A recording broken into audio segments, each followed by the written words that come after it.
Please, welcome to the stage Sam Blond, former CRO at Brex.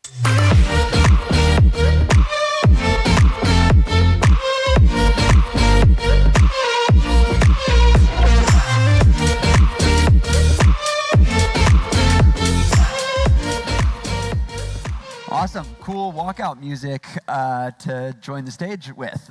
Good morning, everybody. Happy SaaStr Europa. I'm thrilled to be here. Hope that you are as well. Thanks for attending this session. My name's Sam Blond. As the voice of God mentioned, I was CRO at Brex. I've been in tech sales for something like 15 years. I was fortunate and lucky when I first got into tech sales to join a company called EchoSign as an SDR.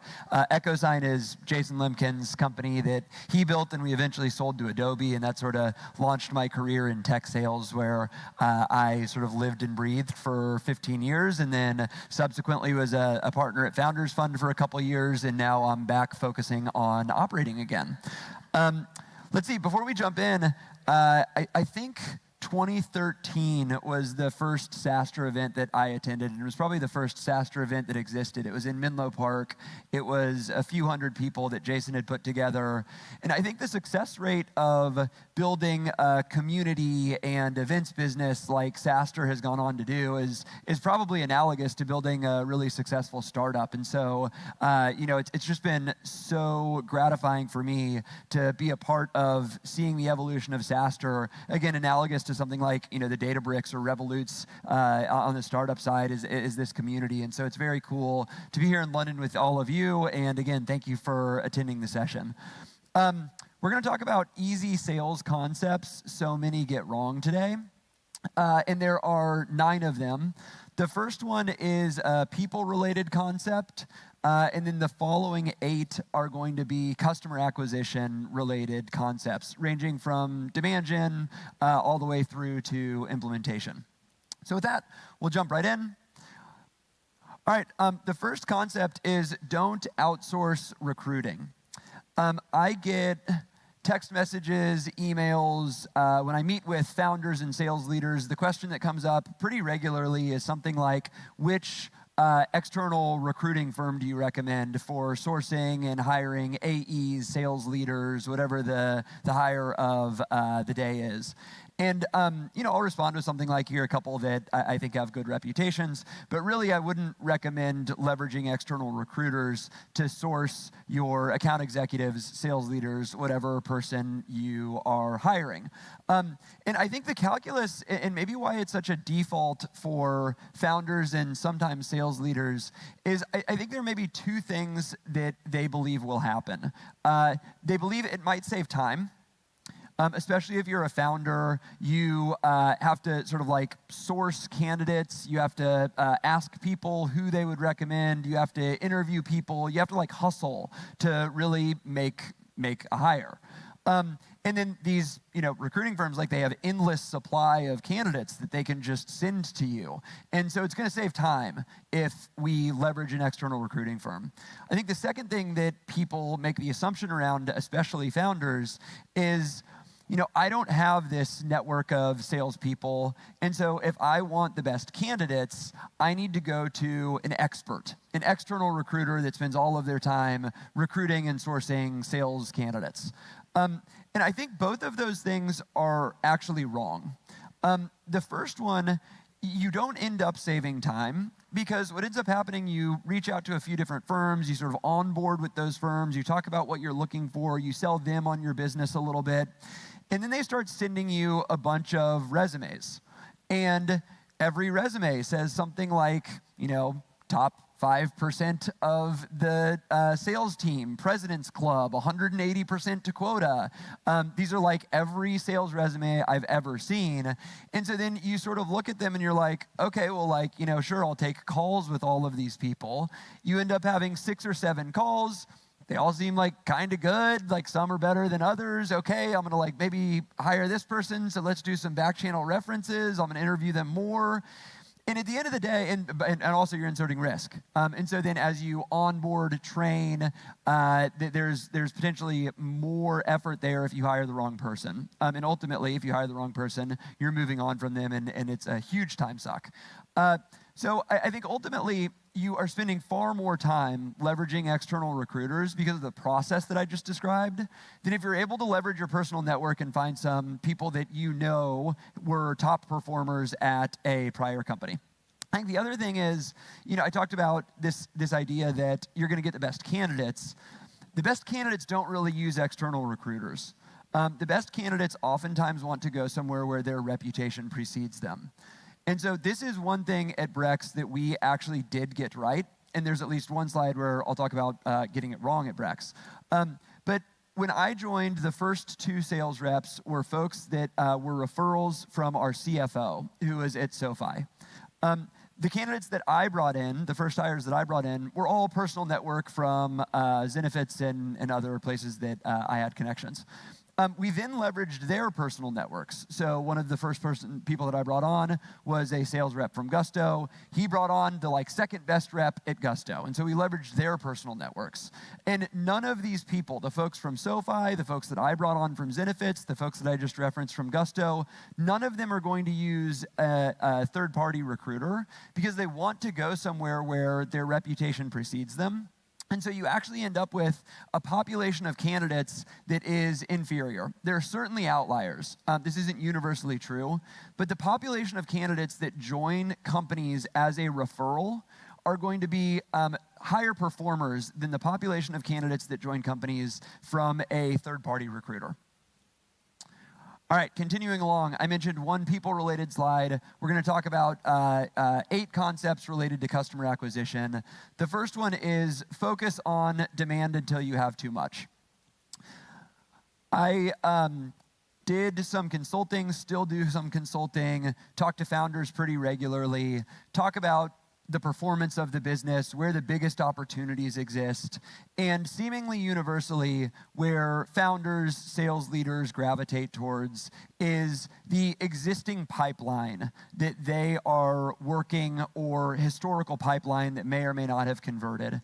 And, we're coming up at the end of June, it's Q2, so much focus and emphasis of businesses is on the opportunities that we have in the pipeline that we are trying to close in Q2. And the performance of Q2 is predicated on whether or not we close, these big deals that we have in the pipeline. And I think that is sort of a remix of every quarter prior. And in a way, what you are doing is you are sort of diagnosing the biggest opportunity for growing the business, the biggest opportunity within sales as conversion rates. You are thinking about the opportunities that exist in the pipeline. That is where your focus is right now. And my belief is that that is actually a missed opportunity in most cases. And when I go a layer deeper and I go meet with the sales reps, the people that are on the ground, one of the first questions that I ask is something like, how many new opportunities were you able to create this week? And the answer depends, company specific, and it depends on, sales cycles and the TAM that they're going after, how transactional the sale is. But oftentimes it's something like, I really only talked to 1 or 2 potential new customers this week. Okay, and how are you spending your time? Well, I'm spending a lot of time following up with old opportunities, maybe working with some customers that previously closed, sort of like a wishy-washy answer. But when I look at calendars, much of their time is not spent customer-facing. And what I diagnose in this environment, which is seemingly universally true, there are outlier exceptions, but what I diagnose in this environment as the biggest opportunity to grow revenue faster is creating more opportunities. We are in a demand-poor environment. The result that most people conclude in this environment is we need more sales, we need to hire more salespeople. That is the wrong answer. More salespeople oftentimes will focus on the middle of the funnel. And so if you have a limited number of opportunities, if you are in, again, what I would describe as this demand-poor environment, you add more salespeople into this demand-poor environment, you are spreading the limited amount of demand that you do have to more less tenured salespeople with lower conversion rates. That is the wrong conclusion, to hire more salespeople when you are looking for more sales if you are in this demand-poor environment.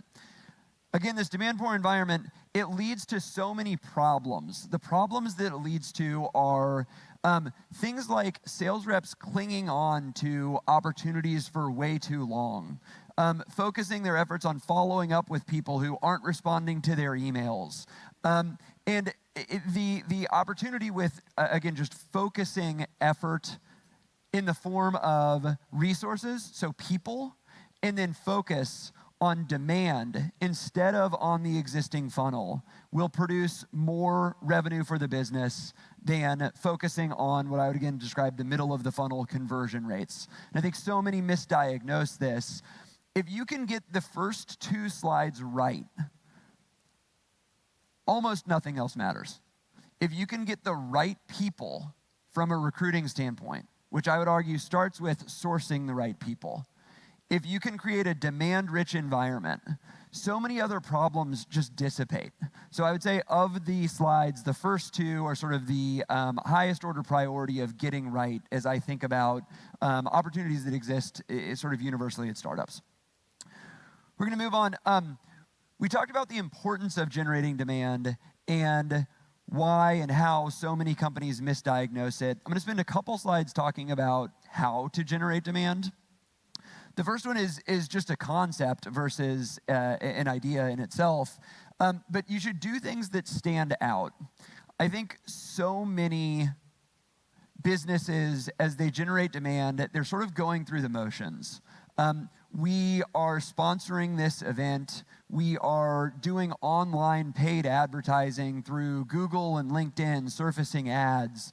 We are doing outbound emails with SDRs, and we have outreach, and we have Zoom info, and we're sort of blasting the universe with messaging that we think is creative or maybe that an AI wrote. And I think the things that are truly successful in generating demand are these things that very few people or no one else is doing. When I think about my time at Brex, I've talked a lot about a champagne campaign that we did where we sent bottles of champagne to founders, and the conversion rates of that at the very top of the funnel instead of an outbound email. One that I think is really creative that's on the slide is, and maybe even famous at this point, this is back in 2000. I think Salesforce was founded in 1999.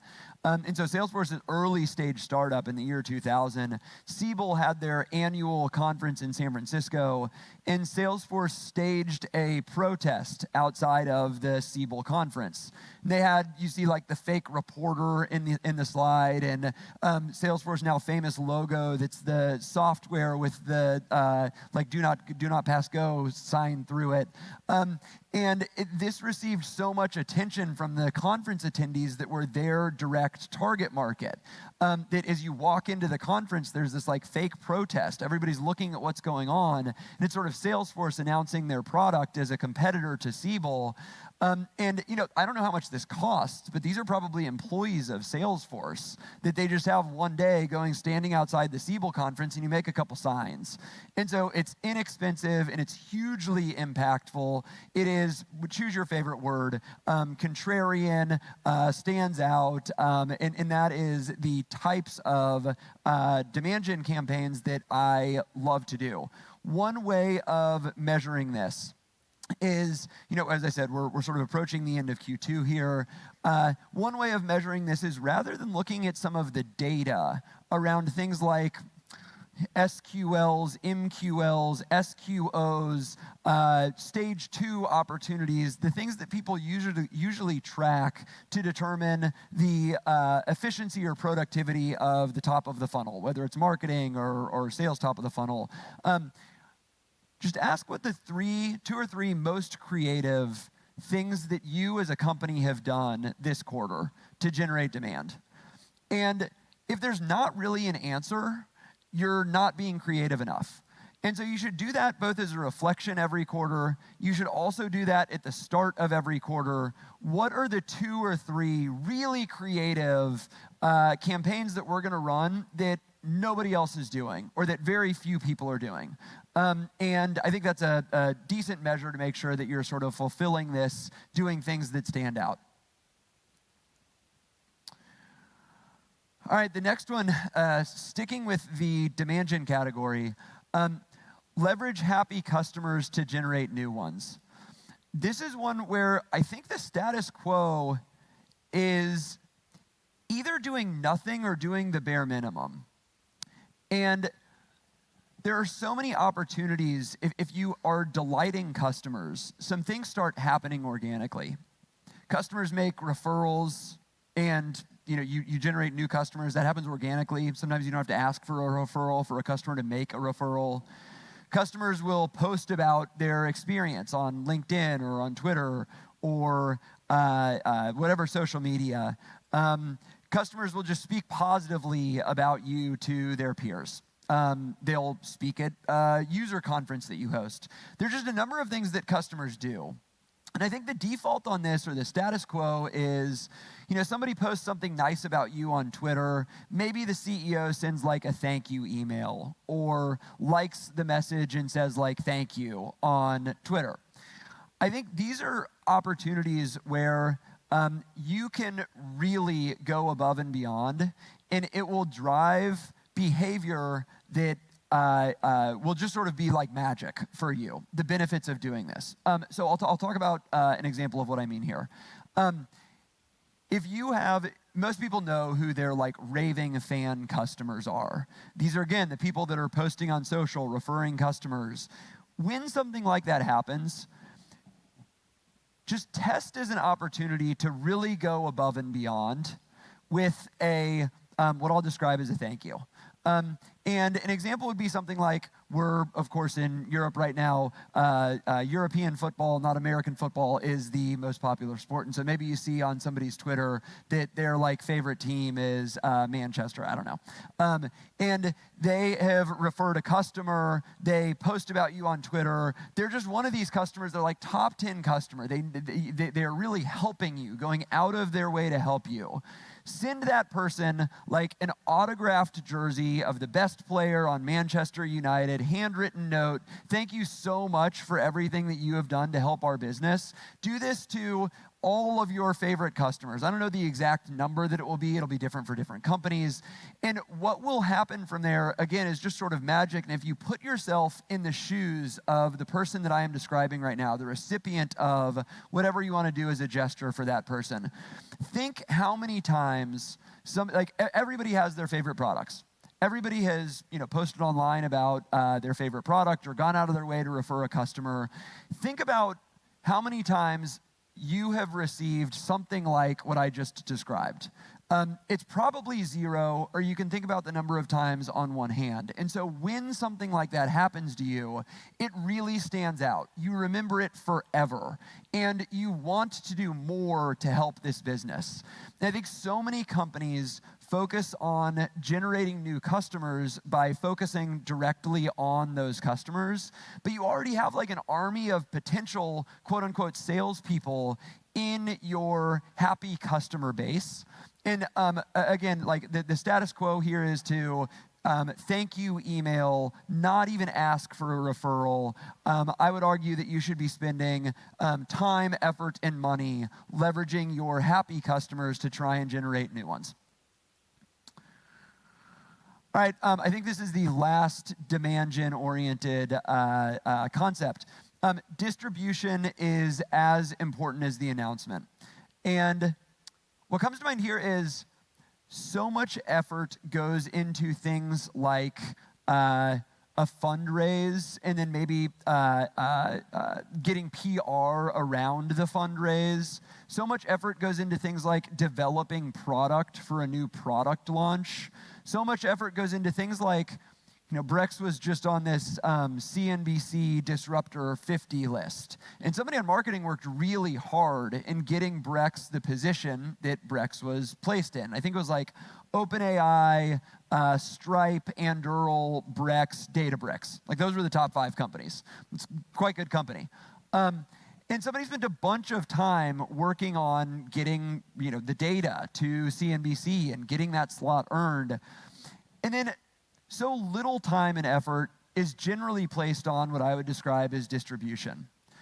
And this is why I say distribution is as important as the announcement. One thing that we did at Brex when we launched our product initially and we had our fundraising announcement, we created a spreadsheet. We were about 20 employees at the time. We had, of course, like all of our investors, all of our employees on this spreadsheet. But then we had every single employee come up with the most influential people that they know that they've ever worked with and add them to that spreadsheet. And so for me, it was people like Jason Lemkin, Parker, who you see on this slide. Parker was my CEO at Zenefits, and several others. And you multiply that by 20 people, and you've got a pretty long list of folks on this spreadsheet. And what we did on the day that we launched, and it looks like it was June 19th or thereabout, 2018, what we did was we reached out to every single person on this list and asked them to tweet, LinkedIn message, whatever it might be.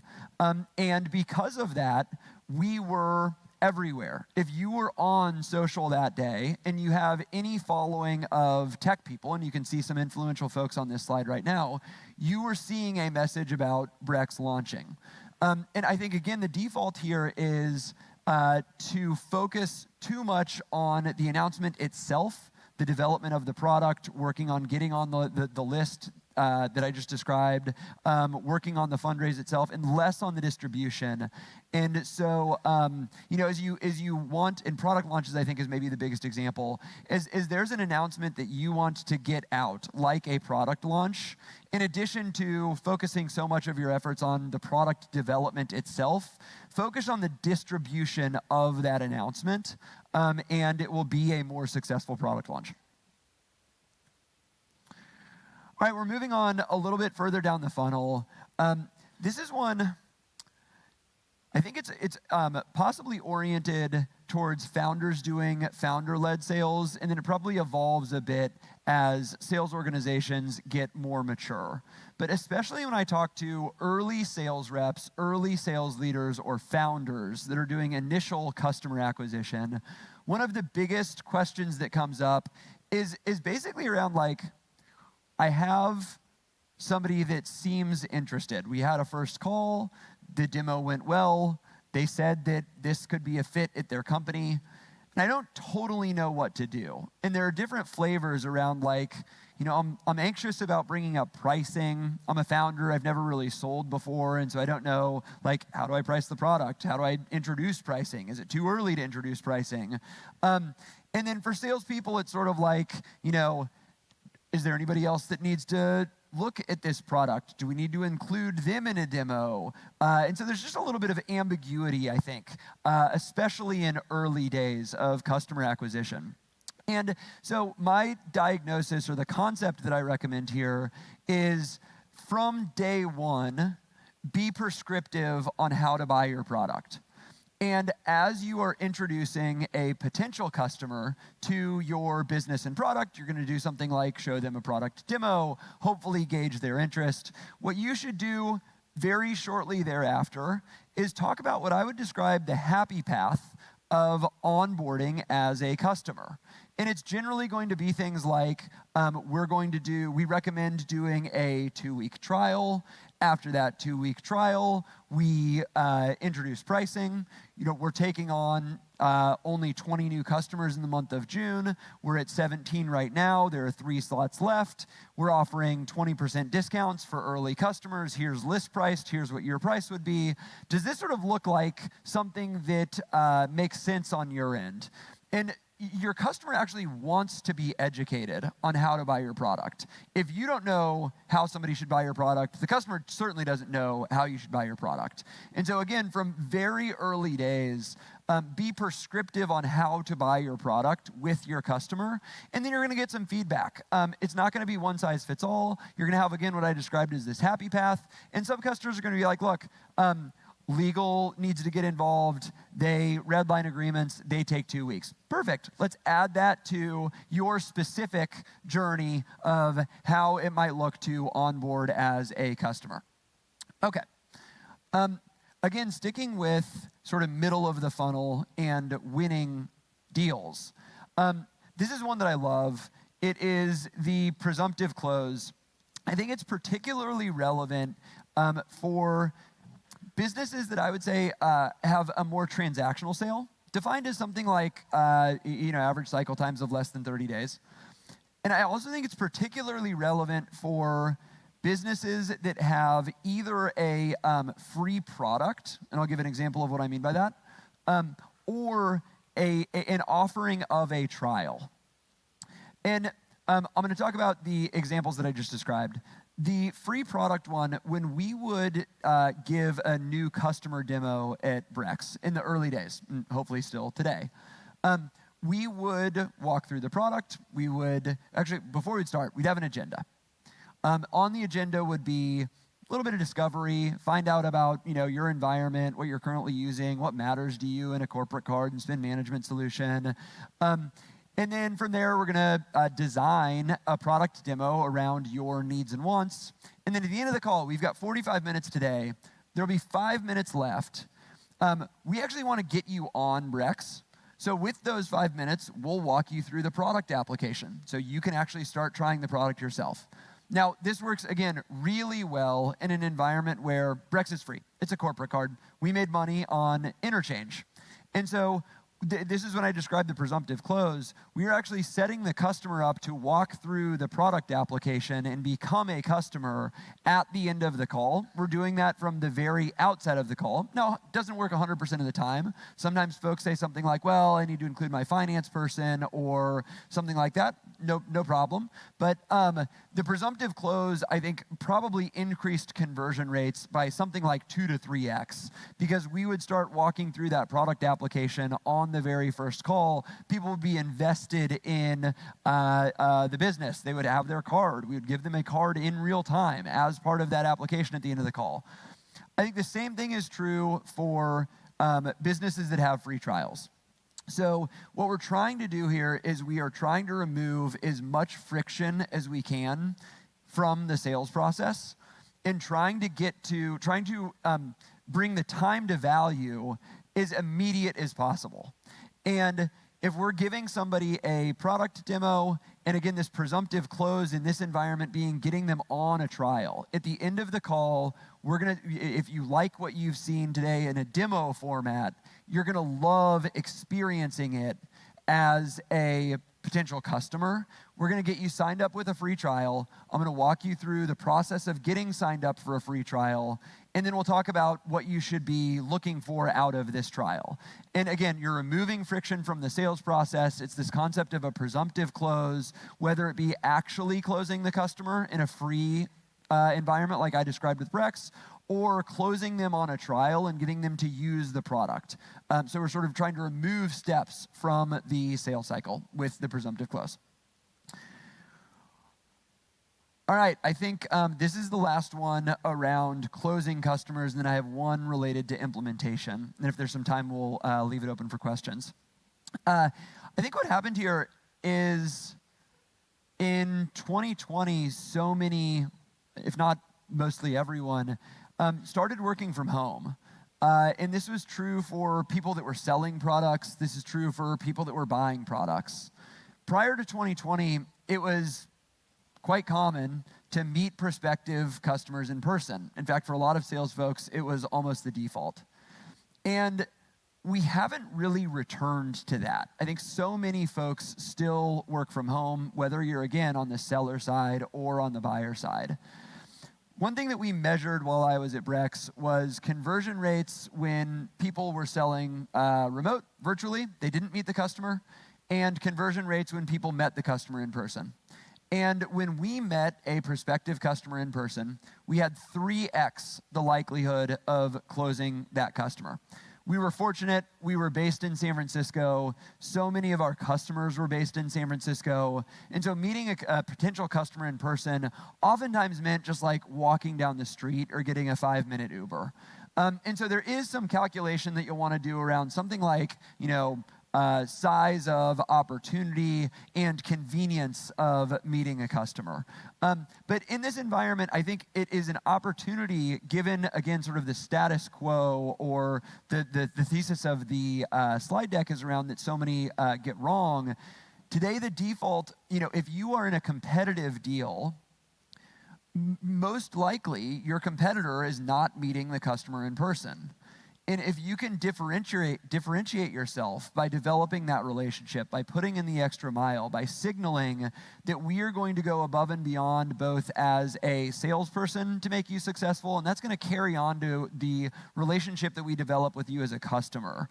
It's just so worth, again, for the right opportunity size, getting on a plane from London to Paris and meeting a prospective customer in person, and taking, the 8 hours or whatever it takes round trip to do that. Take them to dinner, develop a relationship. It will improve conversion rates.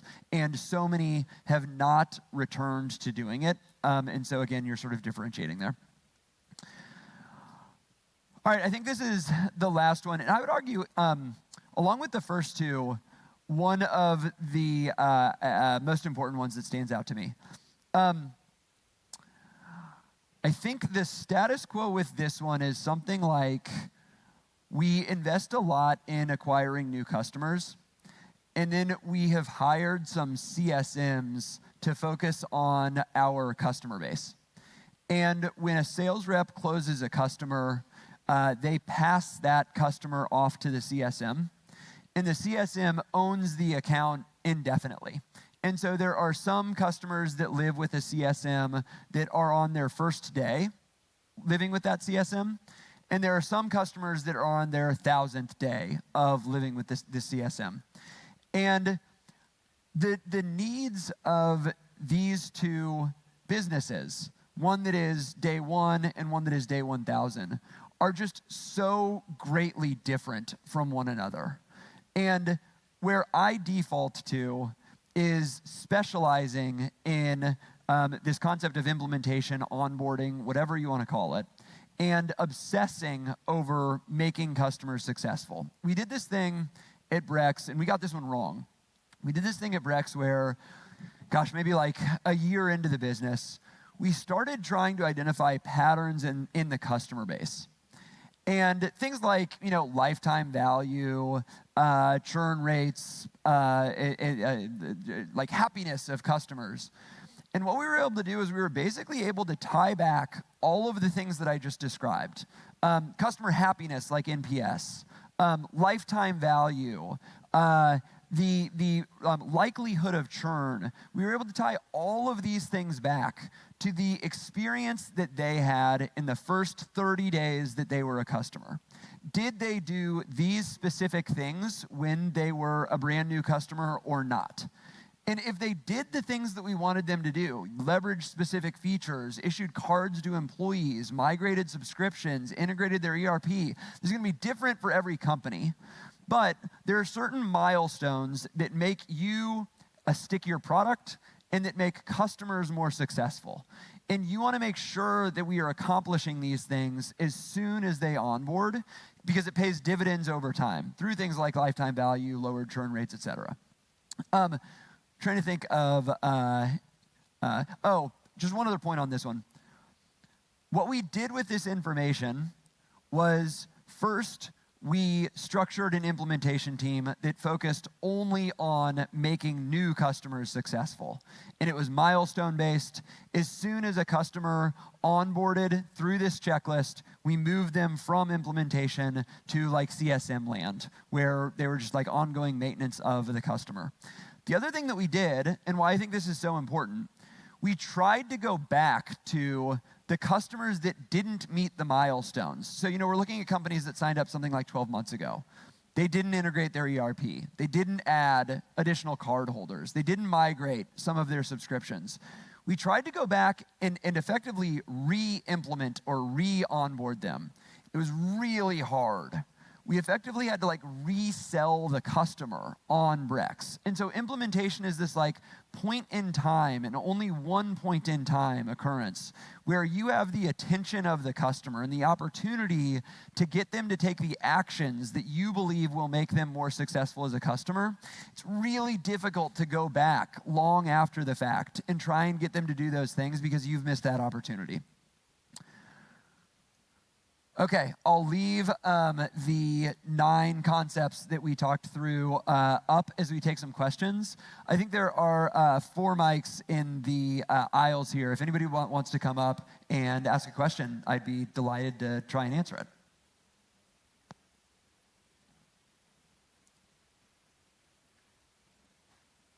Hi there. Hey. Hi. Thanks. I only caught the very end of your talk, so apologies for that. But the very last piece in terms Better late than never. the very last piece in terms of revisiting that onboarding for those customers, how did that go? Oh, so these are the customers. We do this analysis. We try and pattern match to folks that did things while they were implementing versus not. How did it go when we tried to resell them? Yeah. Is that Yeah. not well? Yeah. Yeah. As I said, what we tried to do was we tried to, and maybe like something that I would have done differently. What we tried to do was there is a team that is focused on servicing customers.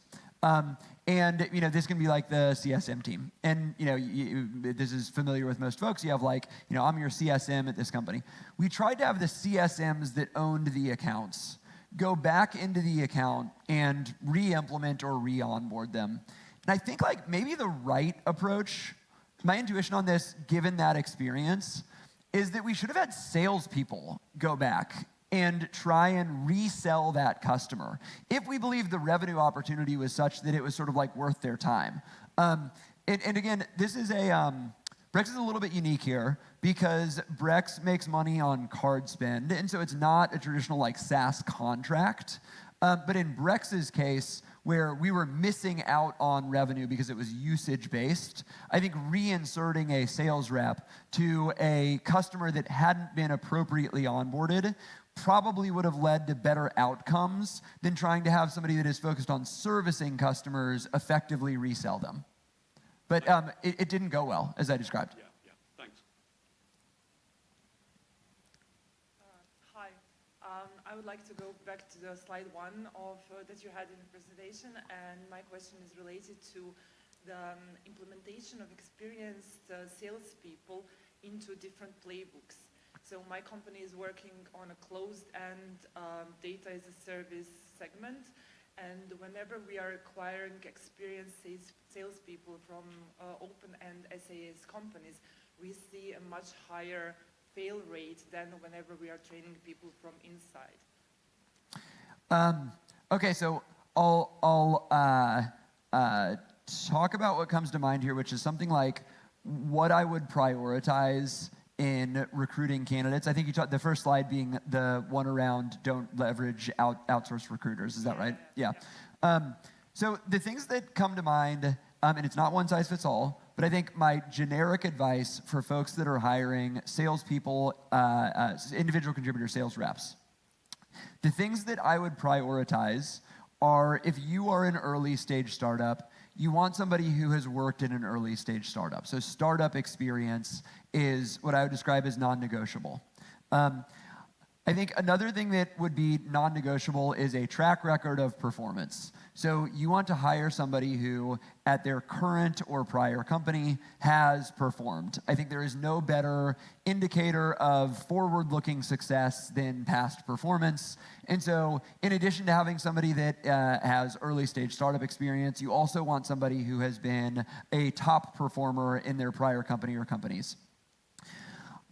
You want to prioritize folks that have sold similar deal sizes to similar company sizes. So if you're selling to 100 to 5,000 person companies, sort of a traditional mid-market sale, and your ACV is something like $50,000 in ARR, look for somebody who is around, has experience selling to similar sized companies at similar deal sizes. So you don't want to hire somebody who is hyper-transactional. You don't want to hire somebody who is a true field enterprise sales rep that only works the Fortune 500 and seven-figure deals.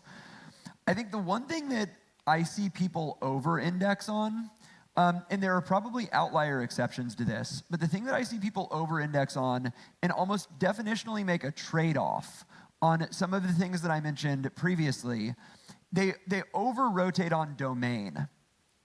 And so if you're selling let's just take Brex as an example. If you're selling Brex, you only hire from a fintech company. So you hire from folks who have experience selling corporate cards, bank accounts, other fintech-related type products. And the problem with doing that is the population of truly exceptional salespeople is pretty limited to begin with.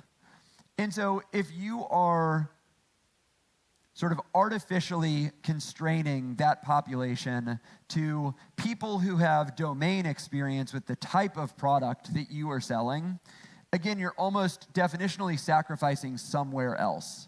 And oftentimes that sacrifice is the performance. And so what I see companies make the mistake of is they hire a sales rep that was a middle performer at a company that sort of looks like their company, rather than a top performer at a company that sells a product that is very different, but maybe sells to like a similar size business, similar ACV, similar cycle times, those sorts of things. And I believe that is the wrong trade-off. Most exceptional salespeople are smart enough to learn products and figure out how to sell them. And the skill set that is harder to learn is this performance-related skill set. It's much harder to be a top performer than it is to learn a product. And so those are the things that come to mind just in terms of how I would prioritize profiles of candidates. Thanks. All right, maybe one more.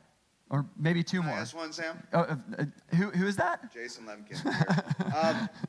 I think your last point, if I think of one, tactically, maybe the most under-discussed thing is onboarding and activation.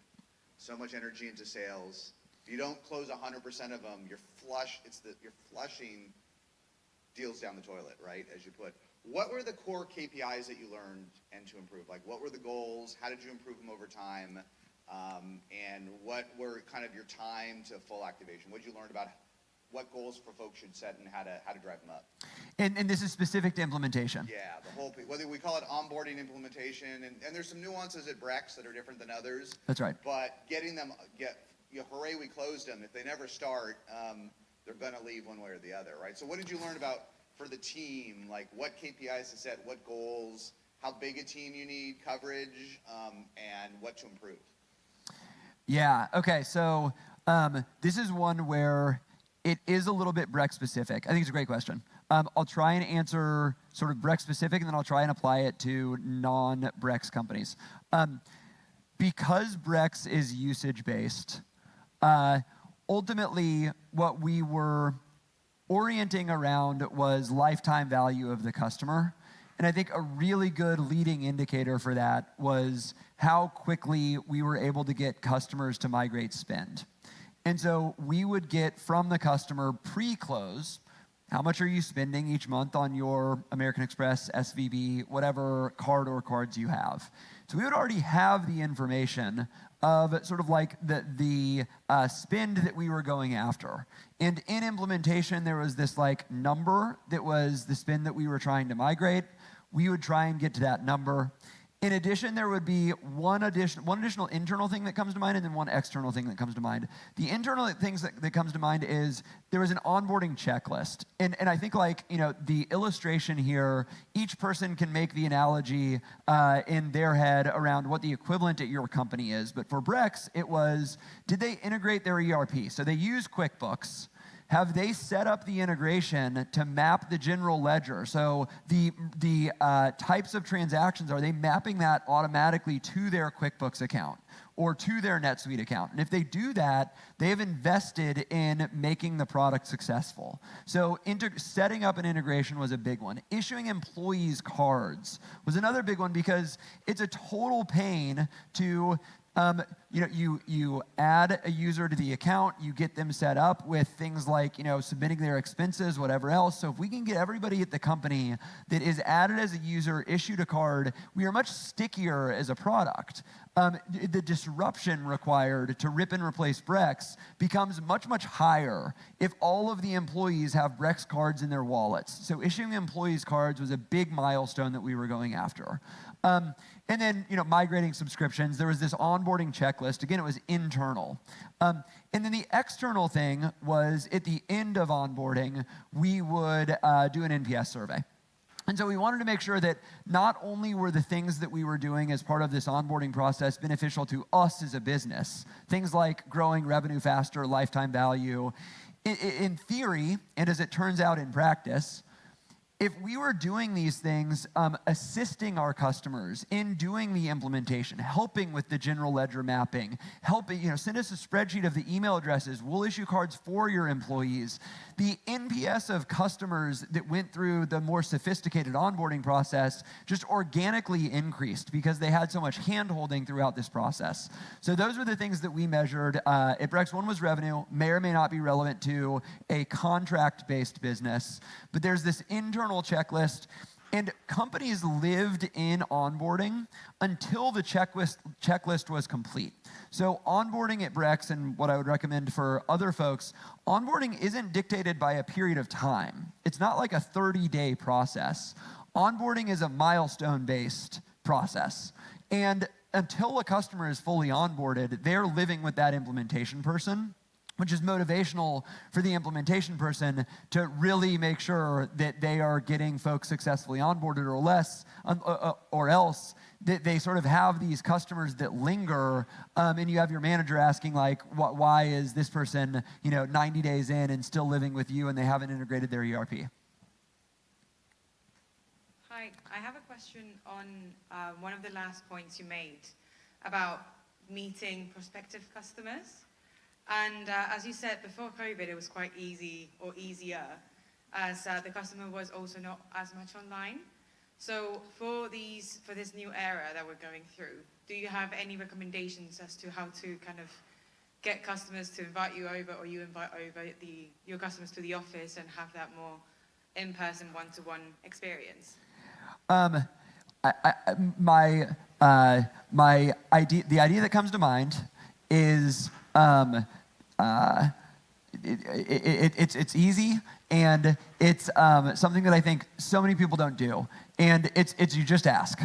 And I think the default is that for sales folks that are working from home, talking to prospective buyers that are oftentimes clearly on in their home office, at home working, they just don't ask. And I think the way that I would approach it as a sales rep is something like, we're in London, maybe you're talking to a prospective buyer in Paris. Hey, we've now done 8 Zooms throughout this process. I feel like I know you, but I've never actually met you in person. I'd love to come to Paris and take you to dinner, and we can talk about how we could make the partnership between my company and your company successful. And the worst thing that can happen is they can sort of say no. Like, I actually prefer just the virtual relationship that we have. But I think so many just don't ask, and it is that easy. And I think it does provide some signal where you stand in an opportunity when you ask somebody if they want to meet, and you make it as easy as possible on them. You're in Paris. I'm going to come to Paris, and I'm going to take you to your favorite restaurant for dinner. And if somebody says no to that, look, like, there's a chance that they just don't want to have dinner with you or whatever, and they're still going to buy. But I think it does give you a bit of signal to sort of where you stand in the cycle. But again, the answer to your question that isn't earth-shattering is you just ask. And I think so many people don't even take that step. Thank you. Yeah, thank you. All right, I think I'm over time. Thank you so much for everybody that attended. SaaStr has just crushed it again. Thank you.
arms around me, I don't stress.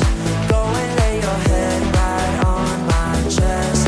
If you are in my life, I worry less. Without you, girl, I don't think I could rest. Don't stress.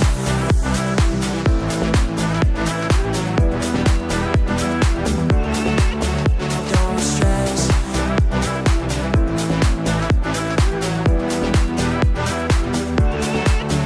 Don't stress.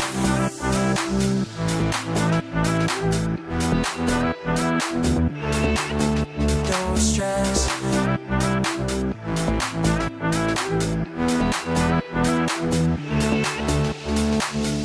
When you put your arms around me, I don't stress. Go and lay your head right on my chest. If you are in my life, I worry less. Without you, girl, I don't think I could rest. Don't stress.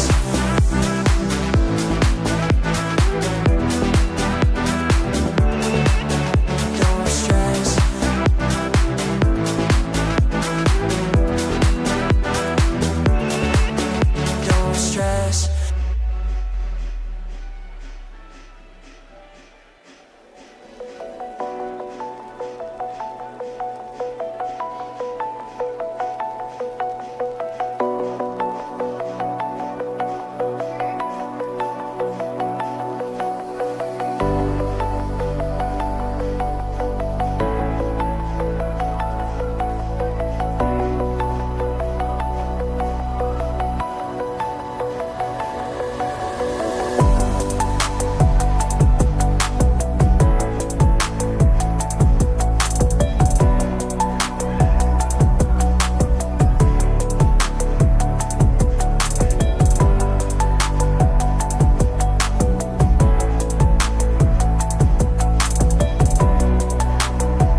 project, data visualization platform, and observability company all at the same time.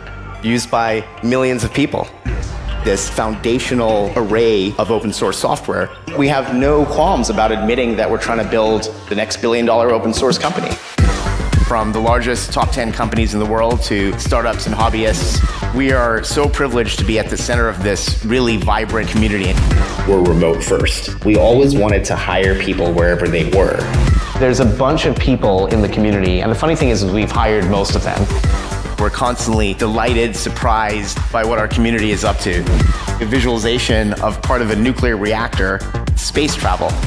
We didn't even know. Switch over your Grafana sources at liftoff. Where does Grafana go next that goes beyond the world that we're in today?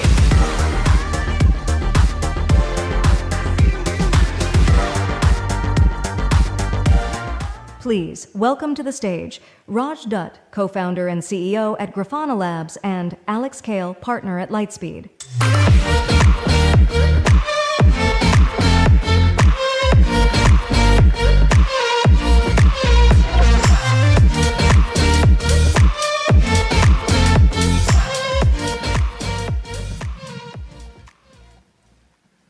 All right. Feels like a classroom setting. This is good. Yeah, it feels like I'm on a game show or a late night show or something like that. So this is fun. That's right. Well, great to be here, folks. Thanks so much for joining us. I'm psyched that we get to chat with Raj today. As you probably could tell from that video, the company's just been an absolute rocket ship. And us at Lightspeed have been delighted to get to work with Raj from the Series A.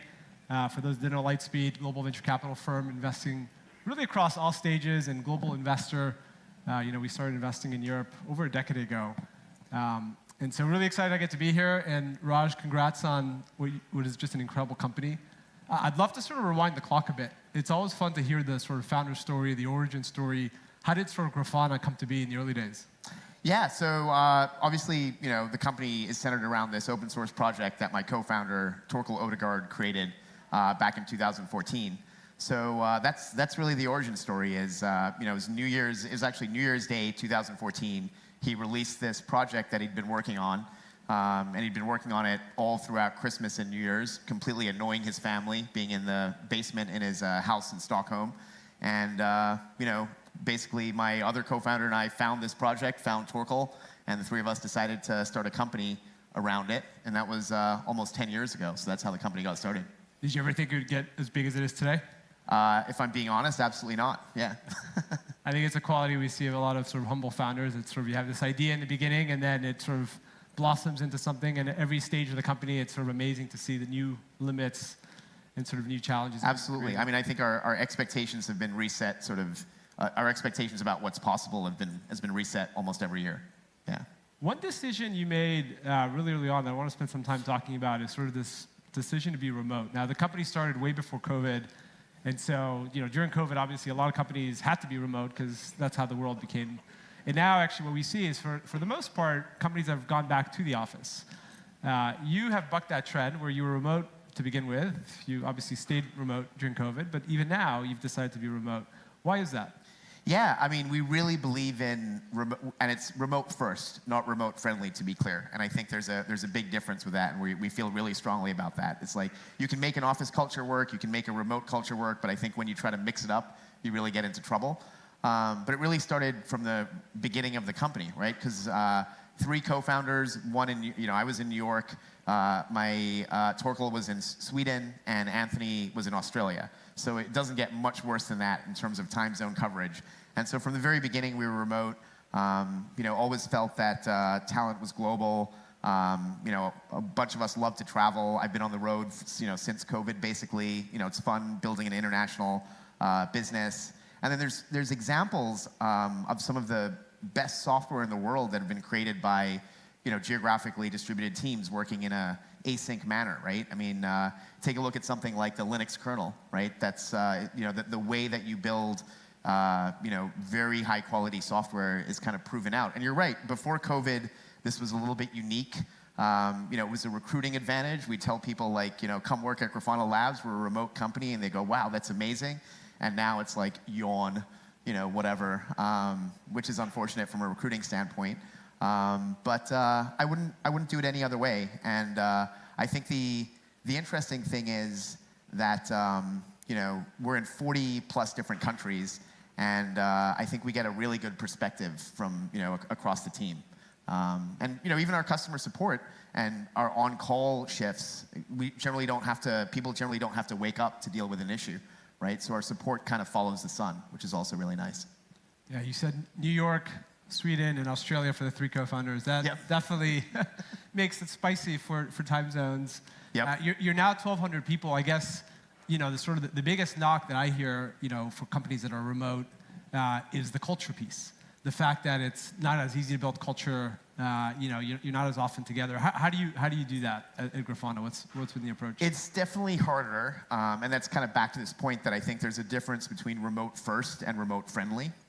So if you're remote first, you can really try to build a culture that's really purpose built to be remote, right? Because if you're remote friendly, I think the pattern that you get into often is you're basically going to have a almost second-class career if you're a remote employee at a remote-friendly company, because you're just not going to be part of the water cooler conversations. You're not going to be close to the center of power and decision-making, people. So it's really hard to be remote-friendly, I think. But when you're remote first, you can make an attempt at least to fix the culture and purpose-build the culture to be remote.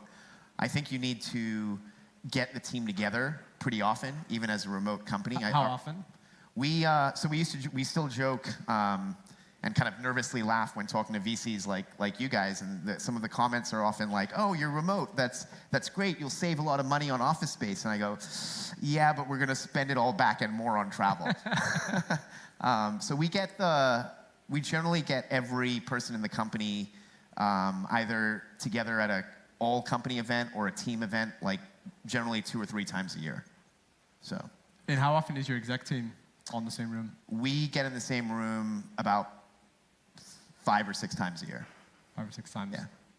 And I guess from a sort of hiring perspective, what have you seen? Does it mean you can hire people that traditionally you wouldn't have recruited? In remote first, does that mean there's no physical office space at Grafana? Exactly. No physical office. Even when we have a lot of people in a single city and we allow people to go get WeWorks, we don't allow people to be in the same WeWork, which is ridiculous, right? So let's say we have a bunch of people in Berlin, and let's say we have 20 people who want to get WeWorks. We won't allow people to be in the same WeWork because that creates an office. It creates a hub, right? We'll be like, just go into 10 different WeWorks around Berlin.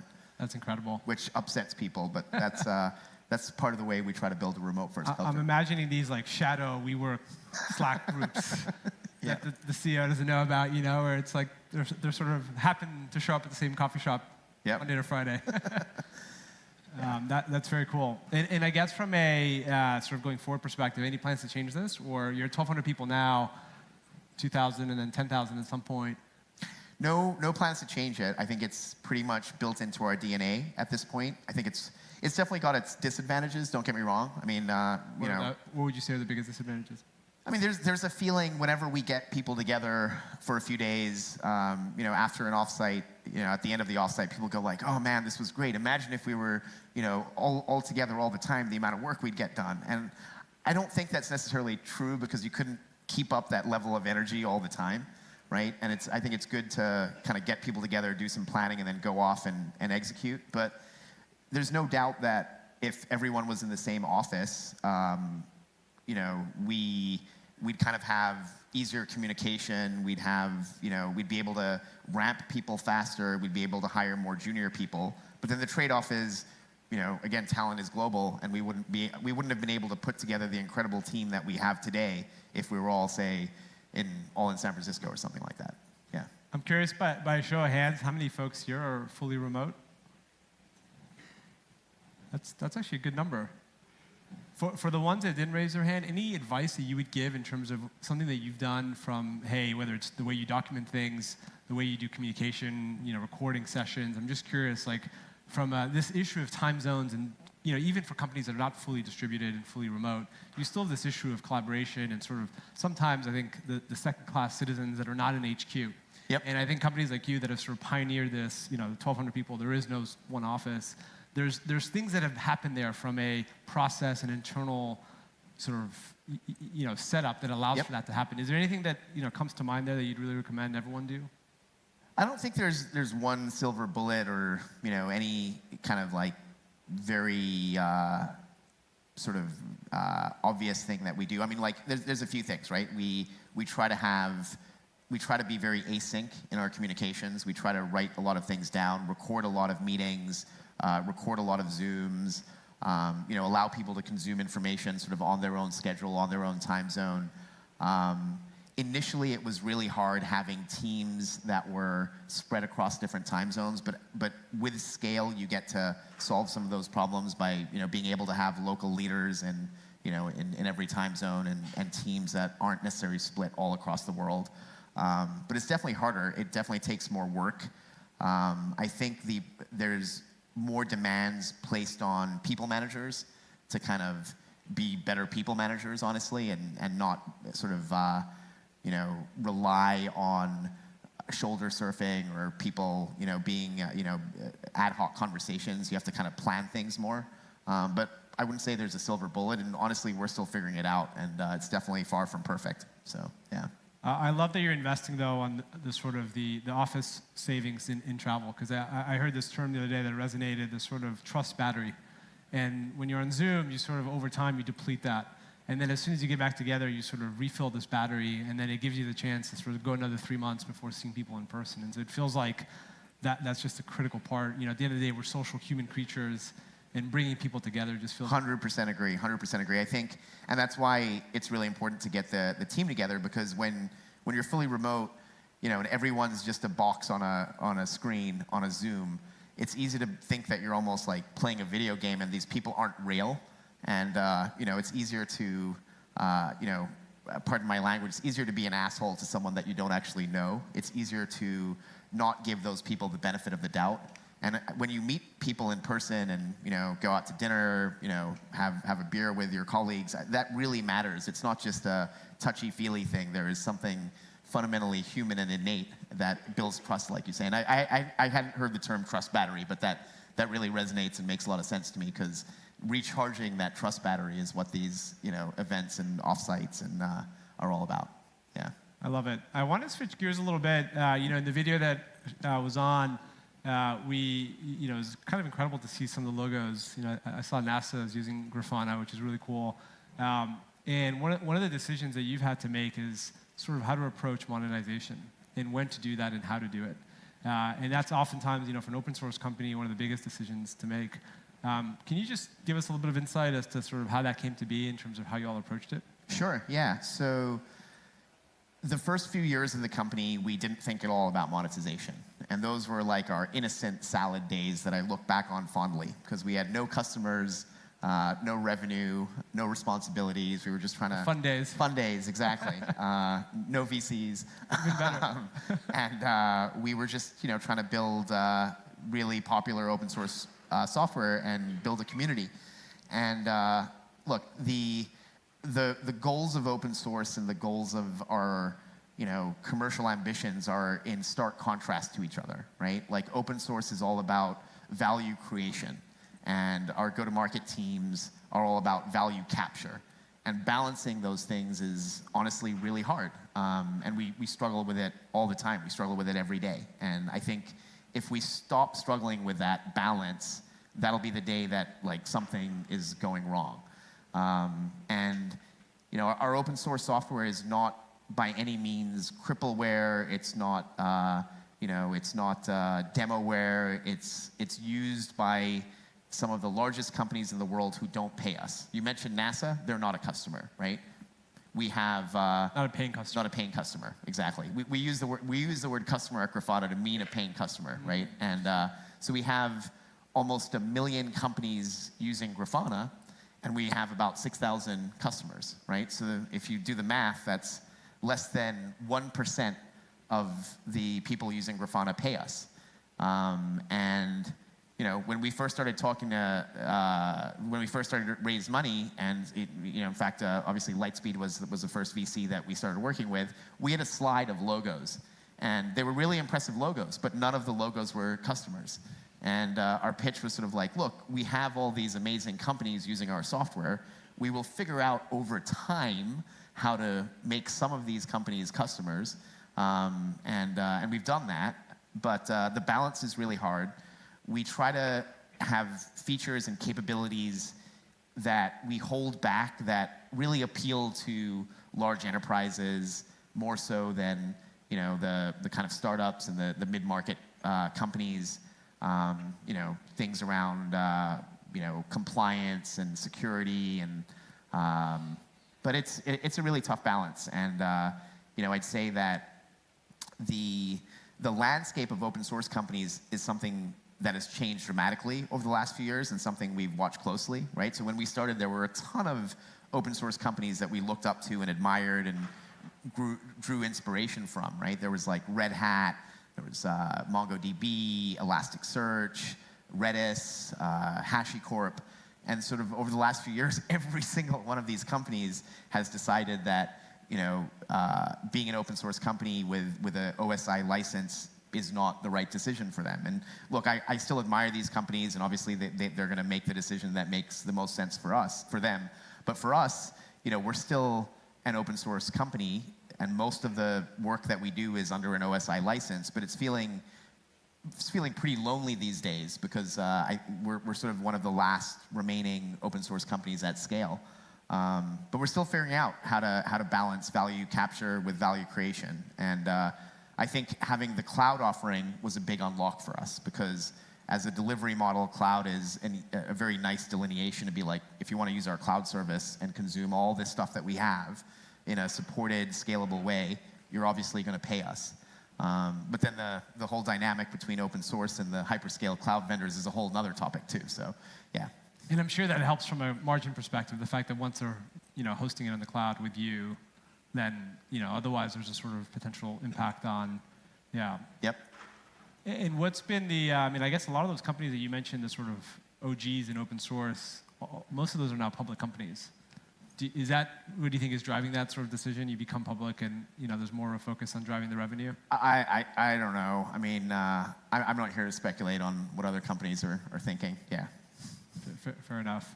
And I guess on sort of, in your mind, the 6,000 to 1 million, it's a pretty staggering sort of ratio in terms of how much usage there is of Grafana and how many are customers, as you say, paid customers. Is there a KPI in your mind in terms of what that becomes? Does it matter?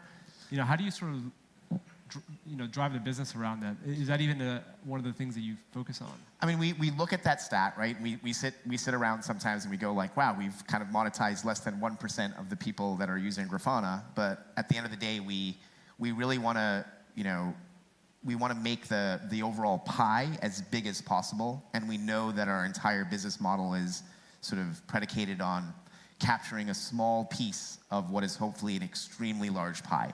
Right? I don't think it would be feasible for us to make more than a low single-digit percentage of Grafana users customers. Like, we have so many companies and individuals using Grafana for all sorts of crazy things that they would never have real budget to pay us. Right? We have tens of thousands of people using Grafana for like home lab stuff to monitor how their sourdough is being baked. They or what sort of media their Plex servers are pirating that day, or what how their EV is charging. I mean, all sorts of things like that. And so like we're not really trying to monetize that part of the community, right? But when we discover that there's a large global bank using Grafana, then we become really interested. We're like, how can we make sure that we monetize that customer? But a lot of our product strategy is kind of set around that dynamic, right? We're very much set up to want to monetize people who have more money than time, right? In my mind, I'm thinking of the sort of Grafana-powered bakery, which is like, yeah, that's awesome. Yeah. Seeing that. Today, the company's obviously been incredibly successful. You've crossed 250 million of ARR, which is just amazing. I'm curious, it feels like on that journey, there's probably, call it 3, 4, 5 chapters of a stage of company. You talked about the sort of the very initial days where it was just community focused only, no funding yet, bootstrapped. What are some of the chapters since then? I mean, as you think about that journey from 0 to 1,200 employees, 0 to 250 million plus of ARR, what are some of the sort of markers in your mind, and what's changed in each of those? Yeah, that's a really good question. So, the first stage, sort of stage 0, as it were, right, was like no sales, no customers. We were just focused on building the community, nurturing the community, building open source software, giving it away for free.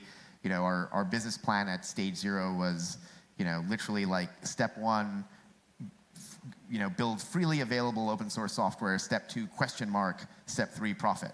Right? And we didn't know what step 2 was. And that was the first stage of the company. That was the first few years. And then stage 1, if you will, was really around our core open source project, Grafana itself, right? I'm curious, how many people here use Grafana, whether you're a customer or a user? That's cool. That's awesome. But obviously, like the company, it's named Grafana Labs. Grafana's still at the center of everything we do. So we wanted to have a product around Grafana itself, right? So the first step that we took was we essentially made an enterprise version of Grafana. And all we sold was the visualization layer, right? And because Grafana is all about data visualization. And we had no sales team. It was just the kind of the founders and the founding employees sort of just trying to do sales and figure out, pattern match and figure out how to, like what resonated, what we had to build, tried to make it a little bit repeatable. And so that was sort of stage 1 for us.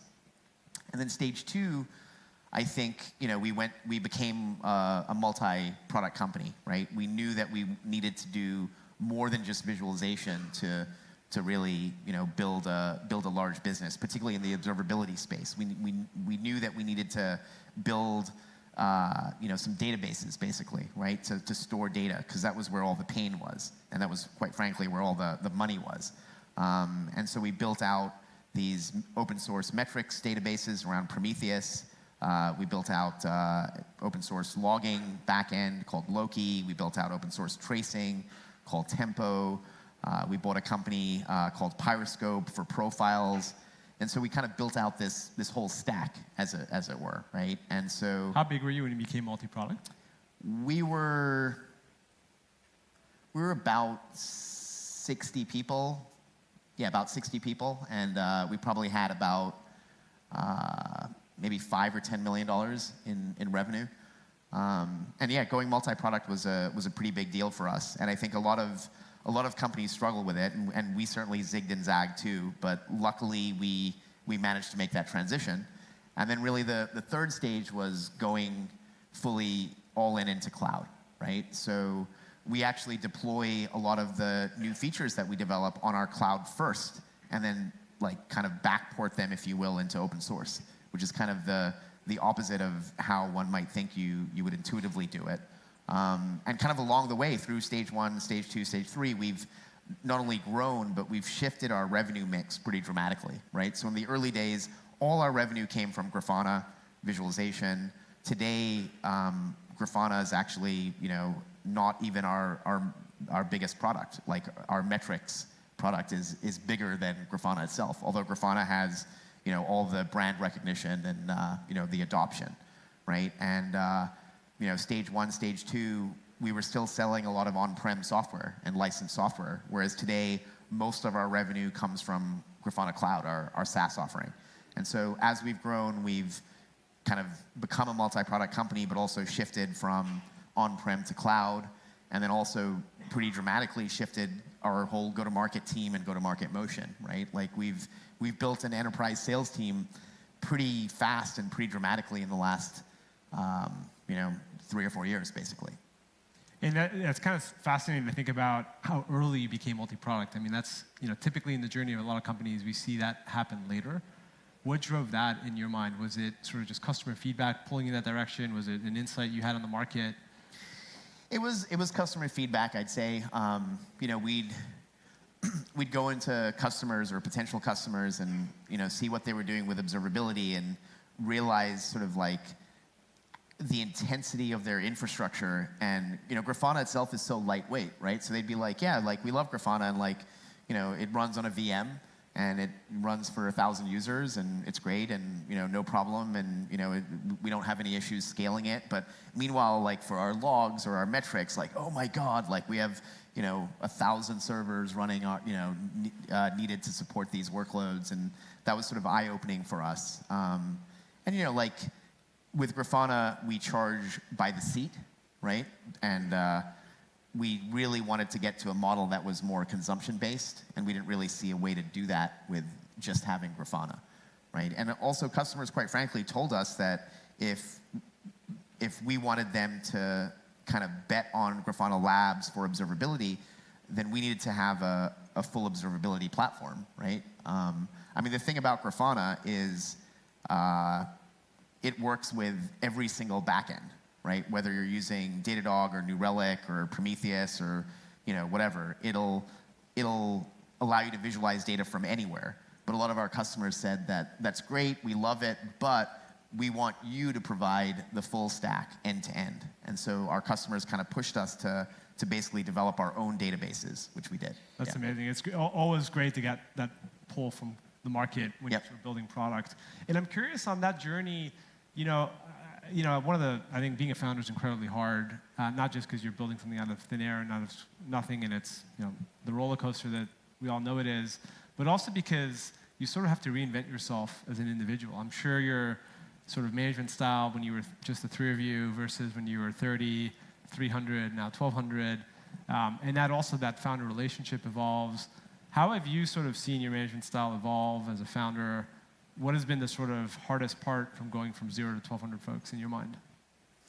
Yeah, no, it's a really good question, and it's been really challenging. And I think a lot of people here are probably going through similar things, right? Because you have to sort of reset and redefine, how you interact with the rest of the company at every level of scale, right? Going from a company that was 30, 40 people where I knew every single detail and was involved in almost every single decision to now quite frankly not even knowing who works at the company has been really challenging. And I think I've had to every year reset sort of how I interact with the company. And at this point, my level of influence is really around sort of the senior leadership team and making sure that we have the right people that are in the right spots at the right time, that are hopefully aligned, and then just trusting them to kind of get it done, so to speak. And just personally speaking, that's been really challenging for me, and I'm still struggling to figure this out with every level of scale, right? I mean, I've never done this at this scale before, so it's like you're constantly figuring out what altitude to fly at, right? Like in the early days you can fly like above in the trees, right? And now I feel like I'm kind of almost like a satellite, and that feels annoying, quite frankly, at times. But yeah, I mean, still figuring it out, and don't claim to have the answers on that. Yeah, thank you for sharing that. And I love that analogy of sort of like every year having to reset that. And to your point, it's like at 30, 40 people, you've probably even hired, you've been the final interviewer for a lot of those people. Today it's really about driving the management team and the executive team. Have you, in terms of bringing amazing people around you and hiring folks, is there a lesson you've learned there in terms of being better at that? It's really tough. I mean, I think that lessons around hiring, I think a lesson that I've learned is not to over-index on someone's resume, right? Like, it's tempting to look at someone's background and look at all the amazing companies that they've worked at and sort of think like, wow, okay, so this person's had this experience at all these companies that maybe you admire or you think it is applicable to your business, and you kind of can get wowed by someone saying, well, I have this playbook and I can apply my playbook to your company. And at this point, that just scares me. I'm like, what do you mean you can apply your playbook to a company that you don't even know yet? That's ridiculous, right? And so I think that would be probably the main lesson learned is, optimize for things like drive, grit, intelligence, willingness to learn, culture fit, as it were, and those things matter a lot. And I think while it's nice to have different experiences or have worked at different companies, I think in the early days we sort of over-indexed on that or got wowed by that, right? And so I think at this point the idea of someone applying a playbook that they have to before they've even barely walked in the door at Grafana Labs, like, really gives me the shivers. So, yeah. I love that. It's sort of like the importance of first principle thinking, yes, as opposed to just like copy pasting. Yep. Oh, I did it this way here, I'll just do the same exact thing. Right. And it's, some folks have that sort of beginner's mind, and you look for that when you're hiring your exec team. That's awesome. I have one or two more questions, and I'd love to open it up to the group. So if you have questions, we will take them. Grafana is your second company. And I'm just curious, what do you feel like being a second-time founder, how does that change? Both in terms of, the ability to build something that's, super valuable and has had the success it has had, but also in terms of some of the lessons learned the first time around, sort of having an impact on, Grafana. I love this question because I actually just kind of gave a similar answer at one of our recent go-to-market QBRs. So for me personally, and I think this will resonate maybe with people here, particularly founders that are very product-oriented, and I think a lot of founders are, right? So there were two things that were big lessons for me. One was, at my previous startup, we didn't take sales and go-to-market seriously enough, right? We thought, and we were super naive in this, but we thought that if we built a great product, that the world would beat a path to our door, right? And we almost laughed at the idea of having a enterprise sales team, or the need to take customers out to steak dinners, or talk to the CIO. We thought literally, like, we're just going to focus on building a great product, and somehow the world will discover our great product and buy it. And that was so incredibly naive, but an easy pattern to fall into. And we really tried to overcompensate the other way on Grafana Labs, right? So we took go-to-market very seriously. We really thought about it from the beginning. We wanted to build and have a world-class sales team. So that's one learning. And the other, my last startup was really undercapitalized, right? So we were always struggling to make payroll. It was a CapEx-intensive data center business, right? So like every excess dollar that we had, we'd use to like try to buy more servers, right? And we'd always be late on payroll. We couldn't buy enough servers, and we couldn't essentially execute on the opportunity that we had. And so we also didn't want to make that mistake, right? Which is why we ended up talking to people like you guys at Lightspeed, right? Because we wanted to have enough cash in the bank to be able to do the things that we knew made sense. So I think those were the two big lessons learned, right? Take go-to-market seriously, because having a good product isn't enough, and have enough cash on the balance sheet to be able to execute on the opportunity that you have. And in many ways, Grafana Labs is like a do-over for me and a lot of the people who also worked at the last company, right? We want to do the things that worked, but not make the mistakes that we made at the last company. And I think, yeah. That's really neat. Yeah, it's so tempting in the sort of founder journey to build it and they will come. Just build a great product and hope. I wish the world worked that way. Wouldn't that be great? But it doesn't. It is a hard lesson, though. And I think one thing that's particularly interesting, what we just mentioned, is that transition from being sort of very R&D focused to also having a sales and marketing team. And in my experience, there's always tension between those two sides of the house. The R&D team is like, can't the sales team just sell the things we have? And the go-to-market team goes to R&D and goes, can't you just build a product, the product that customers want? How did you manage that tension, and how do you sort of keep that R&D core, which is so important to everything Grafana has become, but at the same time recognize that importance of sort of the go-to-market piece? Yeah. So the tension you just mentioned, I think that exists. I've seen that exist in pretty toxic ways at a lot of different companies, right? Where essentially the R&D team doesn't have a relationship with the go-to-market team, and those teams basically hate each other, don't respect each other at all, and almost have contempt for each other. So I'd like to think that we don't really have that problem at Grafana Labs, and I think one of the main reasons is we really want our R&D team to be pretty focused on customers, talking to customers, involved in deals. Like we don't, like a pattern for us is we want to hire engineers who are involved in sales cycles, are involved in customers, are involved, talk to customers all the time. A lot of companies kind of hide their engineers from customers or put like a lot of buffers or processes where customers and engineers can never interact. And I think that can be dangerous, although I understand why companies do that. But honestly, that's also where a lot of my effort as CEO today is trying to make sure that the relationship between R&D and go-to-market is productive. And so, yeah, I mean, because back to the open source balance too, right? I think the stereotypical view is kind of true. Our average person in the go-to-market team would hope that every feature that we develop does not go into open source.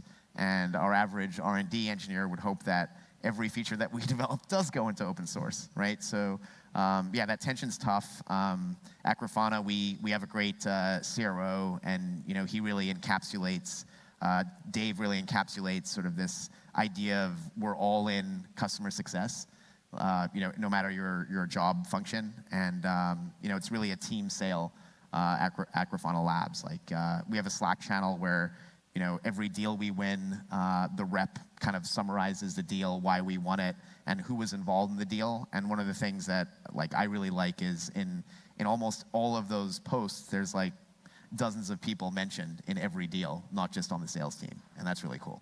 That's awesome. Great way to sort of drive that cultural alignment and give credit. And I love that point around giving sort of non-salespeople exposure to customers. I've seen in our sort of portfolio and in general the impact that drives in terms of what people were able to build and the empathy it drives for customers. And you're not just building in isolation. That's amazing. Yeah, the empathy. That's a really good point, Alex. Because that empathy drives a lot of the day-to-day product decisions when you have empathy for your customers, right? And we're lucky enough where it's not like we're building, tax software where, our engineers, they're kind of also subject matter experts in the kind of software that they're building because they use it every day, right? We use our own software to run our cloud service. So that empathy is almost felt not only on behalf of customers, but our own teams. And that's sort of a really nice feedback cycle too. That's awesome. Well, I've learned a lot already. I mean, just some sort of highlights for me, the importance of being remote first and the intentionality that you bring to that. Second is this sort of focus on community and not just monetization and how to drive that balance. Third is obviously the sort of reinventing of your role and that impact it's had in terms of every year sort of really defining what your job as the CEO is for the company and how that changes every year. And then lastly, so much around the culture of driving that alignment. So I hope it's become obvious in this conversation to all of you, as it has been at Lightspeed for a long time, how lucky we are to have partnered with Raj. And thank you so much for that, Raj. So we're going to open it up to questions. If folks, I believe there's 2 mics on either side. I also wanted to thank you, Alex, and Lightspeed, because you guys were the first people, almost 5 years ago who, believed that we had a business. So really appreciate you also. Thank you so much. Yeah, it's been a pleasure. Yeah, please. Great. Hi, Raj. Yeah, over this way. Quick question. I'm curious how you handle compensation across 60 countries. So, for example, is an engineer paid the same regardless of location, or is it more location specific? It's absolutely location specific, and I'm pretty opinionated on this. I know there's a lot of talk about aligning on global compensation, and to me that just seems absolutely insane. So for us, it's absolutely location specific. An engineer in the Bay Area does not make the same amount of money as an engineer in say Eastern Europe. Thank you. Yeah, hi Raj, thank you. Really, really good session. I appreciate it. The consumption model that you're pursuing with the cloud. What are your thoughts on that? Jason Lemkin talked about a pushback on spend. Do you have concerns about that in the long term? Are you getting pushback? Are you thinking about other models? Yeah, so for us, consumption model, what I mean by that is it's just tied to the amount of data that you send us. And one of the things that we've done, and I think companies like AWS have been pretty progressive with this also, is so about a year and a half ago, we had an internal conversation where we basically acknowledged that the entire observability space had done a pretty terrible job in aligning the consumption costs, especially when you look at the data volumes that have just been exploding exponentially, with the value that customers get from that exploding data, right? So like data's been kind of going exponential, but the value that customers get from that data is maybe growing linearly, maybe sublinearly, maybe even like asymptotically, right? And so, we have a capability on our cloud, which is now a differentiator versus our open source, called adaptive telemetry. And so what that does is it basically analyzes what data you're sending us and allows you to start dropping data that you're not using. And when we launched this feature, you can imagine our sales team were completely freaked out. They were like, how can we do this? Because literally, all our deals are going to get shrunk in size. I remember having conversations with our board, same sort of reaction. Like, are you sure you want to do this? Like, you're literally going to, shrink your own customers, right? And so I think to kind of answer your question, like, we believe in the consumption model, but sort of with some caveats, and that's reflected in our product strategy. And have we lost millions and millions of dollars of revenue because of that product strategy? Absolutely. But we have a cultural tenet that we stole from Goldman Sachs, where we say we're greedy, but we're long-term greedy, right? And so that's sort of like a manifestation of that long-term greedy strategy. So we still believe in the consumption model, but I think you've got to sort of be nuanced in your approach for it and make sure that you're kind of aligned with customer value. And there's a lot of businesses out there that are consumption based, that are data volume based, that I think are sort of struggling with that, just like we continue to do. Thank you. Yep. Is it 100% consumption based now? So we still price both by seat as well as by consumption on data, but the overwhelming majority of our revenue is consumption based. Yeah. Thanks for the talk. Really interested in the point around linking the R&D and the sales team. Have you found any other ways to encourage or incentivize engineers or people on the R&D side to be involved in sales cycles outside of kind of shouting out success and involvement at the end of a closed deal? Yeah, a few things. Like, let me think of a few examples. So, like many companies, we have the equivalent of a president's club, right? And normally a president's club, as I'm sure most of you know or have been familiar with, is like a reward trip for your best salespeople. Like, we call it, Grafana Club, and we actually invite not just the best salespeople, but the engineers and the lawyers and the HR people who exemplify being the best of Grafanistas, with a focus on people who helped with closing deals, right? And so that's one example. Another example is we have these hackathons every single quarter, where we encourage our engineers to team up with, let's say, our SEs, or in some cases even, other people on our go-to-market teams, and they kind of, present projects back to the company. And so a lot of our roadmap is driven by not just our engineers, very bottoms up, but also our SEs. And it's funny because you see our engineers team up with our SEs, and a lot of the winners of our internal hackathons win because their presentations are so good. And the reason their presentations are so good is because they have an SE presenting, and collaborating with an engineer. And so that dynamic's also good. But just, look for all these little things, I think, and they add up, right? Just, I think people put too many boundaries in between sales and R&D, and we just try to break those boundaries down. Also optimize who you're hiring, right? Like, if we try not to hire engineers who would say that, oh, I like talk to a customer, I'd never want to do that. Well then, okay, well maybe Grafana Labs isn't the right company for you. Thanks. Yep. This is also, I think, where the sort of remote has a big impact, because in a lot of companies you have salespeople that are in every day, and the engineers are in once or twice and they're at home. And so there is a bit of that the natural disconnect in sort of the office space. So I think it also speaks to that remote I think that's fair. benefit. Amazing. Well, thank you, Raj, so much. This was super fun and very insightful. Please join me in thanking Raj for his insights.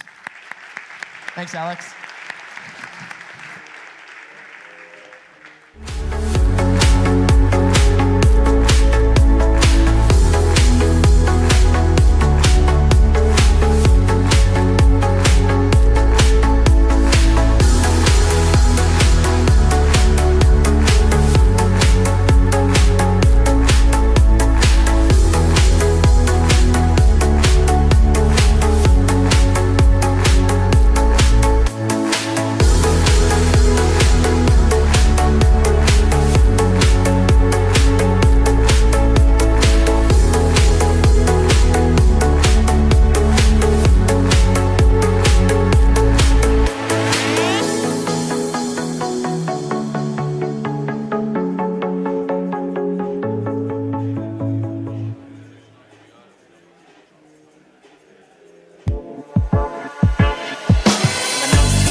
Please welcome to the stage Natalie Margolin, VP of Customer Experience at Monday.com.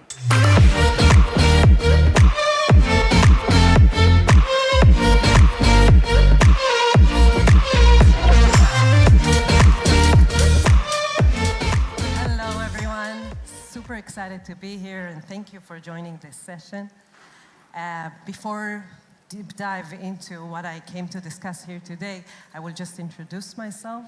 I'm Natalie Margolin. I'm the VP Customer Experience at Monday.com. I'm a proud mom of two wonderful teenage girls. This is a session of its own, a workshop actually. Married to Nadav, love to practice Pilates, and I think it's a safe place to say that I'm also a royal family super fan. As of my career, I started at a very young age, not knowing what my future will be in the biggest telecom company. I built myself there from ground up. This was the place where, for the first time, I was introduced to the world of customer experience and fell in love with this field. This is the place where I learned about hard work and how much to put the customer as a priority really brings value to the whole company.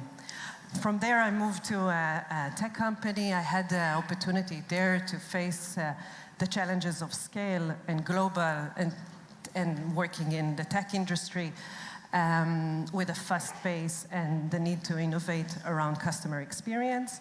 And in the last 2.5 years, I'm very proud to be working in Monday.com, which is a hyper-growth company, where as a leader in this company, you have to be always one step ahead of everything that is happening. So why am I here? I'm here first as a customer. I'm sure, like all of you, the importance of receiving an amazing customer experience is the reason we choose one company over the other. But also as a leader in this industry, I had the opportunity to see how this field is evolving, how it never ends, how it's changing, how you always need to invest and prioritize the customers in everything you do. And in each company that I made it as a target to myself to make sure that the company is staying primarily focused on the customers. And I hope that today I will be able to share a few strategies and lessons learned that can help you elevate the customer experience in your own companies. The roadmap of the session today, I will speak just a bit about Monday.com and on the product, but not from the product side, more to explain the context of the challenges leading a CX organization in a company like Monday.com. Speak about the CX journey that we went through, the challenges we faced with scale, the milestones and the achievements following that, the vision that we have looking forward, some key takeaways, and the challenges we have today. So as promised, Monday.com, hyper-growth company, year over year, 200+ industries, 200+ countries. 70% of our customers are not in the tech industry. I'm sharing this from a CX perspective. This is super challenging. This huge scale, this variety of customers coming from different countries, from different verticals, for CX organization, this is the challenge. With 225K customers and with a robust platform. Monday is very busy in the last 10 years and still is evolving the platform and getting to a point to have an end-to-end solutions for multiple verticals, multiple industries, and having users that can do on the platform whatever they want. They can customize the platform to their own needs. From CX, this is a challenge. We got to a point that our customers know about the platform and the products more than us. With verticals and products that are aimed to serve the dev, CRM, sales industries, this was new for us at Monday and for us in CX. So the journey, let's start. This I'm sharing from the history lesson I got from my people. This was before I joined the company. But the CX team was the pride of Monday for a very long time, with answering 25K interactions per month, with only 6 minutes first response time, with 9+5 surveys that customers are sharing their delight. This is and was amazing. Those results were the pride of joy of the entire company. But then scale happened. Although it didn't happen in one day, and it took time, it still felt like this. It felt like one day it's a completely new company that needs to face completely new challenges. And things started to go in the wrong direction. Increasing volume of emails with one channel of communication, endless back and forth with our customers that started to know more about the platform than our own people. The waiting time got longer. Customers started to share that they are not satisfied, and this is gentle. And our people, our team members, were overwhelmed, feeling like they're running in circles, and no matter what they're doing, they just don't see the end of it. Most of the focus was how to manage a backlog. It shifted from answering so fast to almost not answering at all. This is the time I joined. And this is where I was brought in for Monday to say, customers are in the forefront of what we're doing. We have to make some changes. And the challenge that I faced was to rebuild a CX organization, to be able to tackle any scale, any shape and form of scale. And I will share with you the milestones and the journey and how we did this. But if I need to put in a sentence what guided the solution, for me it was to infuse the talented people that I found with a new, completely new vision and mission. Even from when I started just interviewing and getting to know the company, even before joining and through the onboarding, it was started to seem very clear what needs to be done. But I decided to fight this instinct of just jumping into and making those changes that I thought were the right ones, and spend time listening, really listening. And again, I had a roadmap in my mind, but I'm thinking of 2.5 years ago, what was the smartest thing that I did was this, was to pause for a second and to listen. Because I revealed many things that have changed things that I planned. Who have I listened to and what have I learned from them? So first are the founders, our amazing founders in Monday.com. They told me that nothing matters than CX, and that the situation that we have today must change, and that the way we communicate with our customers in one channel, which was emails, which I found also shocking in 2022, we have to stop it. We have to bring some live channels back to allow us to solve issues in one-stop shop. Then, in my first week, the builders have jumped on me and said, you have to do something. The amount of tickets, bugs that we are receiving from your team is not allowing us to be available to build new products and new features. Your team doesn't know what to do with those customers. They're transferring, and we have a huge backlog of our own with things that we believe needs to be answered in the front line. Moving to our team members, I met many of our team members around the globe, and they all shared a huge frustration. A huge frustration that they are overwhelmed with the amount of knowledge that they need to be holding, and that they were also hired for a completely different job. They don't know to troubleshoot. problems and bugs. They were hired to provide customer experience, more training and on onboarding and using of the products. Then I moved to the customers. I read hundreds of surveys. I learned by heart almost hundreds of interactions. And it was also very clear from our customers that they are tired, that they are frustrated, that they are in an endless back and forth with our people on emails. A lot of them have shared that they think we got it wrong, that we are asking too much of them, that they think we confused ourselves and they are the team members and not the customers.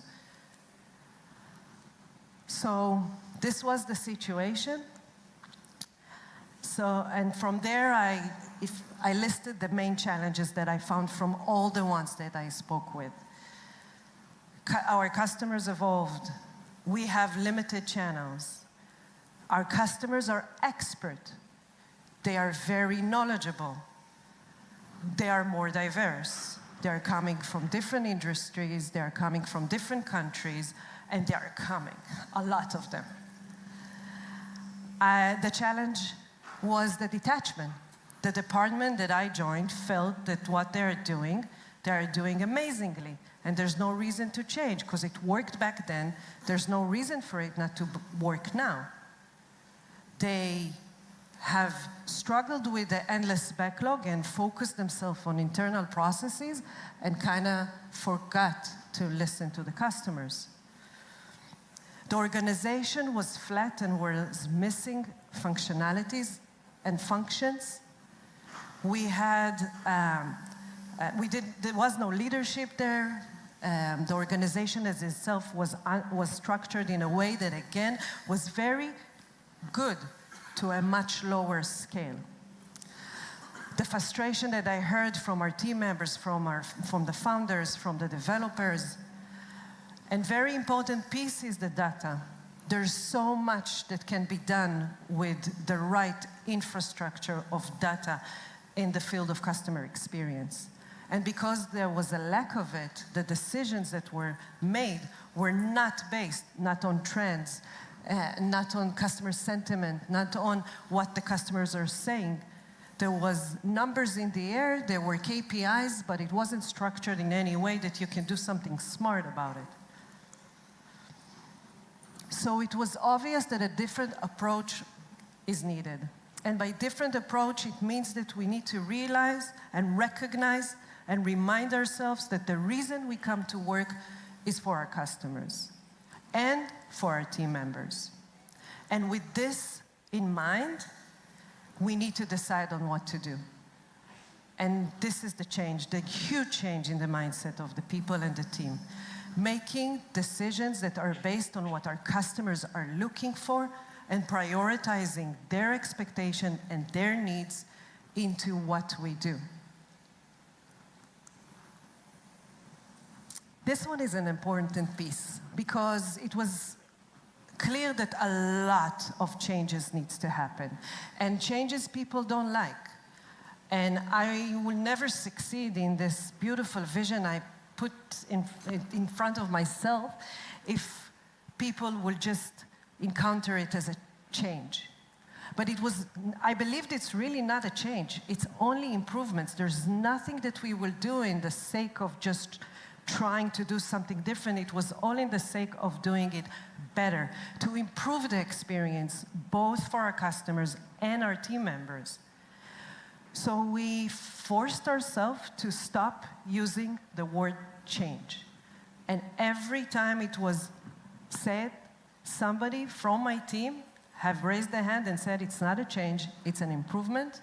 And today we're doing it without even noticing. It became who we are and what we are.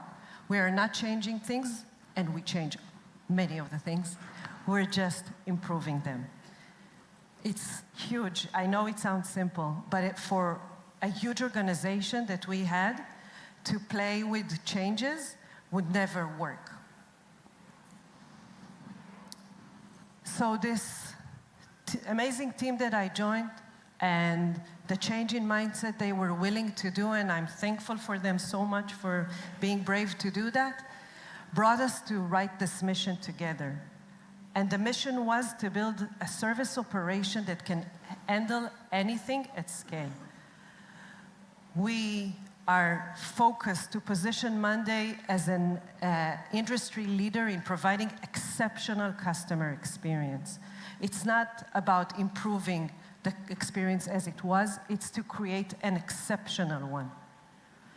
To create a better customer experience at our current scale and ready for any future scale. This is huge. We didn't look for solution for the problems of today and yesterday. We build an organization that is capable to fit any scale that will come, and it will come, and it's coming. To be ready for any movement, any fast forward that Monday.com will do, and to be able to adjust to it in no time. This is what guided the solutions that we found. And constantly to remember that we are here every day to empower our customers to achieve their business goals and utilize the platform for their own needs. In the CX, sometimes it feels like you're doing the same thing and you forget about it. But we are responsible to remind this to our people. It's their mission. It's why they are here. Same goes to our team member. We are so lucky to hire amazing people, and usually at the start of their career. We take it as a responsibility to help them find this talent that they might not know they have, and to empower them to accomplish and bring it so the customers will win from it and Monday.com will have great value. We started to throw ideas, we started to think about what to do, and it's always starting to get complex. So we stopped at that moment and we said that we need to have guiding principles. Everything that we will do must carry fast, simple, localized, and empowerment. If not, we're not doing it, even if it seems like the right thing to do. So what did we do? I picked 4 milestones. There were many more, of course, and many things we tweaked along the way, but those are the biggest ones. The first one was everybody knows everything. This was the I saw the pictures. You want to take one? It will repeat itself. This is what we found, remind you, as I shared at the beginning, a robust platform, multi-product, and a team member that doesn't know what the hell is going on anymore. And everybody did the same. Again, in a small scale, this kind of an organization makes sense. You hire, you onboard, and they just learn the platform. But in the place Monday is now and was already a few years ago, this doesn't make sense to expect from somebody you hire to know every detail on the platform, every single option on the product from day one. So the solution was to develop expertise and a rearranged organization. This is one way to look at our organization now. It's mainly from the customer flow and journey. But I want to focus on the human product expert support. This is what we made them be. Expert in a specific area of the platform, building their knowledge as they go. This was much better experience to our customers that with the help of smart routing and automation, and I promise I will talk about AI, great fan, we were able to build a mechanism that will route the right interaction to the right person with the right level of knowledge. And our people see a future. They see a growth path. They know if they will be great in what they're doing, they will be able to learn more as they go. Another important piece here is the technical support. We had, again, one organization same team member that got an interaction on how to, very simple one, and a second after needed to troubleshoot a very complex bug on the system. So no more. We understood that we need to build a completely new team that will work side by side and hire talented people with a relevant expert on technical support. And immediately we saw the impact, especially the builders that are not talking to me anymore and not complaining. This team is capable to reduce a lot of workload from our builders, and they are now free to do what they really need to do, and which is to continue growing the platform and the capabilities. Second one channel of communication. This was the only way customers could approach Monday.com. Our customers were looking for many more ways to contact us, and we allowed them to reach us only on emails. The email channel is not suitable to what we do. It's not suitable, I think, to anything. It's a huge force of frustration. It's great to have an offline mode with our customers, but for our customers, it's a poor experience. So the solution was, at this point, to just add chats. It sounds easy. It's not. It's not. Our team members that were used to have coffee whenever they want or go to the bathroom as they need, suddenly they cannot do it. It's an online real time. There's a real customer there. If I don't know to solve the issue, I'm in big problem now. The moment we opened the chats, by the way, we were flooded with chats. We did many things along the way to get over this, but just to show you the impact of it. We didn't switch from emails to chats. It was important for us to keep the decision to the customers. If they still want to reach us on emails, they found it exactly next to the chats. But we opened the chats, we opened it in the platform, and our customers immediately started to adjust and choose the chats over emails. This, as itself, affected the satisfaction, again, almost immediately. The ability to really resolve a customer issue on chat is 10x bigger, when you are with the customer on the same time in the platform. So our customer delight, our CSAT, started to rise from this. Bless you. The fact that we added chats didn't solve the scale that brought to many interactions coming. We just moved it. We actually now had even more. We had tons of interactions. Customers, as you saw, the base got bigger. We are now having chats. It's easier to reach us. And we need to do something about it. We needed to make sure that we are changing the way we work and we are not basing everything on humans. We need to make our people available to really bring an added value, and we decided to automate everything that we can in everything we do. For here, what I chose to discuss is the chatbot. So we got to introduce ourselves to the world of email bot and chatbot. I'm not going to speak about the email bot. It's something we are investing in. We're doing it internally, and we are looking on ways to improve it. I'm going to speak about mainly the generative chatbot. This was a game changer almost at day one. We were planning to have a declarative chatbot, realizing that it's not going to help us in any way. We're going to shift from humans to a bot that needs a lot of investment from humans. But the generative one, at day one, brought 50% less of chats coming in, solving it with the highest quality. We are investing most of our time today in this. making sure that the quality is amazing, making sure that the bot has much more capabilities, and I will discuss about this harmonical relationship we're building with the humans. It allowed us, just bringing the bot in, allowed us to improve our knowledge base. All the articles that were living there for years, we never knew if they are good or not.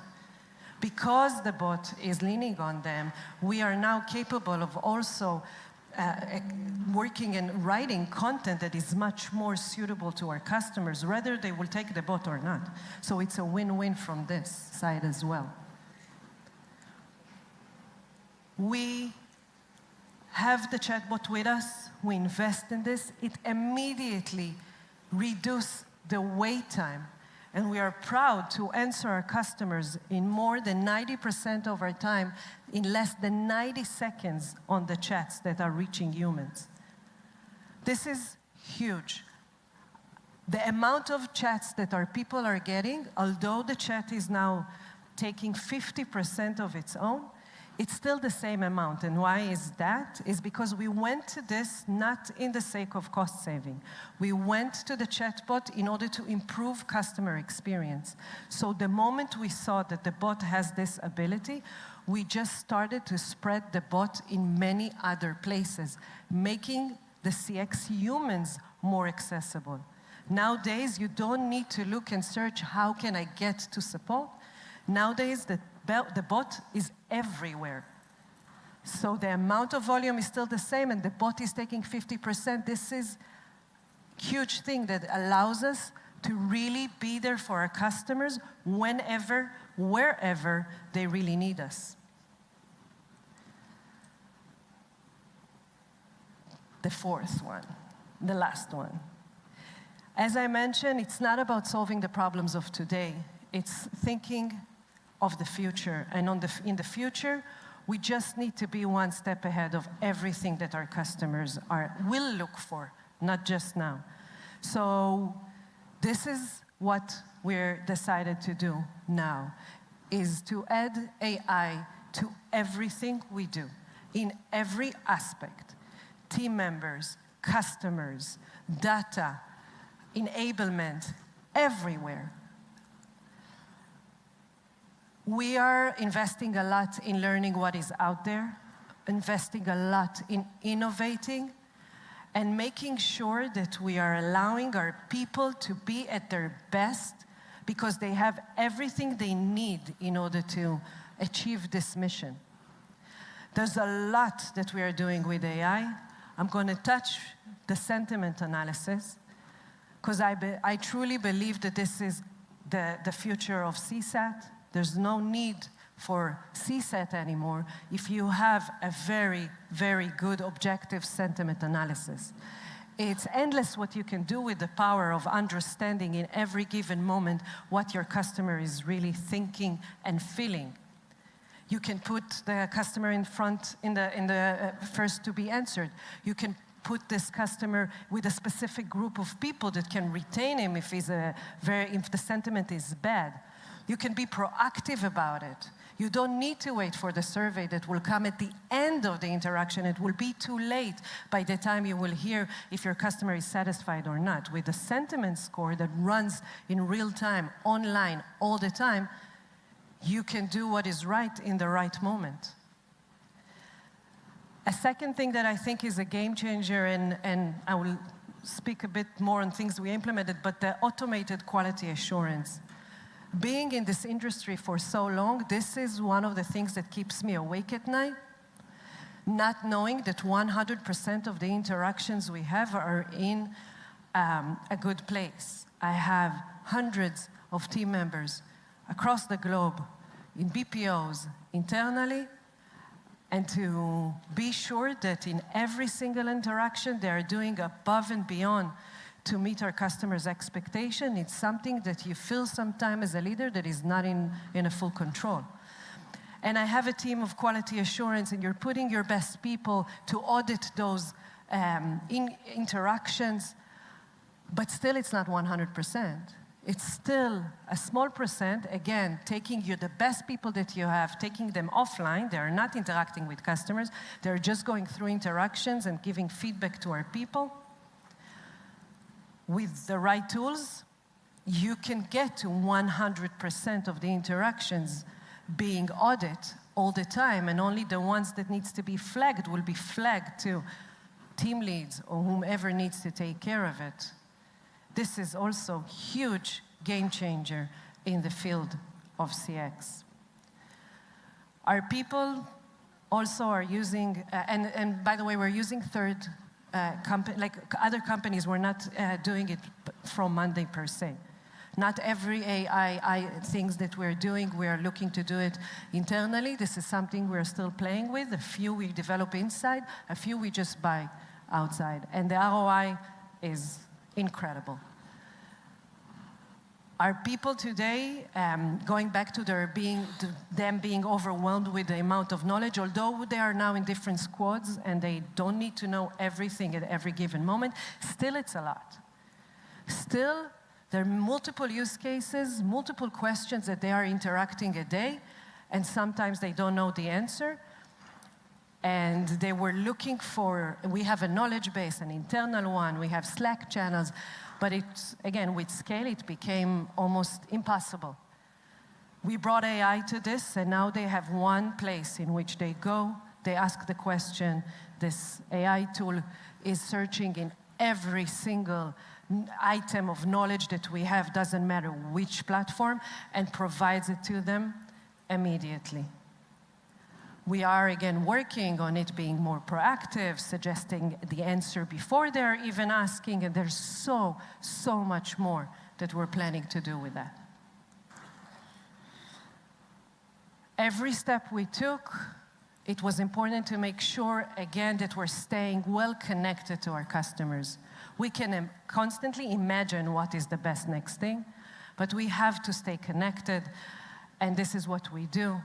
We are also responsible in the company to share the voice of the customers, not only on the experience they have with us, but on the experience they have on the product, ideas that they have, problems that they see. We have, again, now a robust solution for data infrastructure that can combine everything that we hear from our customers. We analyze it. We act upon it, we transfer it to product, to the developers, to whomever needs to know and do something about it, and we see it as our responsibility. So we achieved a lot, but if I'm forced to put it in 4 buckets, we have a much better way to make decisions today. And we saw that the ones that we did made an impact, made a change. We have an infrastructure that can support any scale. Tomorrow, Monday, we'll have more products, we will have more squads if needed. It's an easy way to go. Our people really bring value today. The fact that the bot is taking all the how-to stupid things that we force them to do is now allowing them to really invest time in resolving customers' issues and take it one step ahead. Something that, by the way, we expected from them always, but they could not do it in the volume that they were facing. And we have very happy employees. Our employees now are finding themselves growth in the department. They are finding themselves matching the expectation that they had from the job begin with. And they see that they can really contribute. And looking forward, we want to be a market leaders. We have the courage to say it, we are brave to say it, and we feel like we're there, but we always look for more. We are innovative in the world of CX. We are not afraid to try things, and we want to become the market leaders for this industry. For this year, and we are halfway through to the year, we are looking to delivering exceptional customer experience. This is what we put in the front of our people. We are investing a lot in this harmonical relationship between humans and bots.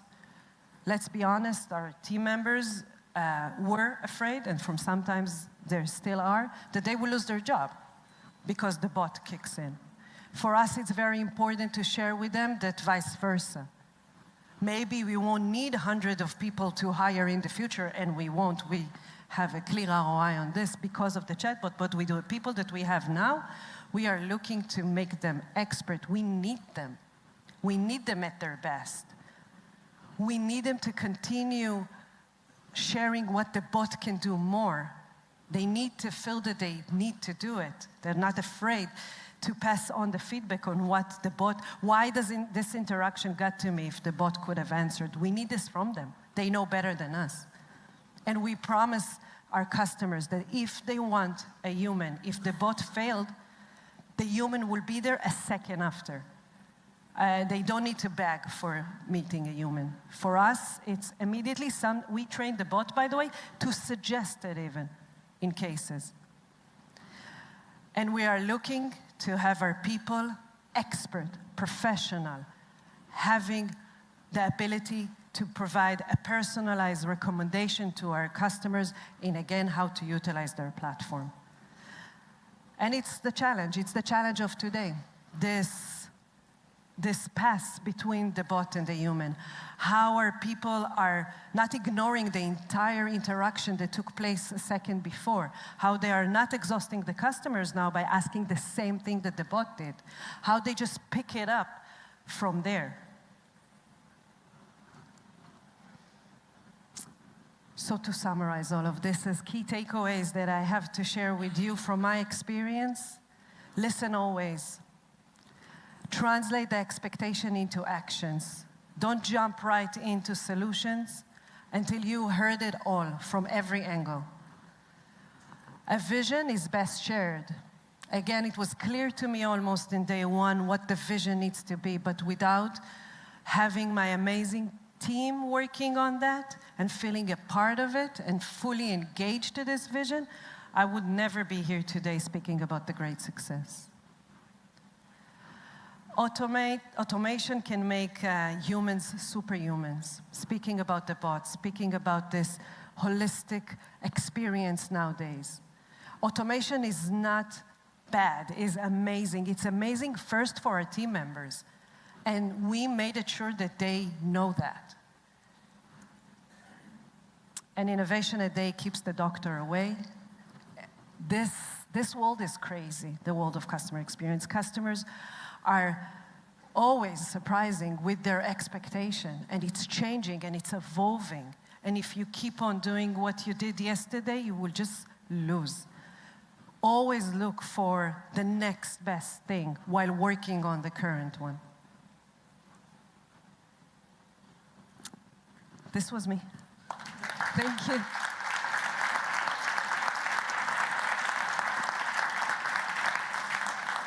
There's mics on the side for whomever wants to ask something. Thank you very much for the session. When you trained your bot, how good was your documentation on the breadth of your platform, its things that didn't quite work so well, the workarounds, all of the realities of a big platform? How good was your documentation? How did you effectively train the bot? So, thank you for the question. In the world of generative, it's much easier. We have documentation. We had a knowledge base. We had a knowledge base internally for our employees. We have externally for our customers. The bot we're playing with both, mainly with the external one. We invested in this knowledge base, in everything that was out there for the customers. Today we have new positions in the department. We have a chatbot manager and has a team of quality assurance because they're constantly changing this documentation to fit the bot. It's never-ending work. But begin with, we had a good one, a solid one. Yes. Thank you for the session. Just a connected question. Do you have it in-house, or what type of chatbot do you have? We decided not to develop it in-house because it would take us too long and we didn't have the time. Can you recommend Ada. Thank you. Great session, and congratulations for getting to 50% on the chatbot. Thank you. I think you shared a quality measure you used for the chatbot. Do you know how that compares to the same thing for humans? And is that something you monitor over time? Yeah, so as I mentioned, we invest a lot in the quality assurance, and the bot had better scores.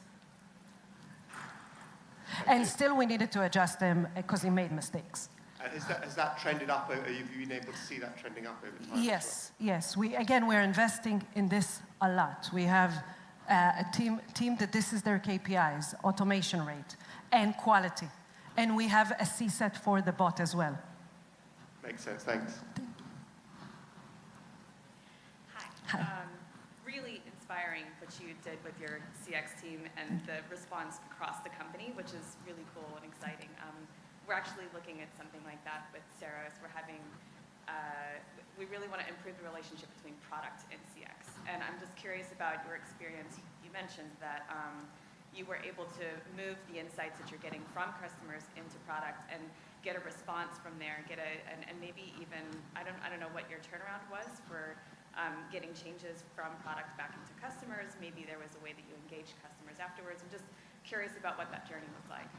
So this is super critical because if we hear so much from customers, and if it stays with us, it's a mistake for the company as a whole. I have a team, knowledge managers, that are sitting in CX with us, and their ownership and responsibility is to, in different places in the domain, to transfer this to the product team and the developers. This is what they do. It's a big team that the moment product saw our investment in this, they jumped right in. We made it so easy for them to get the information with investing in the data and the right tagging. So we are just feeding them. They have no way to run from it. And they actually adore us for doing that. They are looking for more even from us. And we do have an impact on the roadmap. Obviously, there are more channels that they are getting from, but when we came so structured, they cannot say no. Thank you. Hi, thanks again, also from me. My question is, you talked about superhumans and how AI enhances the work of your teams. So is the maturity of a customer, saying, for example, being in onboarding or risking churn or so on, also a variable that you feed into the decision making in the AI response and also in the segmentation of your teams or internal teams, depending on the verticals that they work in? Thanks. So it's the decision of now. It's not for sure will be in the future, but we're not segmenting customers by their size. We believe that every customer needs to receive a full attention. We do have enterprise and non-enterprise, but not much of a big of a change when it comes to us. I'm not saying this is how it's going to last, but this is how it is now. And we are looking on ways, and we have now exposing our people with information about the account and chances to churn and other very important data points, so it will impact their decision making. It's part of us now investing in AI everywhere.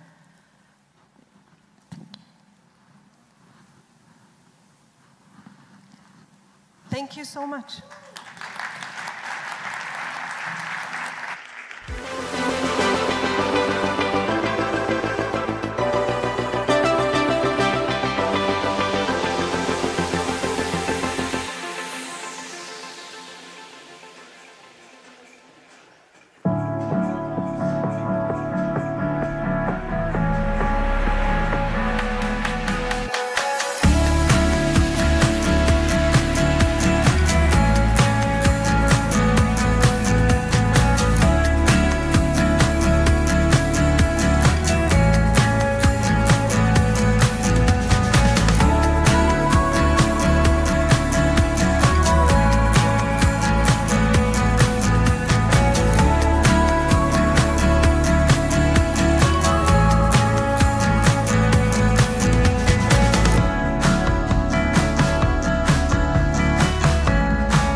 arms around me, I don't stress. Go and lay your head right on my chest. If you are in my life, I worry less. Without you, girl, I don't think I could rest. Don't stress.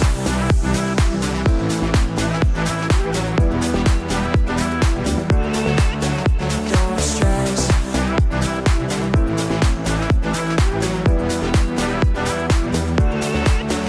Don't stress.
grab your body, pull you close.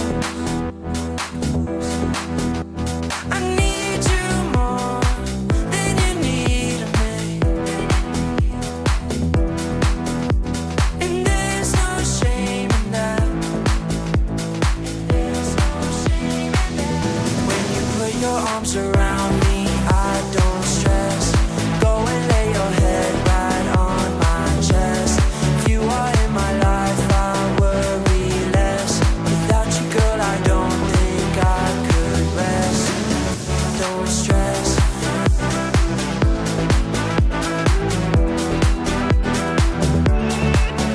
Don't stress.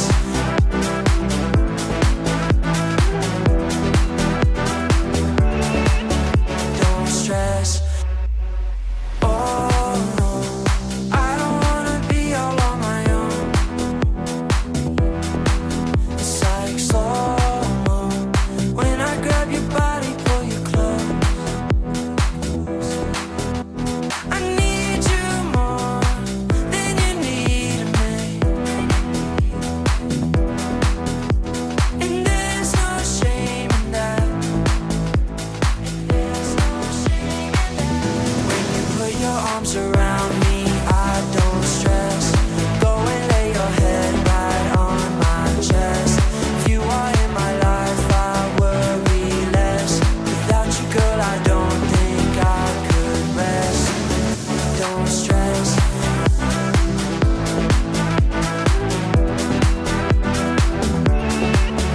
Don't stress.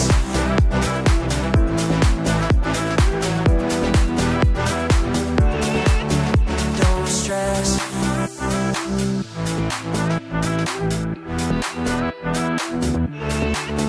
Don't stress.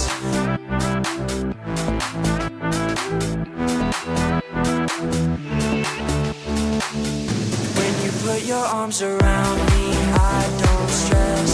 Go and lay your head right on my chest. If you are in my life, I worry less. Without you, girl, I don't think I could rest. Don't stress.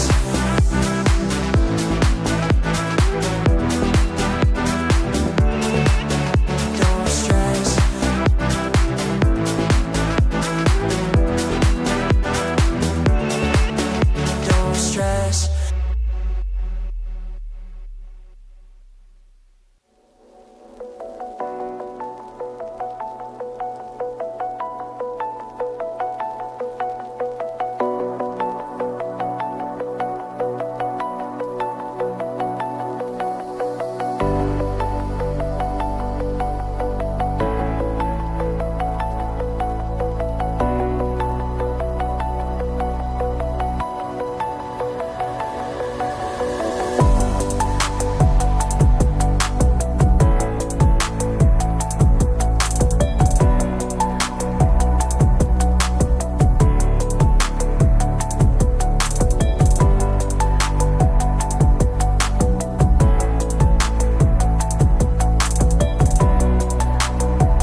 Please welcome to the stage Serhat Soyurel, co-founder and CRO at Insider.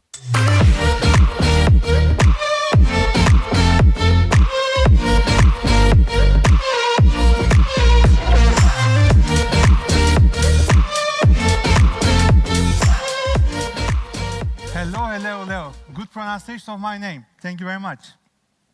All right, guys, let's do it. I know this is after lunchtime, so this session needs to be more energizing than any other sessions before. Let's do this.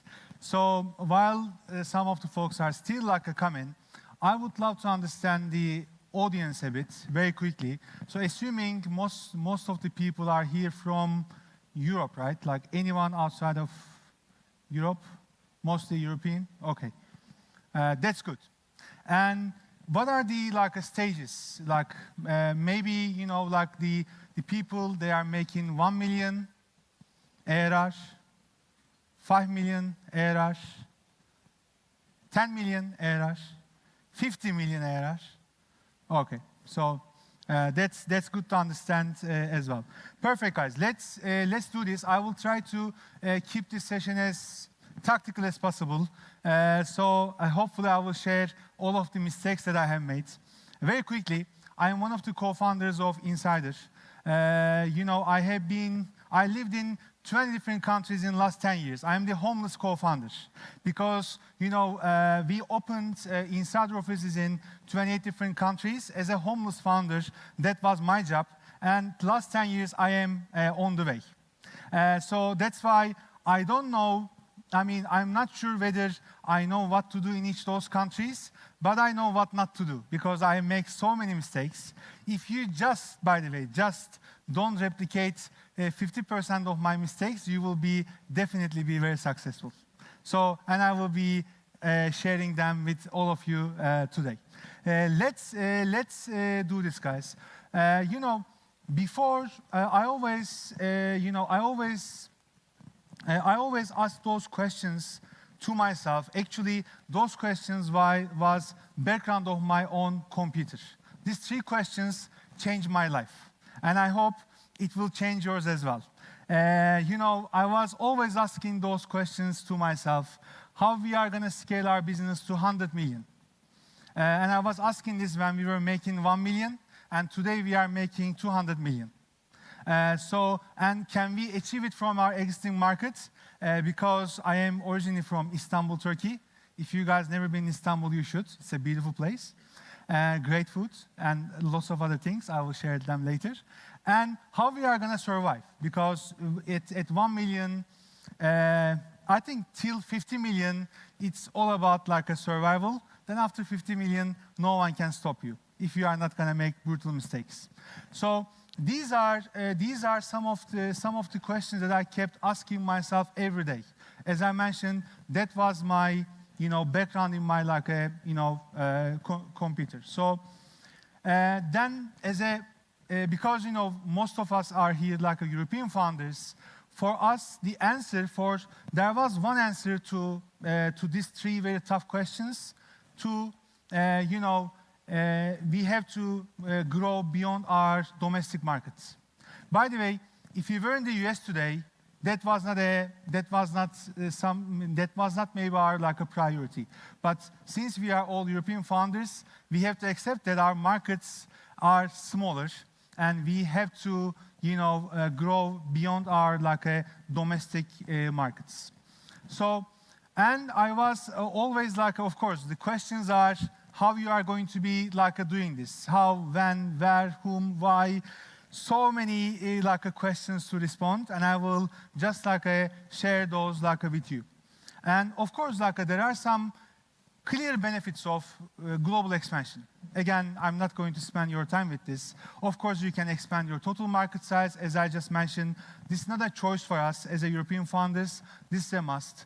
Of course, you can attract, you can just reduce your risk with diversified revenue.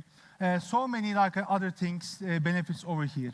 But guys, one thing that I have discovered, one important benefit that I was not aware was attract and retain talent.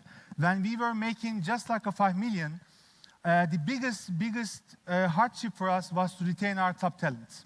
And when we have like a 4 or 5 international offices, we were able to offer them a real career roadmap. And we were just like telling them, okay, we did this 5 million together in our home market. Now we have other 3 or 4 offices. This is your career roadmap. So you are now going to another mission to scale us in that a particular country. So having those offices helped us to retain our best talent, because I know in your stages, guys, the hard thing still in our stage we are making 200 million almost, and the hardest thing still retaining our talent. It helped us a lot, and I was not aware. The other thing is that attracting the top talent. And when you are saying that you got 4 or 5 different offices globally, that is also helping you a lot to find and attract the best talent as well. Along with all of those things, that was something that I was not aware, and you should aware. That's a huge plus for us. And that is our journey, guys. So again, we scale our business from Istanbul. Very interestingly, we moved to Asia, because weird thing about being Turkish, you don't know who the hell you are. Are you European? Are you Asian? We are confused people. That confusion helped us. Normally it doesn't help, but that confusion helped us. And then we just ask ourselves, why we are going to US? Who says so? Because US is the graveyard for the European businesses like ours. Why? Because we go there when we are not ready. And making a mistake in the US is super costly. I know it's a funny animation. I love it as well. So that was our story, guys. So as a confused person, and we just say, okay, we go to East. We don't go to West, because we sit in between. Then we went to Asia. And that moment changed our life, guys. And when anyone comes to you and says you, mostly your VCs, let's say, oh, you must go to US, call me. I will tell them why US. Because you don't have to go to US. By the way, we went to US when we were making, guys, 80 million. And right now, we are killing it. We are so successful. We are growing every single day, because we went to US when we were exactly ready. We got the product, we got the momentum, we got the GTM, we got everything. Of course, there are lots of things that we need to do better today. So again, that was our story. That was an unconventional way for you to maybe think. Then, why we went to Asia, why we went to APAC. Let me just tell you. And so many stories over here, but I have to be, good with the time. Scale of Asia market, guys, is huge. I still remember we were making around I don't know, a $7 million, $6 million or so. And, we were about to close one of our biggest deal. It was our first $1 million deal. This is one of the biggest telco operator in Asia. And then it was one of the last meetings. Our champion asked me, look, we have a huge traffic, 300 million monthly active users, 300 million. One company bigger than Europe, one company in terms of subscribers. So are you guys able to really handle us? And I say yes. Then I call my CTO, 300 million, and I ask, what is the biggest traffic that we are handling today? He told 10 million. And one company coming 300 million. And can we handle it? He told me, of course no. And I say, thank you. Then I get back to our client. I reassured him, of course, yes. And we did it. And, and the other thing is that, again, so many stories, again, one of the best airlines in the world, still our clients, when, again, in our early days, I think 8 years ago, it's our client for the last 8 years, they told us, oh, what about your technology works under 2G? And I asked, what is 2G? What the hell you are talking about? I mean, I tell this to myself. What is 2G? And they say, internet connection, 2G, because in some countries in Asia back then, in some outside of metropolitan cities, this is the internet connection. So your technology has to perform under 2G. Then again, I say yes. Then I go to my CTO. Under 2G, he says no. Then I go back, yes. Then again, like we deal with it. So, guys, all of the things that we thought that is liability for us, it became our biggest asset. So today, if you are feeling, this is tough, why? And I was telling myself, why the hell I went to Asia? Why I didn't stay in Europe? Why I didn't go to US? What the hell I'm doing here? These are the problems that I'm facing every day. Then we did the best move ever we did for our company.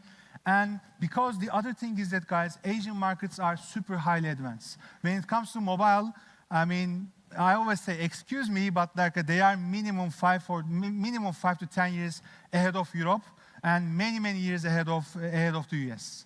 So, and then we went there, and this move helped us to scale our product because of the problems that we are facing today.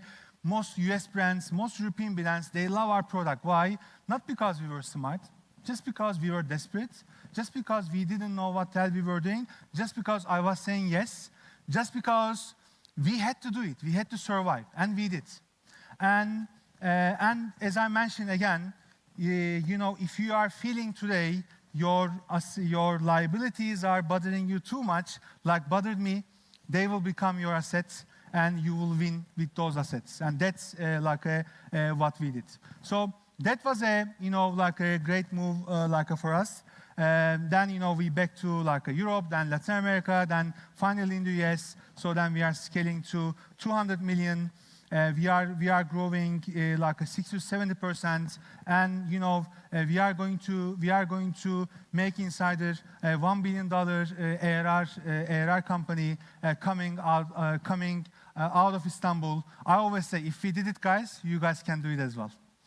You should do it. You must do it. So I think we will all do it. So let me move to all of this. Let's forget about all the glory. I can tell you all the funny stuff over here. We just smile a bit. Let's cry a bit as well, right? These are the things that I was crying. I made those mistakes. You guys should not. Some of them, it is just a reminder, guys. Some of them, these are the things that you all know. But mistakes are like this. Things that you still go on, you make it. And hopefully after this presentation, you won't. So missing the ideal timing for expansion, guys. So I see this a lot. And of course, there is no a perfect answer for this question. Again, you guys will ask when I should be expanding to other geography. I know, let's talk real questions that you are having right now. Because I was asking, okay, when I should be expanding to another country, because most people will tell you focus. Focus is very important. But if you are going to be focusing too much, that's going to be another big problem for you. So that's why I came up with a number for you, because that's what you need to hear, I know. But of course, every single business is different. So think accordingly. So if you are a UK founder, solution for you. If you are a UK founder, 5 million is your milestone, guys. Once you make a 5 million, please pack your bag and start moving.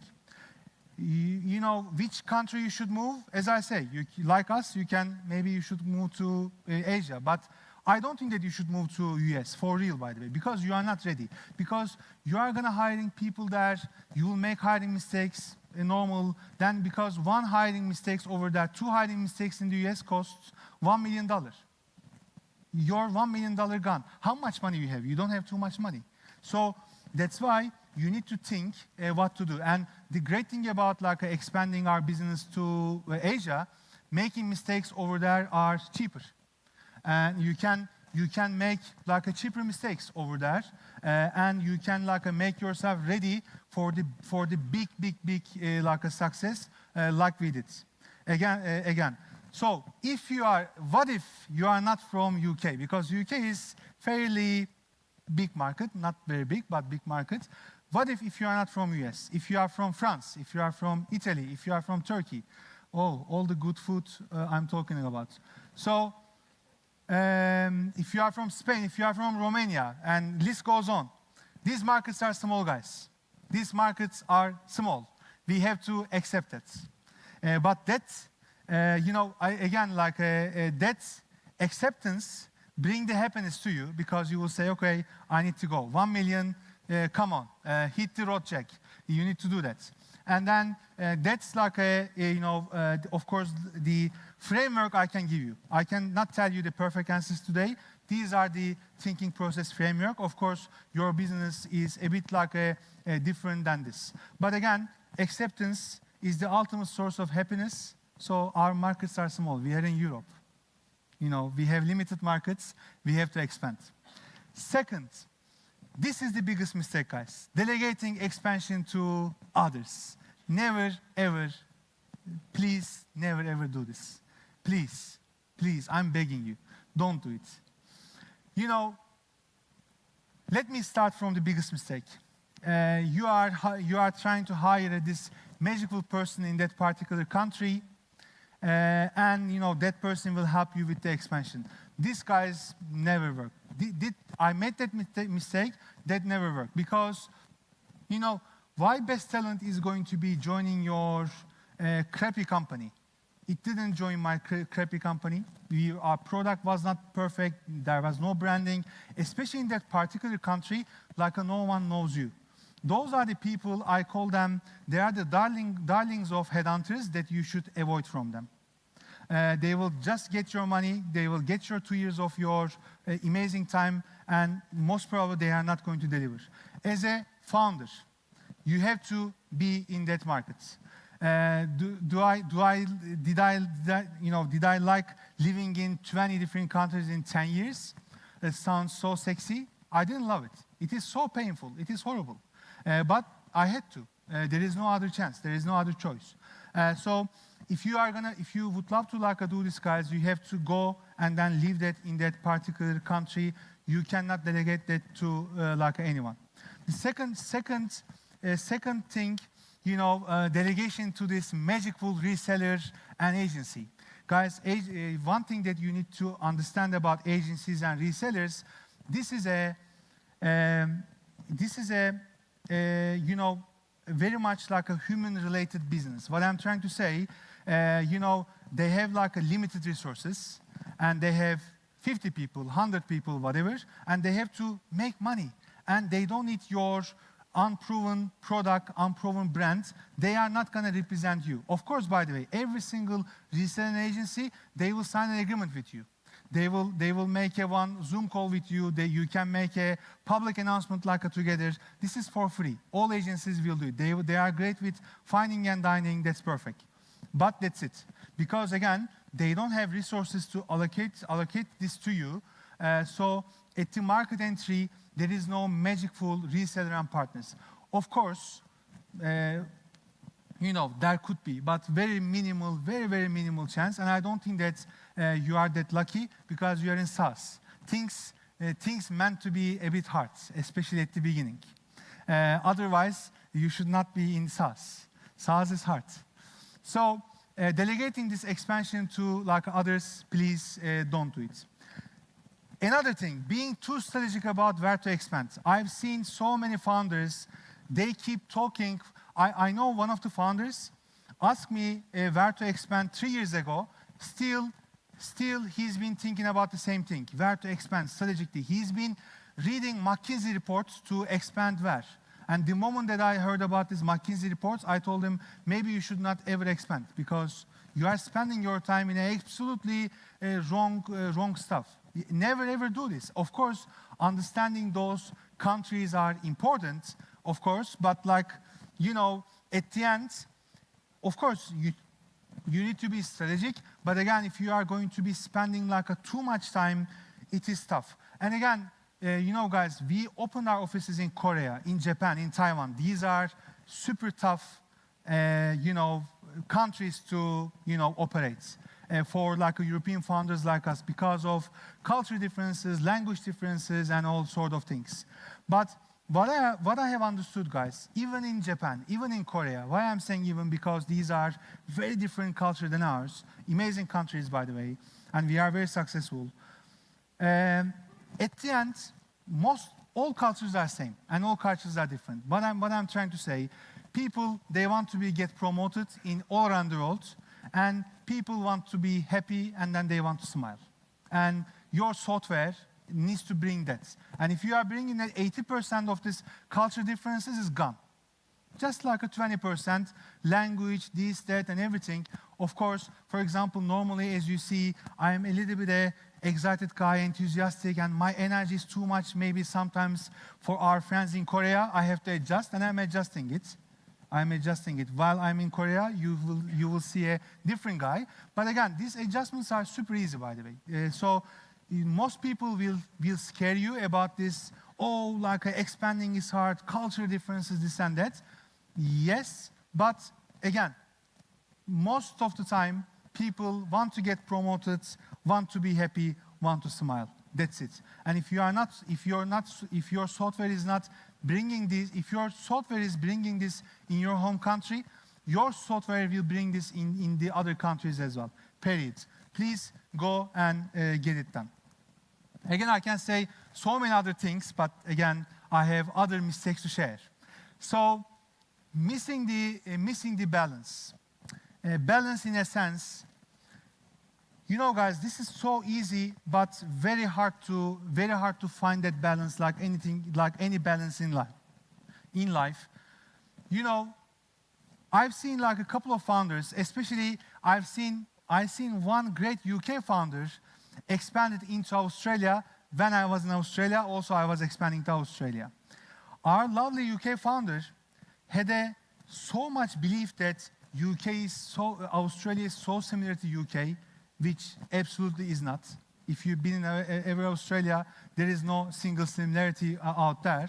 And because he was trying to apply every single best practices to Australia, and then, you know, he was not able to like a successful. Me, as a guy from Istanbul, Turkish guy, I went to Australia. I didn't know anyone, by the way, 0 people, other than my school friends from UK. You know, then I went with that mindset. But then what I did, I applied this this framework. Again, I can only give you frameworks. My framework is here. Apply 60% of your best practices, because other mistake is to forget your best practices, because that's another mistake. For example, if most of the founders, when they are expanding into Korea or Japan or Taiwan, that part, large market, great, big market, they say that expanding is over there, learning, exchanging cards. These type of like cheesy things, you know, how to exchange business cards. This is like more than this. So, and they are saying, oh, this is so much like a different place, I should forget my best practices. Don't do that. Don't do other parts as well. So framework here, 60% of your best practices, stick with it, apply. 40% adjust as per the country. That's like what you should do. So again, sticking your best practices, it is like so tough. And I see this mostly, like English-speaking founders, they do this a lot to. Mostly when they're expanding other English-speaking countries, they're assuming that those countries are similar. Again, UK to Australia, guys, I didn't see one similarity out there. So that's the other thing. So mistakes. By the way, I can really, guys, list another 100 mistakes that I have made. And some like a tiny, some like a really big ones. Maybe during the questions, after the questions, I will be around. I'm happy to share those with them. So then team asked me to also Serhat, don't make people cry. Also share some best practices as well. That's why normally I don't like best practices, because you know, guys, best founders, they forget their best practices. They always remember their mistakes. I am always remembering my mistakes. These best practices, these slides took much of my time because I don't remember any of my best practices. But let me bring you one. So when you expand into a country, who to hire, who not to hire.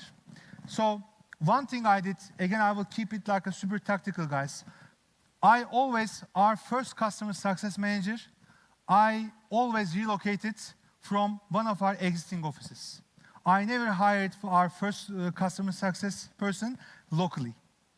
And regardless of the language, again, we were in a very, very tough geographies, as you know, very, language specific ones. Still, like what I did, I relocated one of our best customer success person from another country to the country that we're expanding. And then, because, you need someone to bring the best practice over there. By the way, our customer success person in each market, they didn't only bring the knowledge, they also brought our values, and also they also help onboarding our own people. They were not only onboarding customers, they were onboarding our own people that we hired locally. You need someone like this, but not in a tactical level. As a founder, you are there. You are there to remind the mission. You are there to get the first customers. You are there to do everything. But, you are basically bringing those customer success managers close the language gap. Because the biggest drama is happening always between your HQ and then the market that you open the office. There's always a knowledge gap. And there's always oh, HQ is bad. Oh, this is bad. But once you have one person closing that gap, which should be customer success, not salespeople, then you will see that your problems will be gone. Then the first person you need to hire, guys, as I mentioned, please do not hire. Please don't make this mistake. You see, even I'm sharing best practice, I'm reminding my mistakes. Please don't hire fancy country leaders. Especially from large companies. Let's say, you are hiring very fancy CV, 15 years at Salesforce, this, it's so impressive, right? It was impressive to me back then as well. But this person never did anything in his or her life, something from 0 to 1. 0 to 1 is so hard, guys, 0 to 1. This Salesforce guy, he or she is great at 50 million, whatever million. But again, first question you will ask, have you ever done 0 to 1, my dear friend? If not, don't talk. Don't even, because I know it is sexy to hire them, especially in the early stage. You want to prove yourself that you can hire from those guys, and then this is a big, big trap. Maybe, you can, because you are there as a founder, you are the country manager, you don't need one, you are there, and then you need to hire a great account executive, great salesperson, again, worked in a 0 to 1 type of a company. Again, I've seen an amazing, outdoor stuff over there, team romantics and prides. You need your romantic people, and they are out there, by the way. They are out there. One best practice I can tell you over here, guys. The people that I was not able to hire, the moment that I was in the country and we shared a meal together, they saw the fire in my eyes. And then, I managed to hire the people that I couldn't hire over a Zoom. Or I was going there, those countries, for a couple of 2-3 days. Then that was not working as well. They want to see how committed you are. So going back again, you are not hiring fancy country managers with hugely successful leaders. No, you are there as a country manager, and then you are hiring your account executive. Sales velocity is very important. Did they do before 0 to 1? Are they selling in your check size?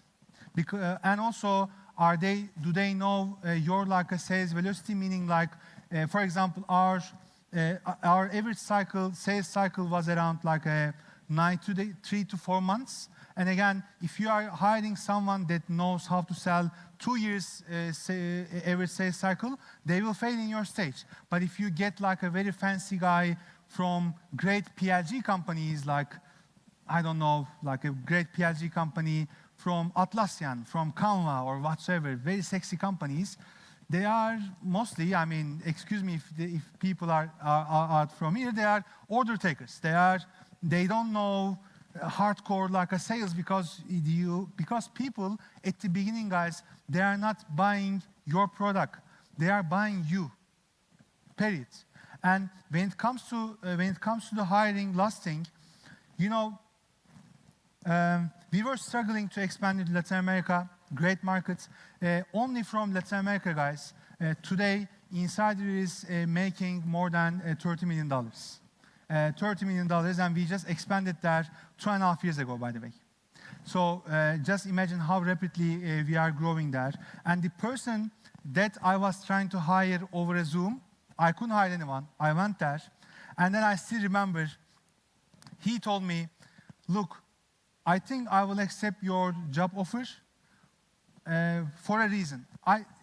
You know, exactly he told me like this 2.5 years ago.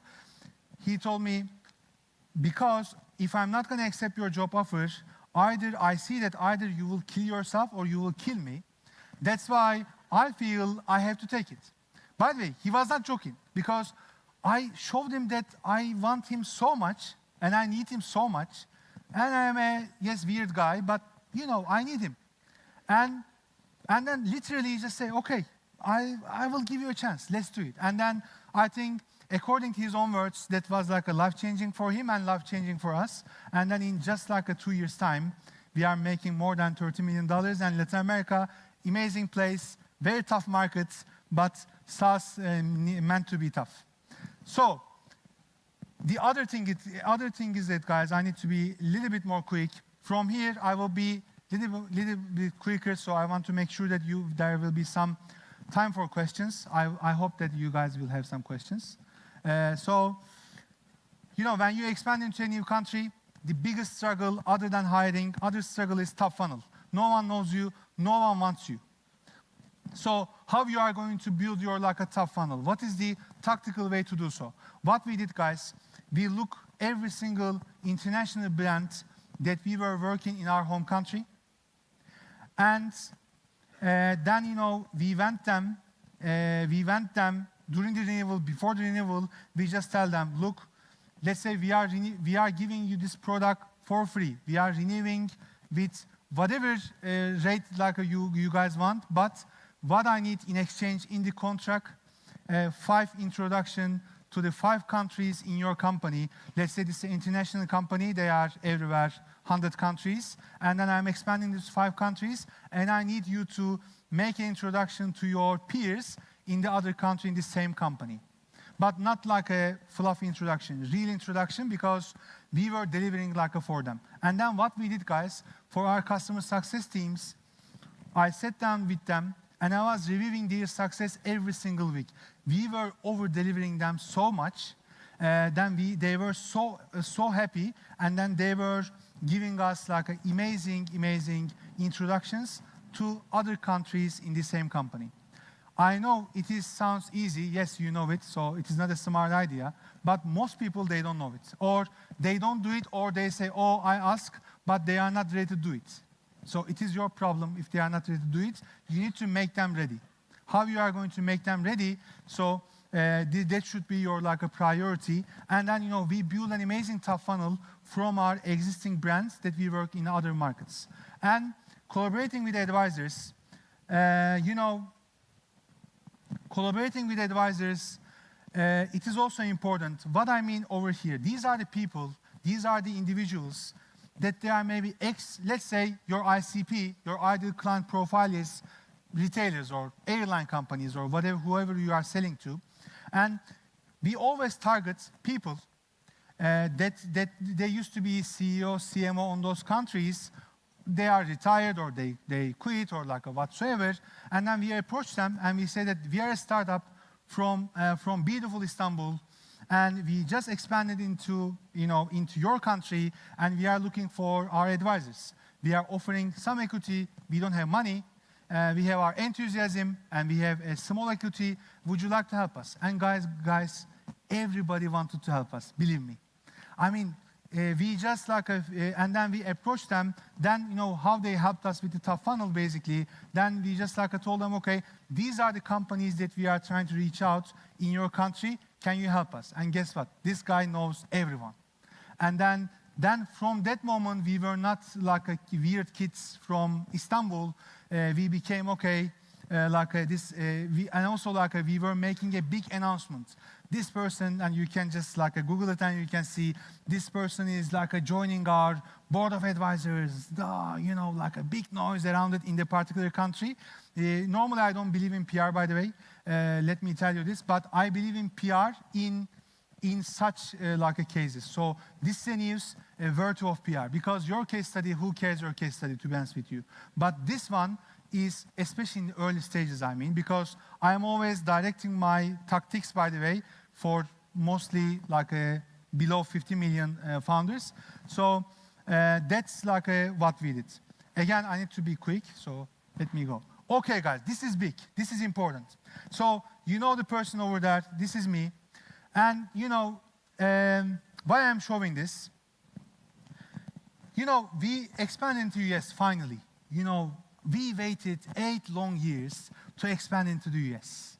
And then finally, we opened our office. Again, as a homeless founder, I went to New York City.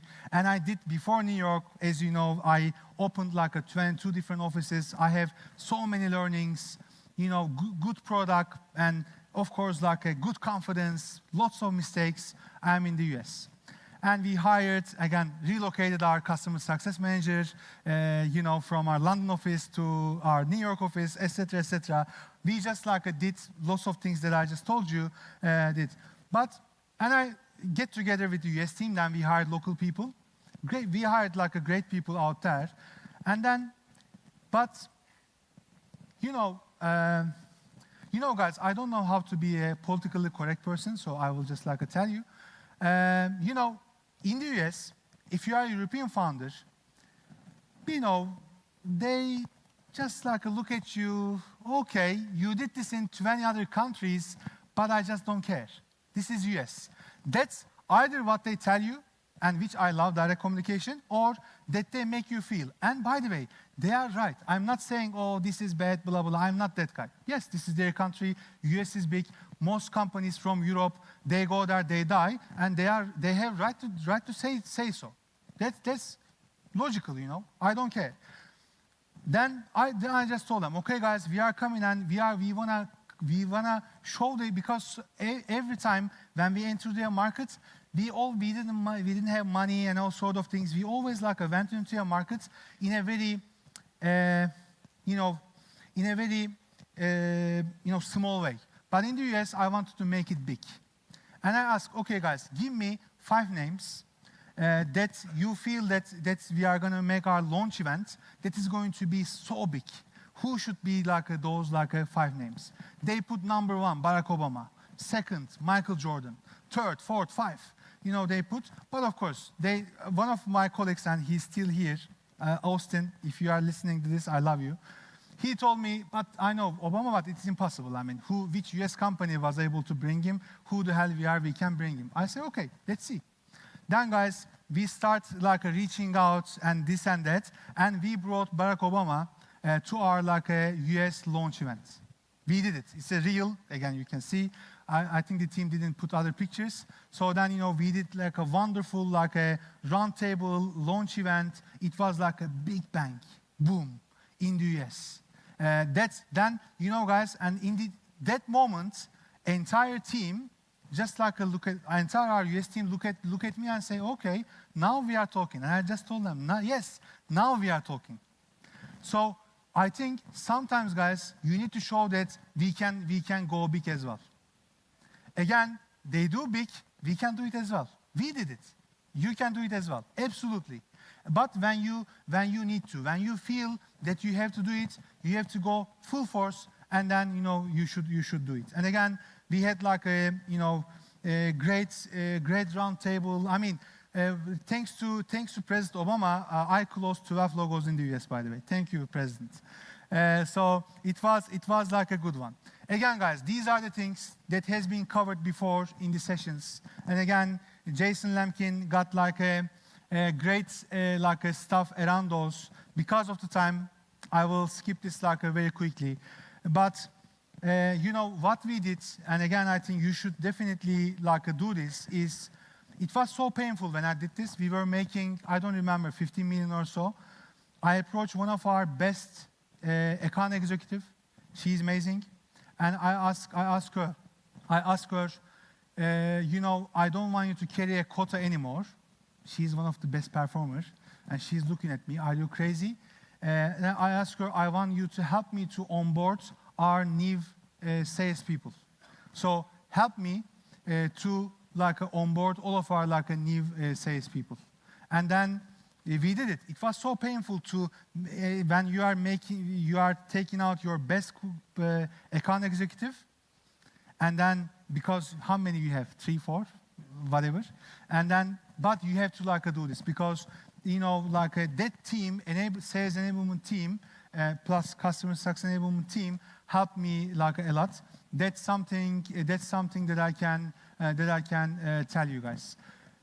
Lots of other things that I can tell. And one more thing, guys. And again, I'm not going to politically correct here. Let me give you a real example. We opened our French office, very successful. We got around 25, 30 people. We have amazing logos that we are working over there. I am still doing every single interview by myself. We have 1,500 people. They still, if you are an intern, you still need to see me. If you are an account executive, you still need to talk to me. Because when people are asking me, everybody's talking about culture. You know, guys, what is culture? Culture is who you hire and who you fire. Lots of other things that you hear about the culture, this like a fancy wallpapers or milkshake you give to the people, this is not a culture. Forget about it.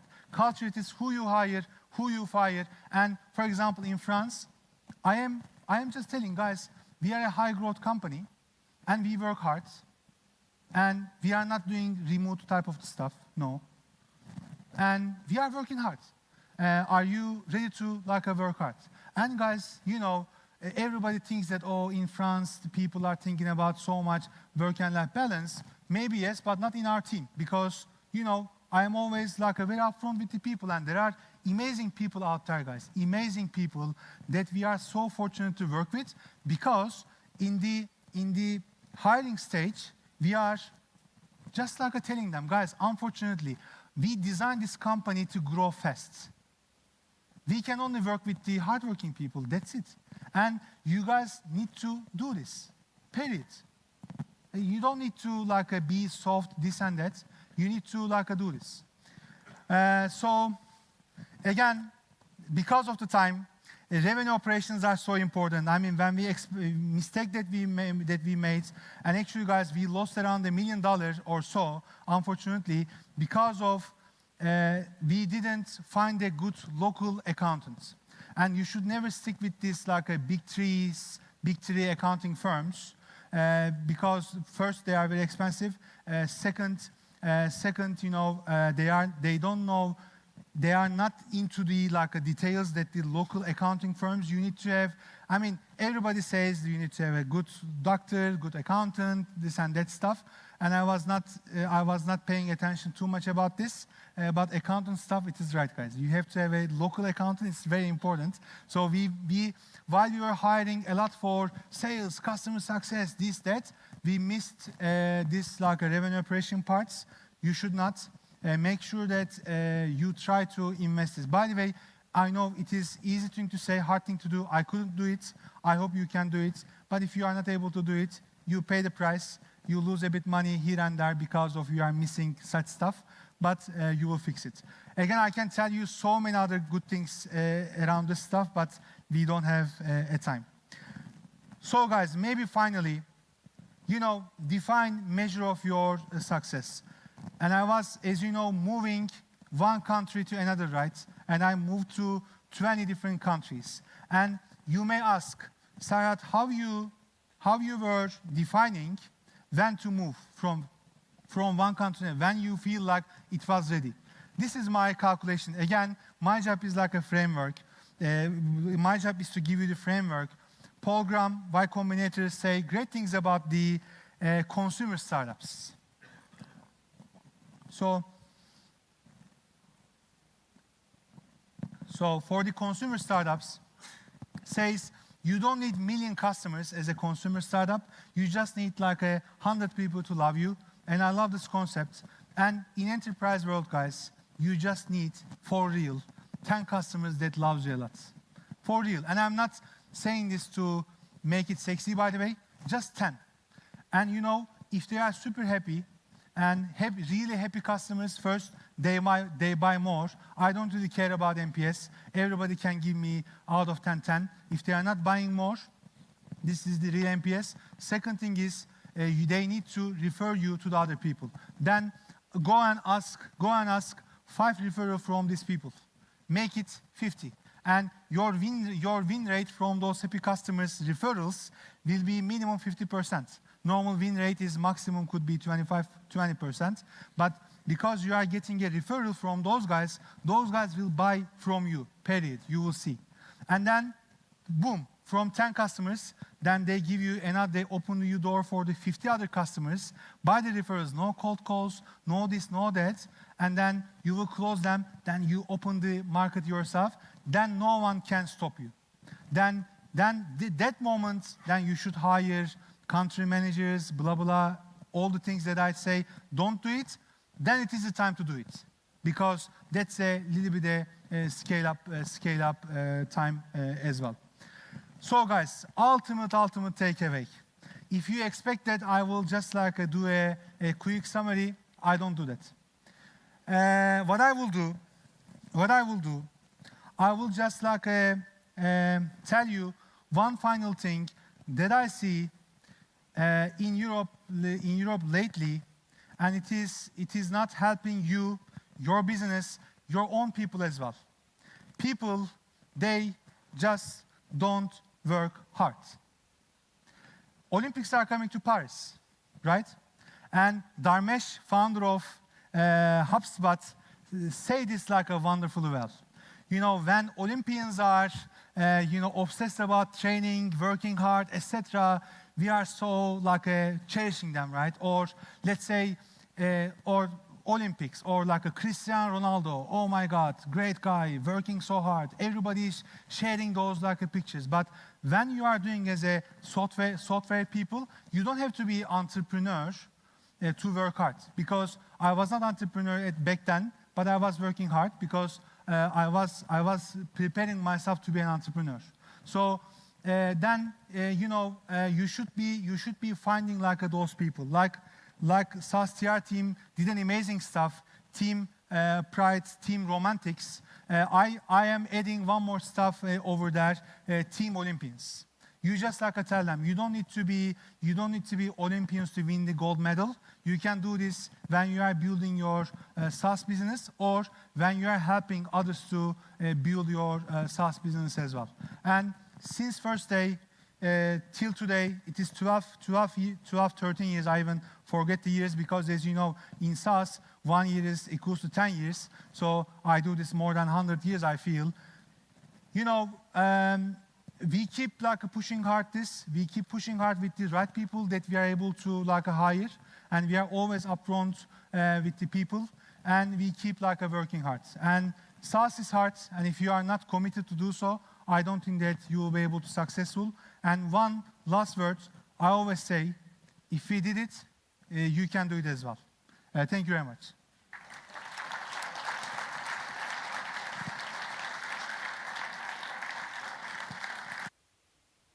I talked a lot. I'm looking at the team. Are we able to get some questions or not really? Not really. I am sorry, guys, because I talk a lot. So, and another mistake I made today, time management. So please commit your timelines. Thank you very much, guys. Have a wonderful day.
put your arms around me, I don't stress.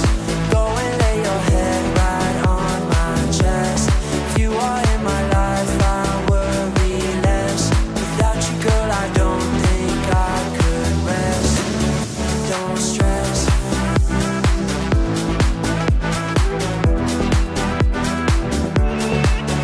Don't stress.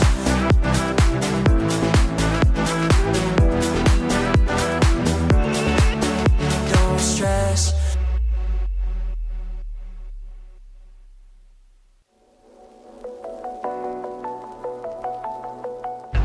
DeepL is the world's best translator. Our history shows that. It was pretty clear that whatever we can do in AI will just surpass any other solutions that are out on the market. We should package that in a product. We should make this available to the whole world. The beauty of translation, any kind of company has this problem. Over 100,000 business customers, going as far as governments. Competition drives us forward. One Goliath and two Goliaths, and what's the difference? Technology changes. It's this time when startups are successful. Enabling communication globally, there's still a lot that can be done. Everything is possible in Europe. We just have to believe in that.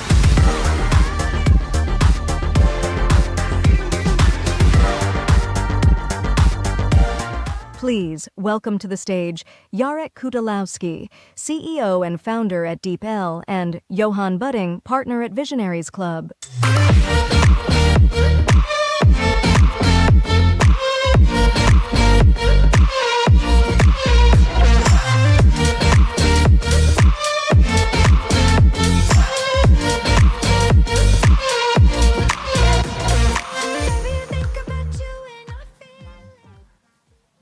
Good afternoon, everybody. How are you? Happy? Good couple of days. So I hope lots of interesting discussions, great ideas, answers to questions you have been thinking about for many years. I'm very excited to be here today with the CEO of one of Europe's most valuable AI companies. But it is not only a leading AI company in Europe, it is really competing with the big technology companies on a global stage. I'm very much looking forward to talk to Jarek about his journey developing the best specific AI model for language translation, but also for writing text. And in addition, we will talk a little bit about what Jarek and team are doing to optimize their model for the needs of big corporations. Thank you for having me. Welcome everybody to London over here. Super happy to provide all of those answers that Johan was talking about. And yeah, I think DeepL is a European company, as you know. Like we are headquartered in Germany, as Johan has also alluded to. But we are on a on a very quick path towards becoming really a global company. And I think that is a goal that we set out to go on already quite some time ago. And I've been always very strong about the fact that you can build in Europe, but you also have to really think globally and make sure that you're not kind of catering to Europe only, because the world is much larger than that, and there's so many more opportunities out there. Couldn't agree more. Before we dive into the now, let's talk a little bit about 6 years ago, when you launched DeepL and lay the foundations. I myself know the company since approximately 3 years, since I started advising you on go-to-market topics. But despite our many conversations on go-to-market, what really always struck me the most was your focus on research and product. So can you perhaps tell us a little bit more, where is that focus coming from? And especially also, why has it been so critical for DeepL's growth? So first and foremost, Johan, thank you very much for all of that go-to-market help. That was incredibly important for the company. Yes, we have started very much as a super research and technology focused company as such. That was our DNA. That was like the first crew that was around in the company. It was all research scientists, engineers, a few language people with that. That was crucial for us. And I think that it is so much easier when you're going out to the market, when you have a product that is really compelling, where you have a product that is founded on a sound technological basis that kind of makes you differentiate from all of the competition that you might have, either startups, either new players in the market, but also the big companies out there. And you kind of know probably what our competition is with the Googles and Amazons and Microsofts out there. So that has helped us a lot, very much at the beginning.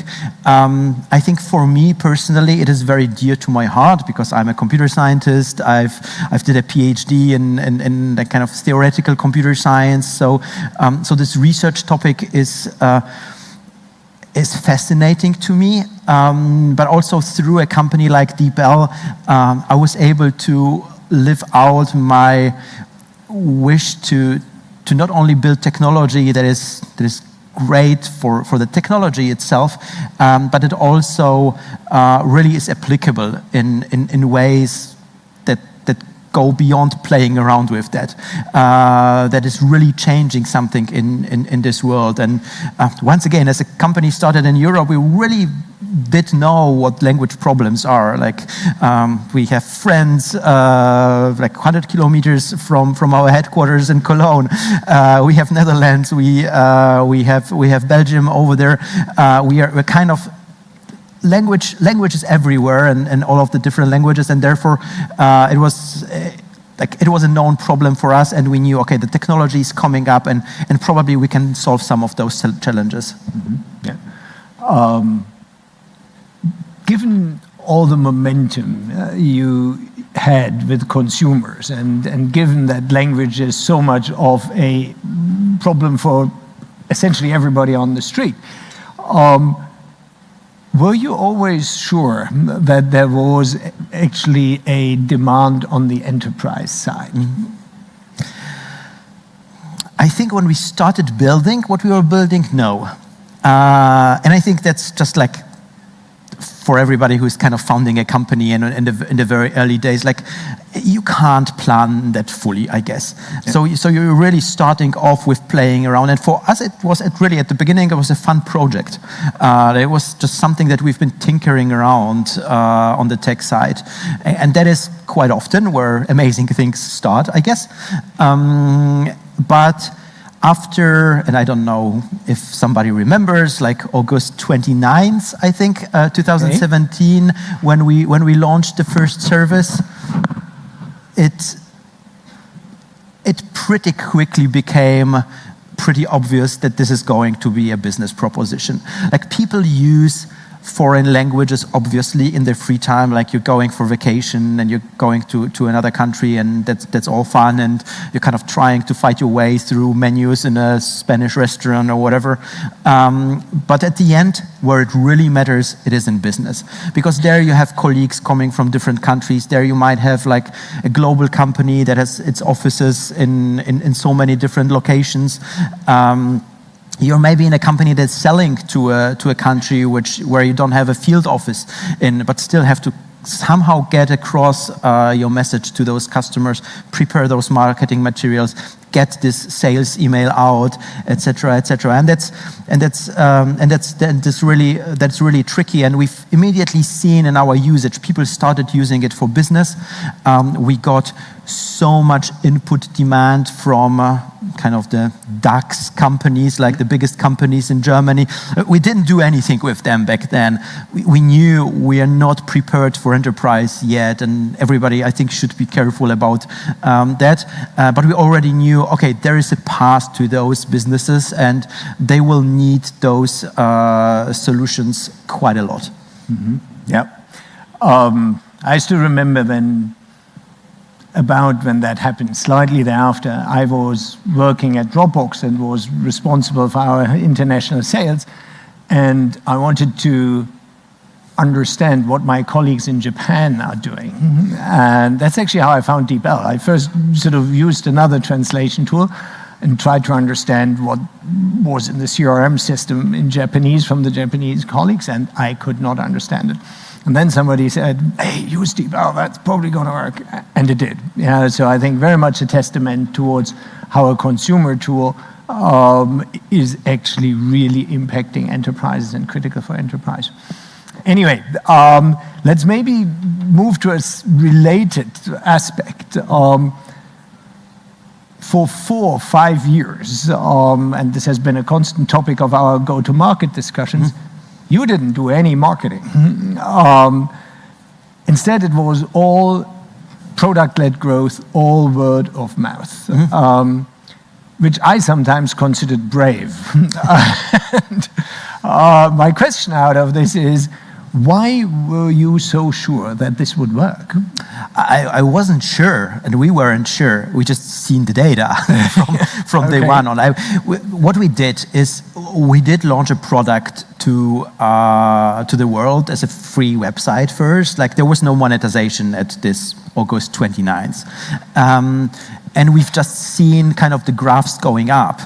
And at some point in time, we've been asking ourselves, is there, like, can we add marketing to that? Can we throw money at the problem and pretty much accelerate that growth? The problem was that this viral growth, this kind of recommendation engine that was going in the background, like your colleague telling you about DeepL, they were so fast and they were so good that we would have to really throw immense amounts of money onto marketing to get that running, or to kind of significantly tilt the curve, tilt the needle. And then the question is like, do you want to really do that, or maybe just because it seems like the product itself is so important for our users, maybe we just want to invest that money into research and product. And going back to your first question, make sure that we are building something that people love, and we'll just not have to talk about it in a great and elevated way as marketing does, but just like the product is going to be working on itself. And I think for the very first years, there was really just a question of data and seeing that it works. If we would have noticed that it doesn't work, most probably we would have increased our marketing spend and tried to do other ways. You always have to experiment around. It was just like a sensible business decision, I think, at this point in time. It kind of changes a little bit with the stage of the company, and as we are now, we have the title on the slide here, PLG to Enterprise, and as a company we've evolved. I think there's different paths right now, different buyers, different customers that we're looking at, and their marketing can play a more important role. Yeah, I think what would be maybe helpful for the audience is if you could talk a little bit more about how that early enterprise demand manifests itself. Yeah, because I think it's a really critical inflection point. How do the first enterprises come inbound? What are the discussions? What happened at that point in time? Yeah, I think what is common to a lot of PLG companies, and not only for ourselves, is that at some point in time, and based on the conversations that I had with others, is that at some point in time, you're gonna get bigger and bigger companies in the inbound pipeline. You're maybe not really targeting those, and you're not going after them, but they appear by themselves, and you start noticing a problem. I think at some point in time, how do I deal with those? They come with strange asks, like they want to have a certification on security. They come with a 20-page Excel sheet to fill out on what are we covering, how, and et cetera, and you start noticing that there's nobody in the company who can fill that out, and it's me filling that sheet out, which is obviously works for the beginning. You should do that, but hey, it's not going to scale. So you have to build out a sales force, and you have to build out a function that is going to be able to tackle that, and that is obviously causing a lot of further headaches, and kind of you have to build out quite a bit for that. Yeah. So that begs the question: what's easier, building or selling enterprise software? Oh my God. like I'm an engineer by education, so probably for me initially it was easier to build things, I would say, but neither of those is simple. Like for you, probably selling would be simpler, I guess. But you're an engineer too, so like I don't know. You've been doing a lot of go-to-market over the last time, so maybe you're the perfect person to answer that question. At the end, I think what is important is that as a company, you accept that you have to do both. I think being an amazing product and technology company gets you to some point, and you can achieve really great success with that. But if you want to play in the top league, you really have to be excellent at both. Like there's no way around that. And I think like in the very, very early days, I told one of our early investors, Matt Kohler from Benchmark, that yes, we're this great product company, we're great at technology. It's fine if we're mediocre at go-to-market. And he said, no, Jarek, like this is wrong. Like you have to be excellent in go-to-market too.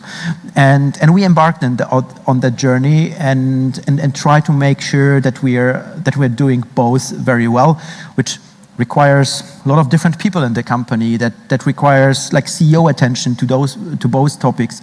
But at the end, like the mix of those is going to be super important, because at the end, if you have great product, great technology, like somebody with an amazing go-to-market, like Microsoft, is going to come around the corner and crush you even with a weaker product potentially. Yeah, totally. So sometimes people are telling us that expanding beyond PLG is easy. Once you have your product-led growth, everything is fine. The rest will happen by itself. Would you agree? I think I know the answer. If not, why? Scaling a business, nothing is easy. But that one in particular, I think if you start off with PLG, like you're running more of a consumer company. And consumer companies operate slightly different. If you talk to somebody from Snapchat or Snap versus talking to somebody from Salesforce, like even an engineer, I mean, pretty much both are doing coding, but still the vibe is totally different. Their understanding of the ecosystem is different. And if you want to build solutions for companies, you have same thing as you're building solutions for consumers. You have to have everybody in the company on board with that, and you have to have everybody have some kind of an understanding of what is happening with the product, how it's helping the users, and therefore, when you're going that step from PLG to enterprise, you have to do a lot of education in the company. Like everybody needs to understand why we're doing that, to be motivated and to be happy about that step, maybe, but also really understand what is this about, like what are our customers, why they're asking for a single sign-on, why does that matter? Like for a consumer company, that's probably not going to be important at all, but like for enterprise companies, it's like super important. You have to have that. And things like if your engineers, if your tech teams do not understand why they're doing that, it's going to get deprioritized. Like somehow, even if as a CEO you're pushing for it, there's going to be some decision tree where somebody's going to say, yeah, we're going to do that like next month, because they don't know why. And therefore, there's a lot of education happening. There's a lot of different people coming into the business also. Like at some point in time, you start seeing your sales force being maybe larger than your engineering teams and your product teams. And that's a massive shift in culture. And you have to work out your ways as a company around that. Like, honestly, Johan, you've been in more PLG to enterprise companies than me. You've been at Google, Dropbox, Slack. What's your experience with that? So frankly, it's very similar to what you said, but I would say it's three things. It's alignment, it's skill building, and then it is bringing the two together, which I think is probably the hardest, but at the same time also the most important. Yeah. So alignment. If you are a consumer-oriented company, you have a specific group of people in the organization. For example, you have engineers who love coding consumer-oriented features. And if you then want to add an enterprise motion on top of that, Some of them are going to sit there and say, well, that's boring stuff. I don't want to code an SSO integration or something like that. Similar things are going to happen in marketing and elsewhere in the organization. So the first really important thing is you need to make everybody understand why that is so important. Yeah, and usually it is, if you have that enterprise opportunity and you don't go after it, somebody else will turn from an opportunity into a threat. So you really want to do that. Skills, you already talked about it. You need to add new people with new skills. But that's not all, and even harder is you need to get some of your existing team members to grow, to expand, to embrace stuff that they aren't comfortable with, and that is a very difficult journey. But then the key piece, which really I think decides about sort of success or failure, is how you bring it all together. Yeah, because that really powerful go-to-market motion, which, yes, I was lucky enough to pick a few right companies with Google, Dropbox, and Slack, but I think all three of them eventually got right, was bringing it together and to make sure that consumer and enterprise work together. So, example in marketing, you want to make sure that that demand that you have amongst individuals using your product gets channeled into a demand in the corporation, that those users, consumers talk in their company like that guy did in my company and say, hey, we need this. Yeah, not only advises a colleague use it, but ultimately goes up to IT, goes up to their seniors and say, we want that tool. Yeah, very similar on the sales side. You need to be able to go bottom up, top down, yeah, bottom up, harness the many users as the testimonials why the product is great. So you need salespeople who can do that, but really the same salesperson should also be able to call the CEO and say, hey CEO, don't you have a language problem, and shouldn't we talk about what you do about that? And again, if you bring those two together and they really work, it's magic. Yeah, that is when you're really off to the races, and it's the best that can happen in terms of growth engine.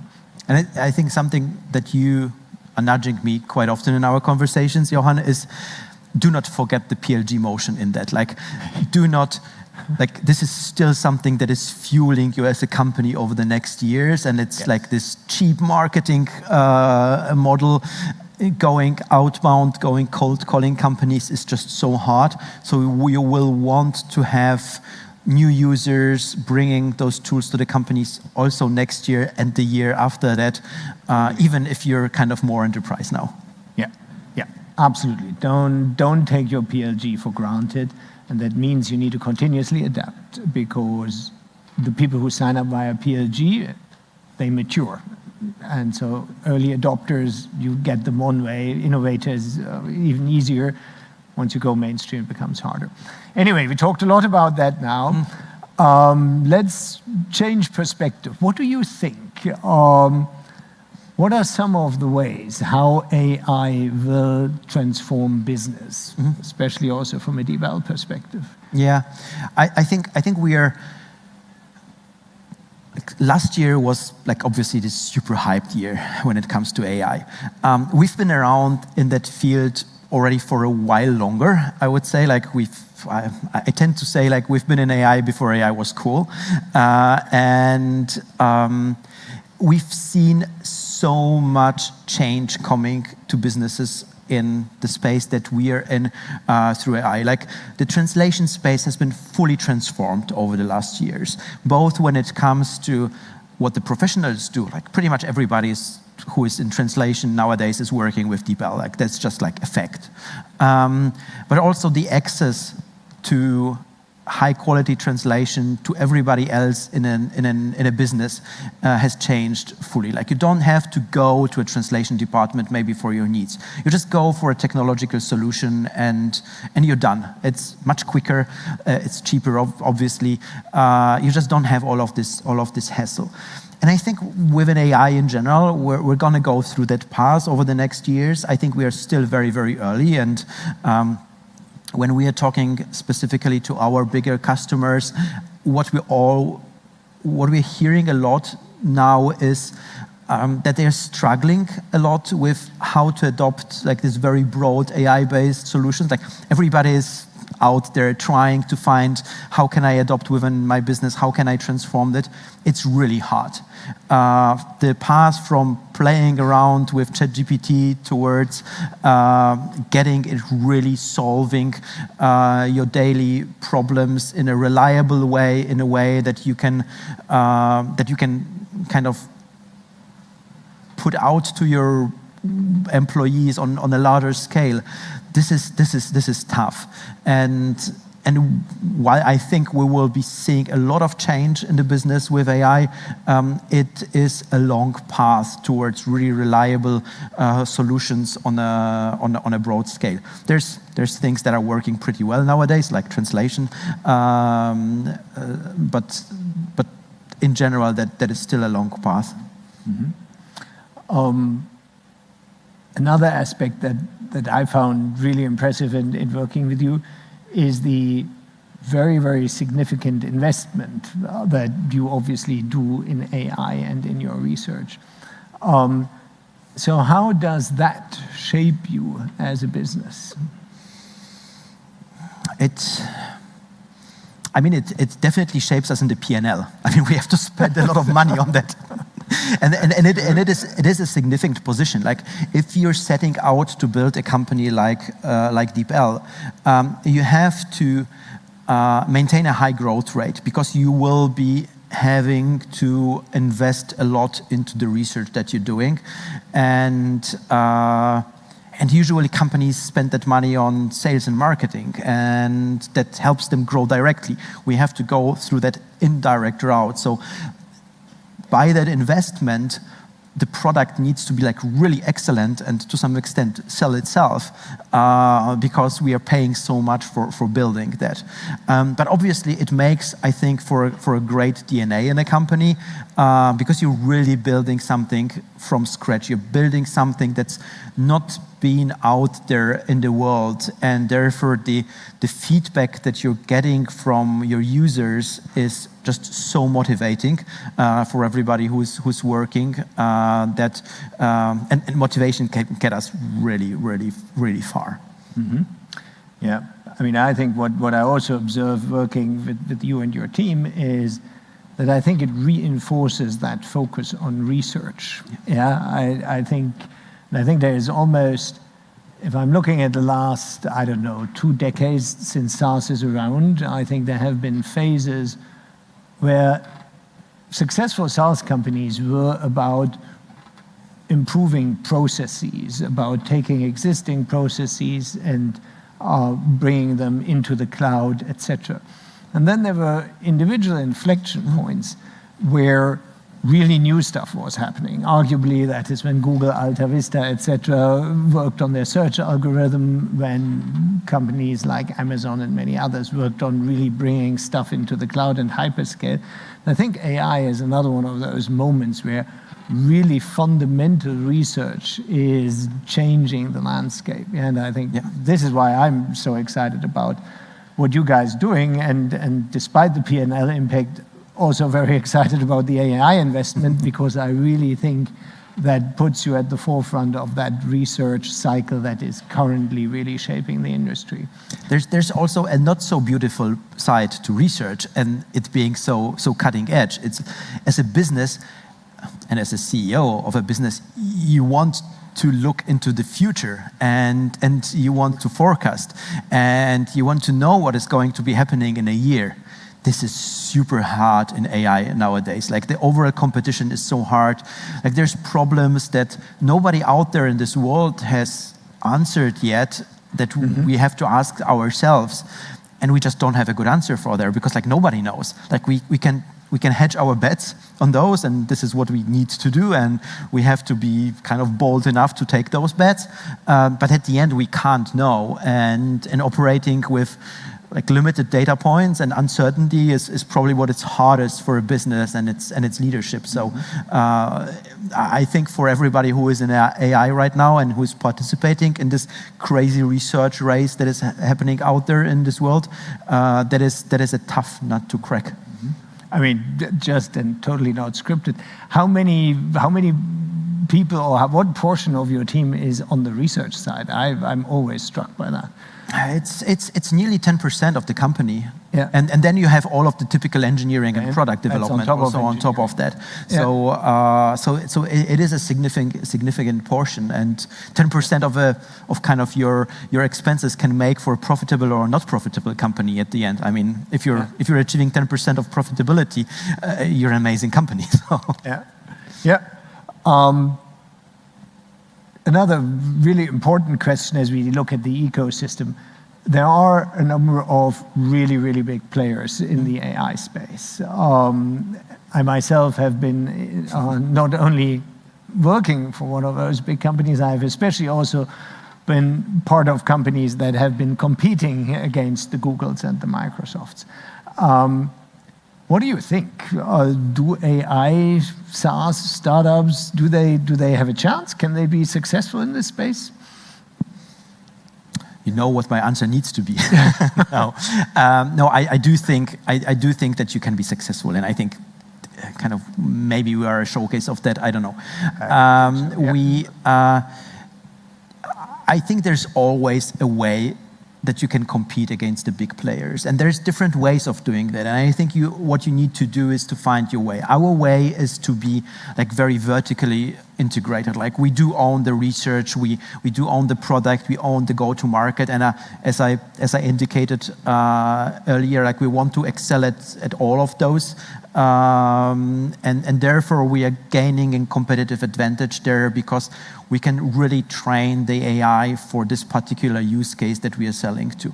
And there's many other AI companies that are, for example, creating legal solutions for companies and are focusing on those. And as I said earlier, like businesses are super confused about how to adopt AI in a way that makes sense for them, that actually brings in return on investment. They will need a lot of help on how to approach that topic, which is why companies will have the chance to work with those businesses and get them on board of solutions that are proven for a particular use case. And this is also what we're doing and what many other AI players do. And whether you have to own your own research for that, I think that's up for the market to verify in the future. But there's definitely an opening for different kinds of solutions and working more closely with customers to support them on particular challenges that they have.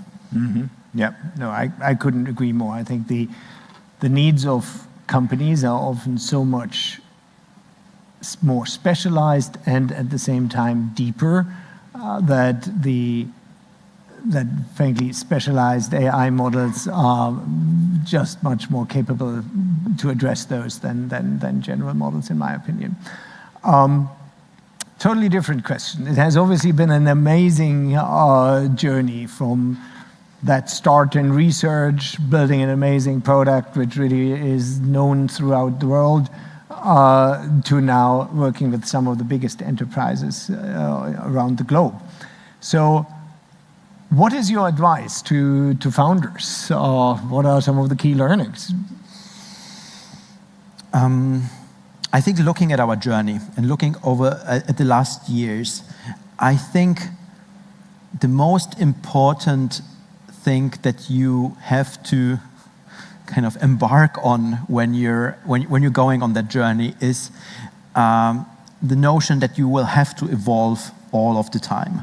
I still remember one of our investors, Samir, who was speaking about that on a panel, and he said, like, when you're in a high growth company, you have to learn all of the time, but you can also allow yourselves to have like periods where you're kind of slowing down and you're taking a break, and then maybe you're not gonna kind of advance to the next level in this year, but you can kind of focus on private stuff and whatever, and then you can once again accelerate in the next year. It happens. As a founder and as a CEO, you can't. You have to grow with the company all of the time, because if you're not growing, then the company is gonna stall, and it's just like a fact. Like the company won't go further if you're not going further, and there's gonna be like a lot of situations in which you're going to be totally uncomfortable to grow. There's going to be things that are going to be easy for you as a founder. Like whatever your personality is, whatever your strengths are, there's going to be stuff that's going to play to your strengths. But there's going to be also those areas which are going to be really hard. If you're like, just because we've been talking about PLG to enterprise, like at some point in time, you're going to be sitting in this enterprise sales meeting with like some folks with a suit and a tie, and you'll be trying to understand what they're talking about, what are the problems in this enterprise, and potentially that's the situations you've never been in, and you will have to learn to master that situation. So there's going to be just like lots and lots and lots of these situations, both external but also internal when it comes to the organization. You will have to challenge yourself on hiring the next level of leadership into the business. Potentially, like people that you like a type of people that you haven't been working with before, and you have to evolve to be able to do that and do so pretty much each and every day. And I think that's like the amazing fun of all of that. Like this really makes it interesting. But we humans are not made for change. Like change is super tricky for all of us. Yeah, look, I think that makes perfect sense. And I remember another conversation we had where you said, look, you mustn't be afraid of throwing away things you have built in the past, and to evolve, you mustn't be afraid to take risks, and you also mustn't be afraid of putting your team in uncomfortable situations. So, yeah, but I couldn't agree more. You need to involve in the organization with you. Perhaps last question before we go to audience questions. What kind of company will DL be in 5 years? I know 5 years is a long time, but 3 years is boring. Everybody asks 3 years. So let me ask 5 years. What kind of company will DL be? I hate that question. It's super hard to answer, and which is why, like, I'm a scientist. I want to give precise answers. It's very hard to answer, and as I said earlier, like the point in time that we're at right now is making predictions very, very, very hard. What I think is going to be, what I think DeepL is going to be, it's still going to be a very research-heavy company, but also a company which, as I also said earlier, like it is going to be out there to solve real-life problems. Yeah. So we have an outpouring also of labs-oriented companies out there, which do not know right now what their commercial model is going to actually be. These are research arms of universities, pretty much. Mm-hmm. That's not us. I think we are a little bit more application-specific from how our DNA looks like. But all that said, we just talked about evolving and changing. Like next year, there might be like a singular point in time where we'll have to rethink all of that and just go another path, because this is going to be what will be best for the company, for its employees, for our customers, and for our users. So I would very much like to not set that in stone, and making sure that this recording of this doesn't get used against me in 3 years, when we have to go another route, and we have to stay vigilant to those changes in the market, especially at this crazy point in time right now. Yeah. Yes, couldn't agree more. With 5 minutes left to go, questions from the audience. Maybe let me kick you off. Who of you has been using DeepL? Can I ask for a show of hands? That's great. Okay, that's about half, almost half of the people. Questions? Yes, and yes, I have a question. How does the current hype around AI affect how you build your enterprise sales team? I mean, who you hire, maybe commission, maybe alignment with marketing, and it does it, maybe it doesn't. Yeah, great. Let me repeat the question I was asked to do so that it goes onto the recording. So the question is, how does the current focus hype on AI impact your recruiting, especially on the sales side? I think the sales motion has changed a little bit over the last year in a sense that our customers are more aware of AI in general, and they're kind of asking for AI solutions as a kind of first principle, which is sometimes good and sometimes not. I think in kind of a challenge-specific approach is sometimes better because you're looking at a problem at hand that you want to solve in a particular way rather than looking for, hey, where can I apply AI to solve my problems? So the customers are more aware, and that in a sense forces us to be also better in kind of how we're articulating how AI can help our customers. We have to be better at educating them. So our hiring needs to also take into account that we have the sales force that gets the problem and is able to help our customers with that. Is that very particularly changing our hiring strategy? Probably not. It's probably more education that goes on within the business itself, as the topic itself is so new. Like you can't hire AI experienced salespeople in the market right now because it's such a new field, pretty much. But definitely the dynamics are different. Our customers are looking for AI much more. On the other hand, obviously the buzz around that topic makes it also harder to cut through the noise there, and this is something that we have to address in our marketing particularly. Thank you. Hello. First of all, I would like to tell you that I've been using DeepL for a long time, so thank you for very your much. service. It was by far the best translation tool, better than Google. But I wanted to ask you, because I've seen in use cases that these days many people, they want to have in the same workflow content creation and content translation in the same, let's say, production chain. Myself, I've been using, for instance, OpenAI, feeding it with JSON with, for the techies here, pairs of keys and values, and then it returns you the translation, and before that you create content. How do you see yourself competing in this age of agents with production chains? So oh, sorry, you got to repeat the question. Yeah, I better repeat that question, or I will at least try to. So, how do you compete in an age where content creation and translation are used together? And you gave your example, obviously, of how you're using OpenAI in combination with JSON, and before that, have your content creation. I think in a sense, a lot of around that question hasn't changed so much over the last years because we always had this kind of big and known competition that had its APIs for translation and that was already plugged into some workflows.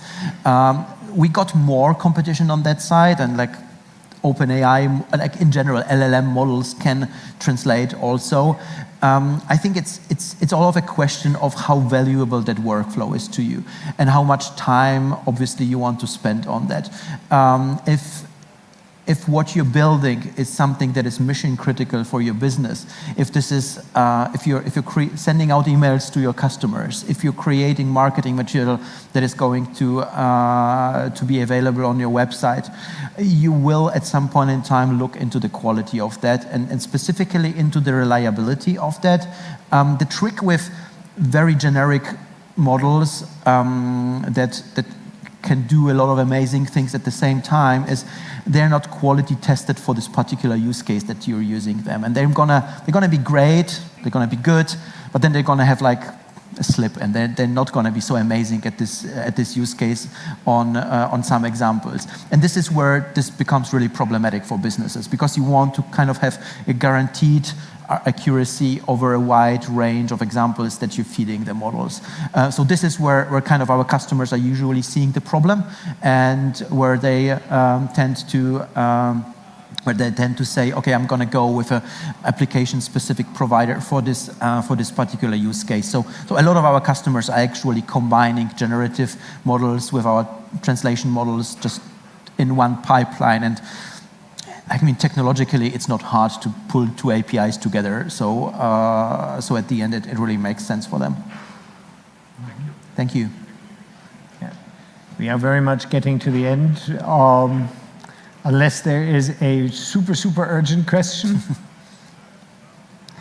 which is not the case, I would very much like to thank you, Jarek, for taking the time. Again, it has been an amazing journey to watch and partially be part of. And I am still, enthusiastic every day about how people just come to me and say, hey, they love working with DeepL. So again, thank you very much for taking the time, and thank you all for being here today. Thank you. Thank you.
Our next session is about to begin. Please take your seats.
Please welcome to the stage Jason Lemkin, founder and CEO at SaaStr.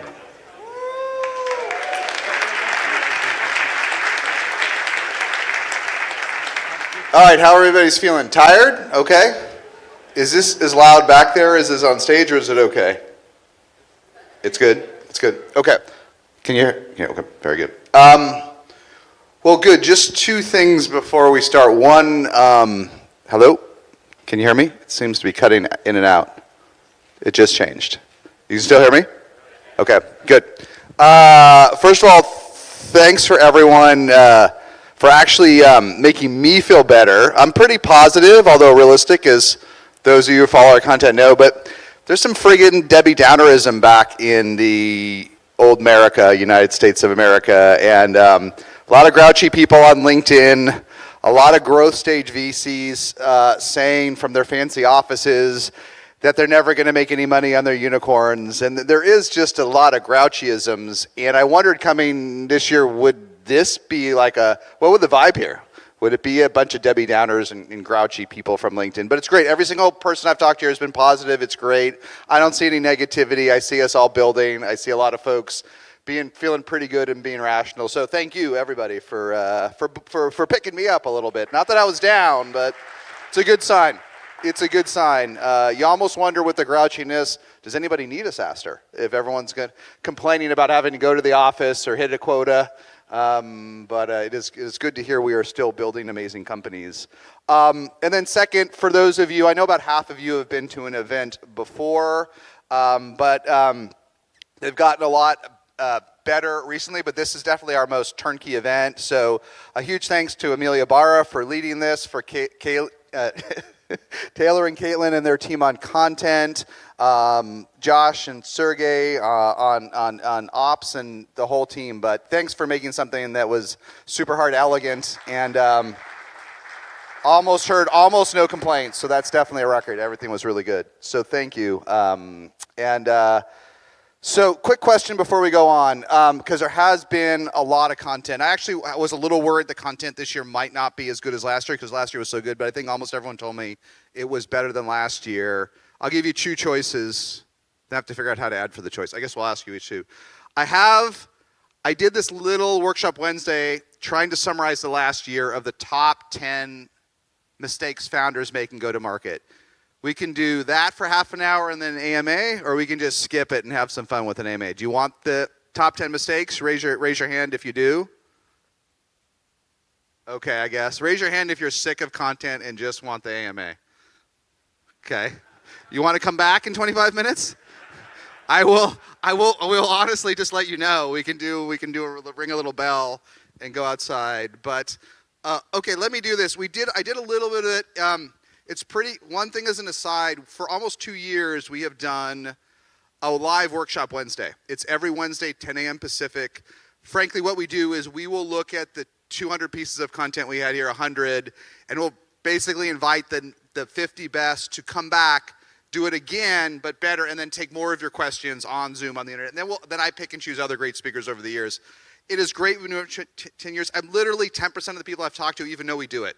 So if you like this content, just go to SaaStr.com. On the right, there's Workshop Wednesday. Click and sign up. It's free. You can join it. And we do versions of this content almost like next week we have to take a break, but we have 50 weeks out of 52. It's pretty good. Then we put it on our YouTube and all that, but you can join live. So do that. Anyhow, I did one of these and it was great, but a very small number of people saw it, and I wanted to update it.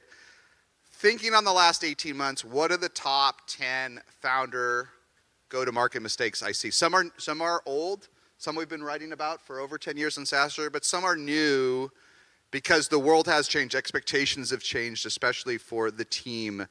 So I just wanted to summarize some things to help you distill all the mistakes we make. And this one is this was always an issue pre-2020, but the number one issue, the number one reason I see startups struggle at your stage in today's world is they hire a VP of sales that either doesn't want to sell or doesn't ever want to learn the product. And I think I told a funny story on some SaaStr thing before. I interviewed a whole bunch of maybe 50 or 100 VPs of sales the last year for ourselves, for portfolio companies or others. VPs of sales. I can't tell you how many by the fourth or fifth interview didn't really know what the product did. Did you watch the explainer video? Did you go to a video? Did you hit the trial? No, I haven't had a chance yet. You've done 4 interviews. You met twice with the CEO. When we interviewed for Little Team SaaStr, almost no one had any idea what we actually did. VPs of sales. VPs of sales. So they don't know it. And I guess some of it is that we interview over Zoom now for first interviews, but it's terrible. And I'll tell you 2 other specific stories. A company I invested in that's coming up on 17 million in revenue, but it's had a tough last 18 months like some of you have. And I knew the VP of sales. I didn't put him into the company, but I knew him a little bit, and I kind of recommended him. I didn't know him personally. I didn't actually do the work to fully recommend him, but I said, hire this guy. And in the sort of the SaaStr tragedy story, 6 months in, sales went down. You bring in a VP of sales and sales went down. He hired 10 people. He brought in a team and sales went down. It's the tragedy, the SaaStr tragedy story. But he was honest enough to not hide from it at the board meeting. He was honest enough to not blame me, the Lord our God, the weather, whatever. He said, honestly, I've been here 6 months. This product is much more nuanced than my last product. The sale is more complicated, and I just never really learned how it worked. I never really learned how it worked. And when people would interview at this company, they would call it the gong of something, the gong of another category. And that was great, and everyone's, oh, I'm going to join the gong of this. But it was barely true, okay? The product was much more nuanced, much more enterprise, much more workflow, and he would go into head-to-heads with their competitors where their VP of sales knew their product cold. He would lose every deal. Oh, we're the gong of this. Well, do you integrate with this? And how does it integrate with Workday and Salesforce? And how do the workflow, how does the automation, how does the analytics work? I don't know, I got to get Julie, I got to get Bob. Never understood it. And this is someone I like and trust. And now when I see VPs of sales fail in 2024 and 2023, I always ask them if I know them or the CEO, did they ever know the product? And they never know the product. And at that same board meeting when the VP of sales admitted it honestly, the CMO, actually, I knew her and I'd put her into the company and she raised her hand on Zoom and said, honestly, I don't know the product either. I don't know the product. And you can laugh, okay? So, but I can give you a lot of stories. This is they don't know the product. Here's my rule, and this used to be the rule when we all worked in offices, and this used to be the rule in the old days. Before anyone in sales, from the bottom to the top starts, they gotta crush the demo for you. We don't do this anymore as founders. In the old days, any salesperson would come into your office, and maybe they'd be nervous, or maybe they wouldn't, and they'd get in front of the whole sales team, and they'd have to do a pitch. If anyone's been around for more than 5 years, you might remember these days. You had to pitch the whole team, and that's the job, because it's sales. I can't tell you how many sales folks never do a pitch before they start. They never do it. Maybe it's okay for a rep, I don't believe so, but a VP of sales, it's too late. You hit the ground running, you've got to build the team, you've got to build the playbooks, and they never ever learn it. So whatever you do, I would never give anyone an offer letter before they give you a demo from CRO to junior SDR. I would never give them an offer letter. If you're foolish enough to do so, don't let them start until they can do a demo. Then I would tell them, take a week off, take a paid week before you start. Take 2, take 4 weeks. And actually start Mr. Ms. CRO when you can demo this product, because it's just too late. Everyone thinks today, oh, and I ask them, what do you think? Oh, I'll learn it when I get there. I'm good at sales. I'll learn it because I'm a people person. I'll learn it, my customers love me. That's sales, my customers love me. It's too brutally competitive today. That one that I knew that I trusted, people love this guy, his customers loved him, but the AI-driven competition ate his lunch because he never knew the product, okay? So don't do it. They need the demo, don't make the hire. The related one, which was always a little bit of an issue before a couple of years ago, but the world changed when capital flooded the markets in 2021 is this third version of it. Do not hire a VP of sales that won't carry a bag, that won't sell themselves. You know, it's funny, in the early days of SaaStr, one of the earliest posts I wrote, does a VP of sales need to carry a bag? And I wrote a lot of the things I had strong opinions on. I said in the early days, I'm not sure. And the reason I said I wasn't sure is, let's imagine you're joining a startup at 2 million and you want to go to 6 million. And your deal size is, I want to say, let's keep it simple. You want to go from 2 to 6, and your sales reps on a yielded basis do 400K, okay? And your VP of sales comes in, there's 1 rep, which is pretty common. To go from 2 to 6 to add 4 million in bookings, they're going to have to hire 10 reps. So if you ask them to wait 6 months, carry a bag, be a rep themselves, they'll never hire their people. There won't be enough time. You'll miss the plan. But I realized as time went by I was lucky, because my second VP of sales, Brendan Cassidy, did this. But what I got wrong was when he was the first head of sales at LinkedIn was an early EchoSign, Adobe Sign customer. He'd used my product in the field for 18 months. So I took it for granted that someone could pick up, that someone didn't have to carry a bag in the beginning to get smart on the product. But not only was Brendan great, you've probably seen some of his content, he was already a customer. He'd already used the product hundreds and hundreds of times himself and for his team in the early LinkedIn sales team. Today, there's too many folks who are burnt out, my friends. There's too many folks who are burnt out the last couple of years. There's too many folks who want a VP of sales but want to look at dashboards. There are too many folks who are VPs of sales that aren't willing to travel anymore. They've gotten comfortable at home. They're tired. There are too many VPs of sales that quit when it was good to be a fractional CRO, and I know this can be triggering, to be fractional or have 11 clients, and now there's not so much money and they're forced to get a full-time job, but the reason they left the game is because they didn't want to be in the game. Sales is hard. It sounds like I'm being critical of those folks, and to some extent I am, but here's the tough part about sales in particular. It can burn you out. And I haven't seen too many folks in sales that get burnt out by sales and then magically rebound in 2 years and are excited. It should work that way. I know it happens with some Olympians. I know it happens with some founders. But I just think what happens in sales is it's not just tired, there's fear.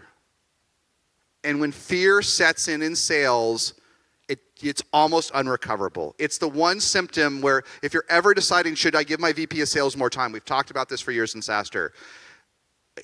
The numbers aren't improving, but things look okay, or this or that looks okay. The number one way you know whether to keep ahead of sales is if fear sets in. It's unrecoverable. When the VP of sales, no VP of sales takes a job where they don't think they can sell when they start. But 8 times out of 10, it's harder than they thought. You hear so much in today's world, so many folks criticize, my CEO told me it was so easy, my CEO told me we were growing 300%, but it turned out to be 30%. My CEO told me this, whatever really happened. What they're complaining about is that it was harder than they thought, right? It was harder than they thought going in. That's on you as founders to be more transparent. But when it crosses the line to fear, when they don't think your product is sellable, when they feel like it's not their fault, it's product's fault. A little bit of this is okay in sales. But if it's, I can't win a deal because whoever's been here today, because DeepL is so much better, because Grafana Labs is eating our toast, because Howard from Rome, you know, he's got all that money from NetYex, we can't beat him. When you hear that too much, it's hopeless. So make them carry a bag, make them do it, make them do the demo, or it just won't work. You can't hire, I know it's tough, you can't hire the burnt out, you can't hire the broken in sales, you can't hire the folks that don't want to do it. And I'll give you one last story. I briefly maybe told this on a webinar before, but a version of this that doesn't want to carry. When I interviewed this VP of sales that had been both at a startup you've all heard of and then a public company you've all heard of, and was highly regarded in sort of my sales community in the Bay Area. People loved him, and he'd gone to a higher flyer and it hadn't worked out, he'd gotten fired, but so be it.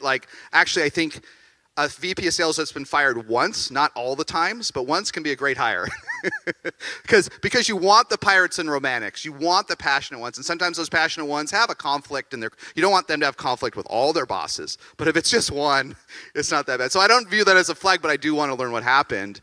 And he comes in and he's like, I've got 6 reps to bring with me, I've done this, I know this cold, I know SaaStr cold, and this guy lived in the East Bay. This guy, if anyone's, you won't really know it, but if you've been to the Bay Area, there's a town east of San Francisco, east of Oakland, called Pleasanton. It'll take you about, you can kind of take the BART, so it's going to take you 45 minutes to an hour to get to the city. And he said, I'm willing to travel to meet 6-figure customers, but only in the East Bay. I won't go as far as San Francisco or Palo Alto anymore. I'm not willing to do this anymore. And he's just broken, you know, and I get it, and it's fun to work in your pajamas and your sweats at home and all of this. And the person that introduced me to him, I highly respect. And he argued with me. He yelled at me. He's like, how can you not hire this person? I'm like, are you not listening? Like, he won't leave. He won't take off the pajamas, and he won't go to San Francisco or Palo Alto. So you can't hire these people if they don't want to sell. And the trick was, and then at the end of the interview, I already knew it was hopeless, right? But then I asked him, are you willing to carry a bag? Are you willing to sell yourself? At the beginning, he goes, no, my team will do the selling. This is a way to normalize all these issues, to normalize the won't leave the house, won't travel, won't learn the product. Push them in 2024. Will you carry a bag just for a quarter? Carry a quota for a quarter. I used to not be sure. Now I think it's 100% required. They've got to sell themselves. And if you hear hesitation in their voice, they ain't going to do it. If you hear a maybe, don't make the hire. You need to hear a salesperson that still wants to sell. The answer is, of course. Of course. The first week I'm going to be on the road. The first week I'm going to meet customers. The first week I'm going to do this. So this is just accelerated as people have gotten burnt out, as it's harder than 2021, as people like to work from the pajamas. More power to them.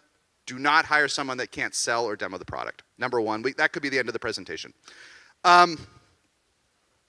And that is new. This is much more common than before 2021, 22. Certainly much more common than when we worked in the office. Okay, the second one, this is actually an old one. This is an early one. The SaaStr oldies will remember an old post. You hire the wrong VP of marketing, all you'll get is blue pens with your logo on them. Like if you talk to oldies, that was the guffaw. The old, I live that. I hired a VP of marketing and all I got was sweatshirts. All I got was t-shirts. So many folks said I got blue pens with my logo on them. And it's not their fault. Like we made fun of that, but time has gone by. And what I really realized is what happened is they hired a field marketer. They hired someone that knew we're at an event. They hired someone that knew at events. And yes, blue pens with your logo on it is not the number one way to get leads here, but it's part of the toolkit, right? But if you're not doing field marketing, it's not what you need. And a mistake that was always true 10 years ago, but is accelerated now as there's more veterans, right? There's so many great SaaS companies out there, so many great cloud companies. They're spinning out directors and managers and VPs looking for their new roles. There's orders of magnitude more candidates than there used to be. And they're hiring so many marketers that don't know how to get you leads. They don't know how to get you demand gen. Don't hire up someone that's a product marketer. You don't need, at 2 million, 5 million, even 10 million ARR, you don't need 11 pages on your marketing site explaining how different segments of your market are critical. You will need that someday. You will need that when you're Mongo or when you're Datadog with 8 products or Samsara with 6 products or even HubSpot with 5 products. If you got 5 products and 3 segments like small, medium, and large, you're going to need 15 landing pages for these segments. That ain't you. So don't hire a product marketer. I just caught up, an old SaaStr superfan just crossed 15 million ARR and he begged me to do a Zoom the other day to catch up. We were coming to Europe. I didn't have time. I'm like, okay, let's do it. And he's like, things are kind of good and bad at 15 million. Like we're growing 60%. I'd like to grow faster, but we have tons of money. But my marketer and salesperson doesn't seem to be working out. So the sales I asked, does he or she sell themselves? What do you think the answer was? No. I'm like, okay, we can end this is not working. And then what's wrong with your marketer? Like I really love Bill. I love him to death, but it's not working. I'm like, what's his background? Product marketing. He doesn't know anything about growth. Does he do growth marketing?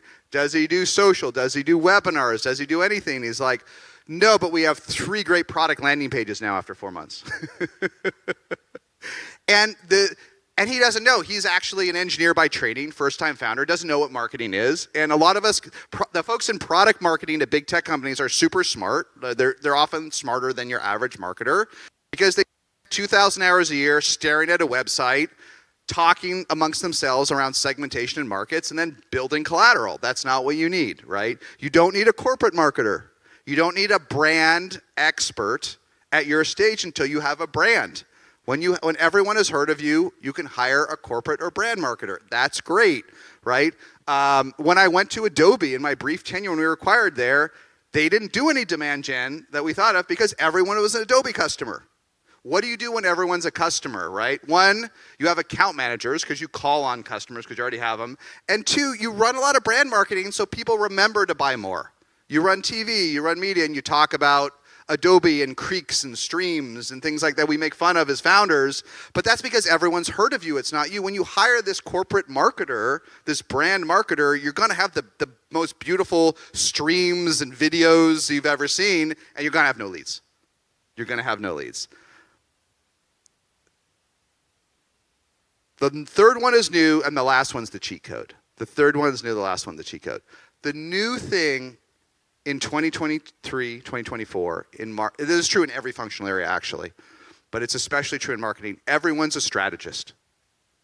A strategist. We do a lot of social media at SaaStr. I don't know if you knew, we do a lot of blog posts and tweets and stuff. So we're trying to hire someone for social media. I interviewed someone 22 years old the other day. She knew SaaStr, wrote a great email. She's like, yeah, I need about a team of 5 to start.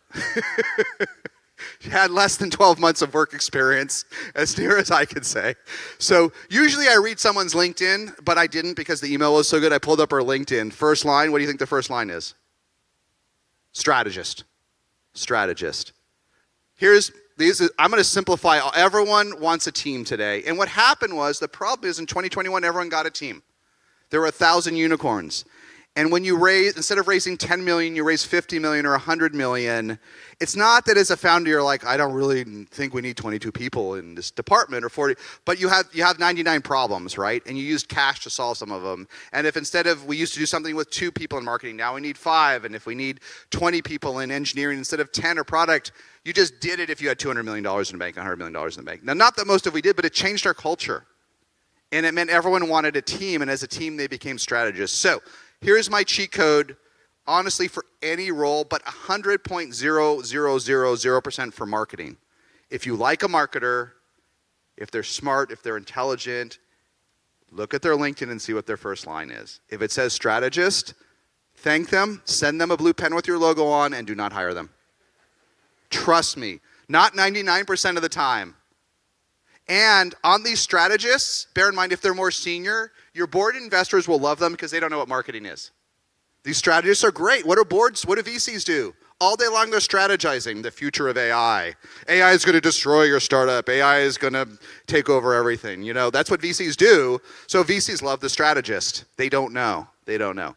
Open up the LinkedIn. If the first line strategist, send it to your worst friend. Send it to your enemy. Send it to your competitor. Hey, Bob and my competitor, haven't heard you for a while.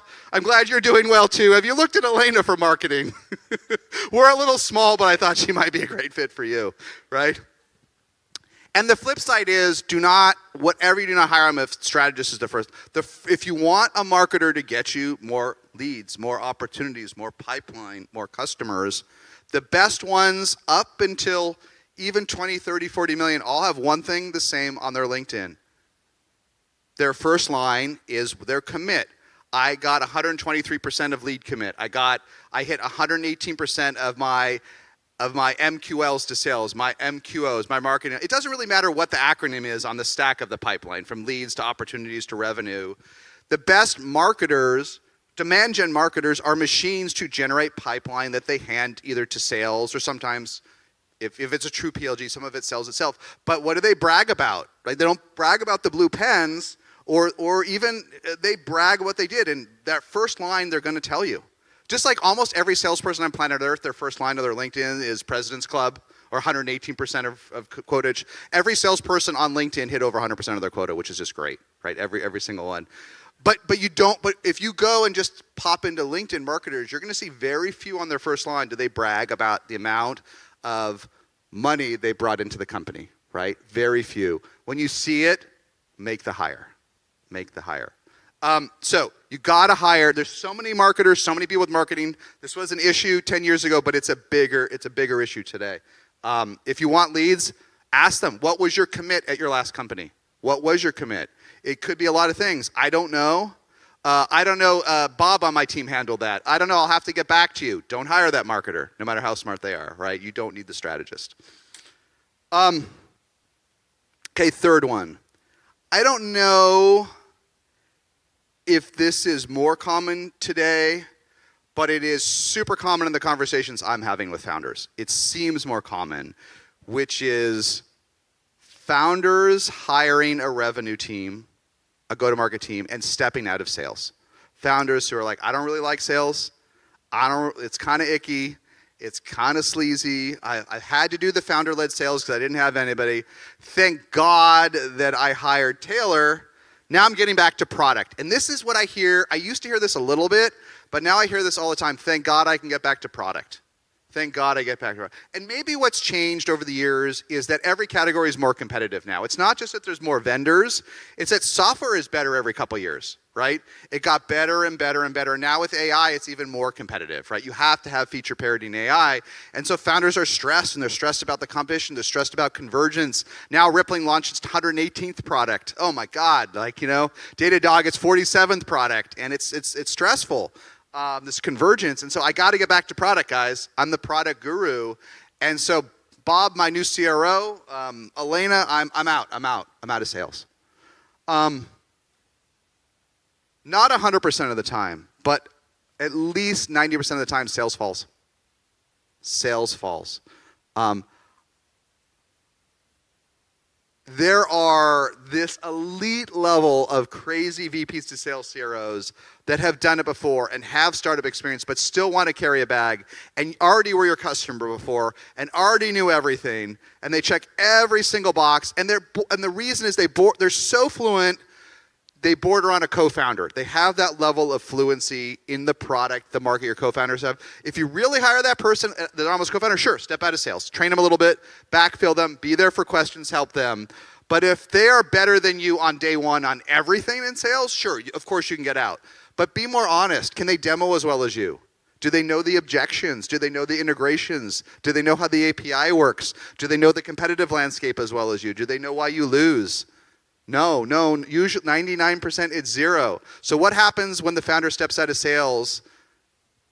These tough deals just don't close. So you can't do it because you hire a VP of sales. And then just a couple nuances here. Even when you hire the great one, the great VPs of sales don't let you get out of sales.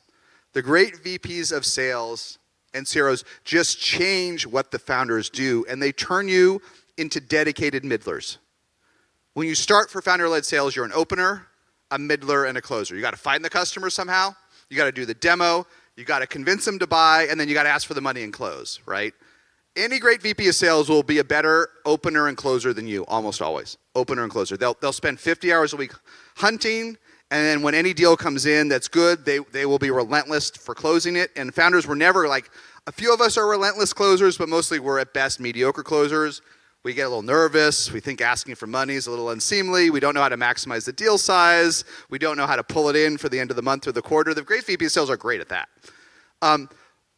But they know that when I bring a CEO into the deal, it increases the odds it closes. The CEO not only is probably still the product expert, the vision expert, the industry expert, but also at a practical level. I know all of you guys have learned this, but let me remind you, customers love to talk to the CEO.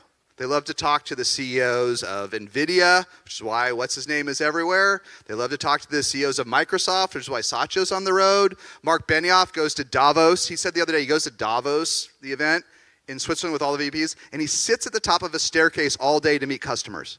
Like Salesforce is too big, he can't meet all of them. So he goes where the VIPs are and he has a spot, he's been going for 10 years, and he just stands at the staircase and says hi to his customers, okay? That's being a great middler, even at 30 billion in revenue. And a great VP of sales, in fact, will give a CEO a meeting quota per month and say, I need you to do 10 Zooms and 2 in-person meetings a month. A great VP of sales will literally give the CEO a quota. You don't see this often, but you see it pretty often with the best ones. So my point of that is, even the ones that let you step out of sales, don't let you step out of sales because they want you to be the middler. So no, I know when you hire the VP of sales, you want to get back to product. You want that time back. I am sorry you never get it back, and you will profoundly regret it when you step out of sales. And then just 2 nuances here. One trend that is newer with especially with companies that are more well-funded. In the old days, we had Amit from Gong. His Series A was 7 million, right? Today, his Series A is double digits. Christoph Janssi's here somewhere. I think he said the Zendesk Series A was like 3 million, 2 million, right? But now that the B rounds are 20, 30 million, even though they're harder today, don't get me wrong, it's not easy. But as the rounds are bigger, more and more founders want this COO. They want a COO to manage half their team. And we could talk about pros and cons, but what I see way too often is a version of this these days. The founder that wants to get back to product hires an expensive, fancy COO from somewhere great. Loom got acquired. I'm going to hire Billy from Loom to be my CEO, whatever. And they exit sales and think this COO, who still doesn't know the product, doesn't really know the competitive landscape, can magically own sales for them. I see this is a subtle point, but if you're thinking a COO can replace you with in your role, this middler role, maybe it's scale, but there's a reason Mark Benioff also has to keep firing all his presidents and co-CEOs. They can't do this role. He still has to go to these deals. It's tough. So COO to manage certain functions, great, right? But to replace you in sales, it just doesn't work. So I know you want it, but I don't know why this is accelerated, but it may be the capital for the COO and the competition, but don't do it. Point 4, this one is new. This one is new, and this is what we talked at this is our closer. We talked at our opener about the segment of SaaS, the B2B2Bs that are decelerating, right? We talked about the shock to the system of Mongo going from 40 to 17%, Salesforce shrinking to single-digit growth, UiPath cutting its guidance in half. What's happening here? Well, there's a lot of things. There's macro impacts, there's budget contractions, but a lot of these folks have cut their marketing budgets to almost nothing. And when the first kind of shocks happened in some segments, and again, not all segments are impacted. Some folks are crushing it. The Canvas and the Netscopes and CrowdStrike yesterday announced a massive quarter at, I think they're at $2 billion or something. No issues in security. But when growth comes up short, and you actually, many of you don't even have a marketing budget yet, but when you have a marketing budget, 2 million, 5 million, 10 million or more, no one really wants to do layoff. I mean, there's always 1 or 2 people you want to let go. Thank God. I finally have a reason to let go of Lemkin. But we don't want to do layoffs, and we certainly don't want to like cut sales because we need sales. We know we need sales, right? We certainly don't want to do that, and we can't fire any of our good engineers. I mean, what can we cut, right? So first, can we cut the office? Oh, I forgot, we let go of the office. What is there to cut, right? We can't get rid of the kind bars anymore if you don't have an office. People cut the retreats, which I think is a mistake. I see folks doing getting the team together once instead of a quarter. I think that's dumb. But my real point is the simplest thing to attack is that marketing budget. That's marketing budget. Let's not spend the money on it. Let's certainly not spend anything that has a longer lead time. Like, for example, sponsors here. A lot of these are back, but a lot of folks that were here last year cut their marketing budget to 0. They're not here. It's not because they don't love SaaStr. In some cases, the marketing budget literally is 0. I talked to a public company, the CMO, doing multiple billions, who called us a couple weeks ago saying, I can't do SaaStr Europa this year. And this company is massively profitable. He said, why? My marketing budget just got cut to 0. He said, I want to be at annual in September. I can't do it. I know I told you. It's fine.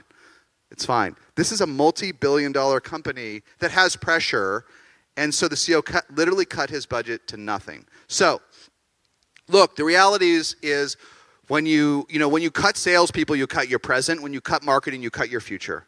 And it's a tough call. But I genuinely think a lot of SaaS companies public companies are too efficient. And one reason a lot of them aren't going to get better is Salesforce wants 50% operating margins. The only way you can do that is spending nothing on sales and marketing, right? That's an extreme example. What way too many startups have done is cut it to nothing. Just nothing.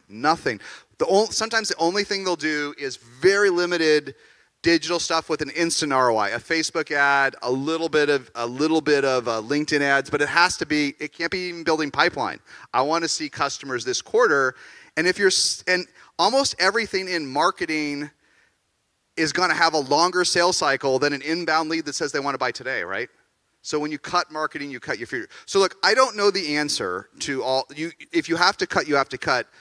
But what I learned from I remember the first great marketing leader I'd ever worked at. I knew nothing about marketing. And I was working at a startup in the early days, and it exploded, and then it had some tougher times. I still did fine at tougher times. And the CEO called all the executives together and said, listen, we all got to cut like 20%. Like, no, there were no layoffs, but we got to cut expenses. And I loved our VP engineer. He was so grouchy. He's like, we can't, we need more people. Like, and everyone was grouchy. We only had one veteran. We only had one person that had actually done a startup before, our VP of marketing, Greg. And he said, got it. Tell me my budget, and I'll tell you what I can hit. The pro. And he did. And so this is my last point. If you trust your VP, if you hired the product marketer and you didn't get any leads, that's on you. But if you hired someone that knows how to build pipeline, build opportunities, build leads, and times are tougher, trust them, come up with a budget. Give them whatever it is, $20,000 a month, $2 million a year, whatever you have to give them. Challenge them, debate it, don't be wanton, but trust them to force rank that spend and keep it going. Don't cut it to 0. Literally, again, a multi-billion-dollar ARR public company with 40% margins told us the other day their marketing budget was cut to 0. I'm not going to tell you this company, I love it, but I might short it. Because it doesn't bode well for the future. Okay, point 5, this is new. And we've talked a lot about, we've had some pure play AI folks here, the Synthasias and DeepLs, and folks adding AI and OG AI like Gong. And there's a lot to talk about, but let me talk about one thing that is under discussed. And I know AI for a lot of us in B2B, it's confusing, and a lot of folks in developer side, it's confusing. Many of you may not think that AI is magical. Some of you may think that adding a lot of hallucinations to your application next week does not make it better. A lot of you may be making fun of things. A lot of you may be saying, I don't need to make cartoons out of text when I'm serving accountants, or, I met a great founder doing SaaS for asphalt, for roads. He may not need AI today to do project management for asphalts and roads. It's not always magical in B2B today the way it can be in other spaces. I'm not a cynic, I believe, but I think it's not. I don't think we're going to fire our sales teams tomorrow. I don't think any of this stuff. But you've got to understand two things. This is where all the budget is that is being added as an AI. And more importantly, this is the mistake I see founders make. It's where the competition is. And I see startups that do not have AI feature parity. They do not have AI feature parity. Everything else is great, okay? But Intercom automates all the chats, or whomever automates all this with AI. In today's world, if you go into a bake-off, a competitive bake-off, and your competitor is making real or fake promises with AI, and you cannot compete, you're going to get slaughtered, especially in the enterprise. You're going to get slaughtered. You're going to get slaughtered. Customers are not stupid. People are not stupid. Are customers being oversold in AI and B2B? Absolutely. Are we already seeing backlash in the enterprise of projects oversold for efficiency and automation? Can you hear 100 folks say, oh, my dumb competitor promised this, they lied? Whatever, whoever's coming back because they lied, they're coming back, but they haven't come back. They haven't actually boomeranged back. God, whether you believe in this stuff or not, whether you think it's 3 years out, or whether you think we're already here, whatever you do, calmly sit down with your team and make sure you have AI feature parity. And a related conversation that's tough, and I've done this with a bunch of startups that I've worked in and invested in, first of all, a lot of folks don't want to do this. They want to complain about how dumb it is, and their competitors kill them. Once you're self-aware about this and you put your top three competitors on the board and you talk about what does AI parity in our space even mean, okay? And you're honest about it, and you look at it, and sometimes when they're honest about it and you put it up in a sheet, you don't really like what you see. The tough thing for some folks is they don't have the right CTO. They don't have the right CTO today. The CTO is still struggling. They're trying to understand how this works. I see this too often. And you gotta, in a general rule, I think to win in this world, this kind of world, you gotta hire hackers, you gotta hire tinkerers, you gotta find folks that love working on the bleeding edge of technology. If your CTO by today isn't sure how to integrate AI into your product, ask yourself if you need a new CTO. It doesn't mean get rid of them, but your competitiveness, I think, is going to continue to decay and accelerate. I've seen a number. I think I've built enough software. I can't really write any code today, but I have built a product that's done a couple $100 million in revenue. I've done some good investments. I think I know the difference between a great CTO and a merely good CTO. And I see too many good CTOs that can't make this shift. They can't. It's too expensive. I can't hire any AI engineers. I can't afford Azure, OpenAI. I can't. I believe that you can't. I believe you can't. So find someone that can. Find someone that can. Too many can't. You got to find a way. You got to be honest if you're at parity, and then you got to be honest if the team can make this generational shift a lot. The best ones all can. They love it. We all watched like Dharmesh from HubSpot tinkering on AI before we even understood what AI was, right? He's a fucking great CTO. He's a hacker. That's what hackers do. They go home at night and they're excited about the best technology, and they almost do too much. It's almost kind of annoying, right? Sometimes that's a nice to have. We're in a generation where it's a must have. Whoops. That's what happens when you hold it upside down. Okay. I may do the next ones more. Oh, okay. This one's so important. This is, I think we, as a group, we know this a little better than a couple months ago, but it's still the social media and VCs are sending all the wrong messages on profitability. I can't tell you, this is a pretty good, most folks here are either doing okay or believe they will do okay. Like, I haven't, but in the broad world, a lot of folks that are struggling think all that matters is being profitable. All that matters is being profitable. You can't go public on 10% growth. You can't get acquired for any reasonable amount of money on 10% growth. Hooray that you're profitable. But that's not the goal. It may or may not be part of your journey. If you have no capital, it has been part of your journey since day one. It's not, if you're, forget about bootstrapped or not, if you're capital free, you have been at least break even by hook or by crook since day one. But whatever it is, there's so many good analysis. I put them together on SaaStr that everyone from Redpoint to Bessemer to Meritech have all crunched the public numbers. And they've summarized this for the public companies. For public companies, growth is still worth twice as much as profitability. For startups, it's probably 4 to 10 times. And for startups, what really matters is this next line is hooray if you're profitable, but you've got to still hit T2, D2 or better, triple, double, double to get funded. Tripling from, look, some VCs will cut you a little slack, but the goal of venture investing is to IPO within a decade. And to IPO today, you've got to be doing at least 200 million, growing at least 40%. So build your own, if you don't believe me, build your own spreadsheet. What does it take in 10 years to get to 200 million, growing 40%? You probably have to be tripling at 1 million to 3, going from 3 to 9, and then 9 to 18, and 18 to 36. And most startups don't do this. In our opener, I had Emergent slice some of their data. It's less than 10% of venture-backed startups that hit this. Not 10% of all startups. Only 10% of folks that raise seed rounds from the top VCs even maintain this pace, right? And if you don't, you don't. Find a way, you're founders. You will not fail if you're not triple, double, double.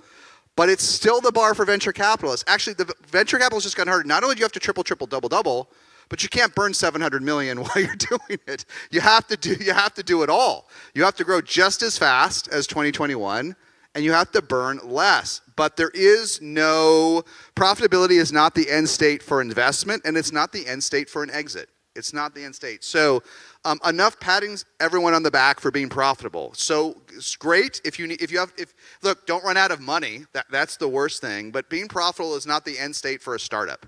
It may be for a mom and pop. It may be for whatever the heck a lifestyle business is, but I don't think people are coming together here and giving up 2 days of their time to have a no-growth business. So don't confuse them. 7 we hit. So I'll just spend 30 seconds on it because I think we hit it in the salesperson carrying the bag, but it's worth just breaking out so it rattles in your brain. I understand a lot of things in SaaStr. The one thing I'm more confused about is where non-founders are in the world today. There's so many people that are just broken and bitter and fractional and angry, and I don't really want to hang out with them, but I hear you. Like, I hear you.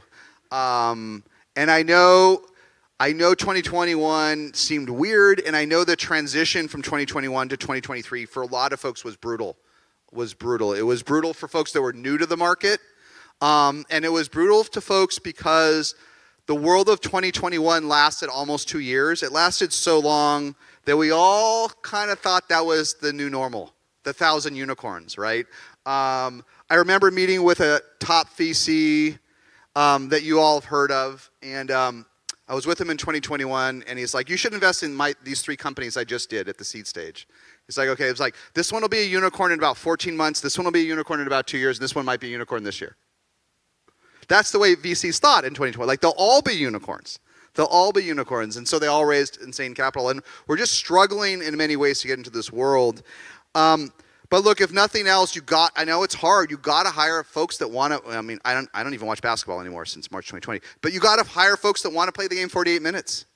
You can't hire folks with 3 jobs or want to be fractional or want to run 2 businesses on the side or want to see how it goes or think they can be a fractional CRO for 7 companies at the same time. It's too hard out there. You can't hire the broken, the bitter, and the fractional. Even if it's all you can find, even if their resume is great, even if someone else recommends you, there's too many pissed off people. There's too many people who are just broken by the change. It's just the velocity of change. Look at Zoom, isn't it? Just a proxy for all of us. Zoom in 1 year went from 1 to 4 billion in revenue. From whatever, mid 2020 to 21, went from 1 to 4 billion from 2020 to 2021. Anyone know what Zoom's revenue is today? 4 billion. So 1 year it quadrupled, and the next 3 years it essentially grew zero. Eric Yuan is one of the greatest generational founders of our generation, but that's hard on anybody, isn't it? You learned how to go from 1 to 4 land, and then you have to live in 4 land for no growth for 3 years. You can't hire those people. You can't hire those people. You don't need those people. You don't need dashologists and startups and the broken and the bitter. Okay, the last ones are really quick, and then we'll take some questions until they kick us out. Boy, this one is like one of the earliest SaaStr posts of all time.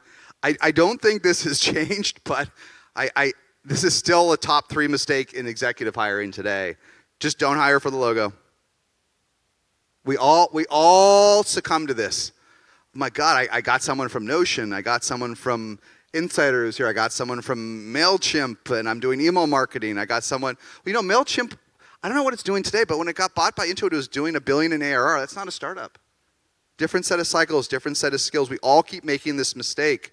Again, I can't tell you how many candidates I get referred to. This is the best person at Toast ever.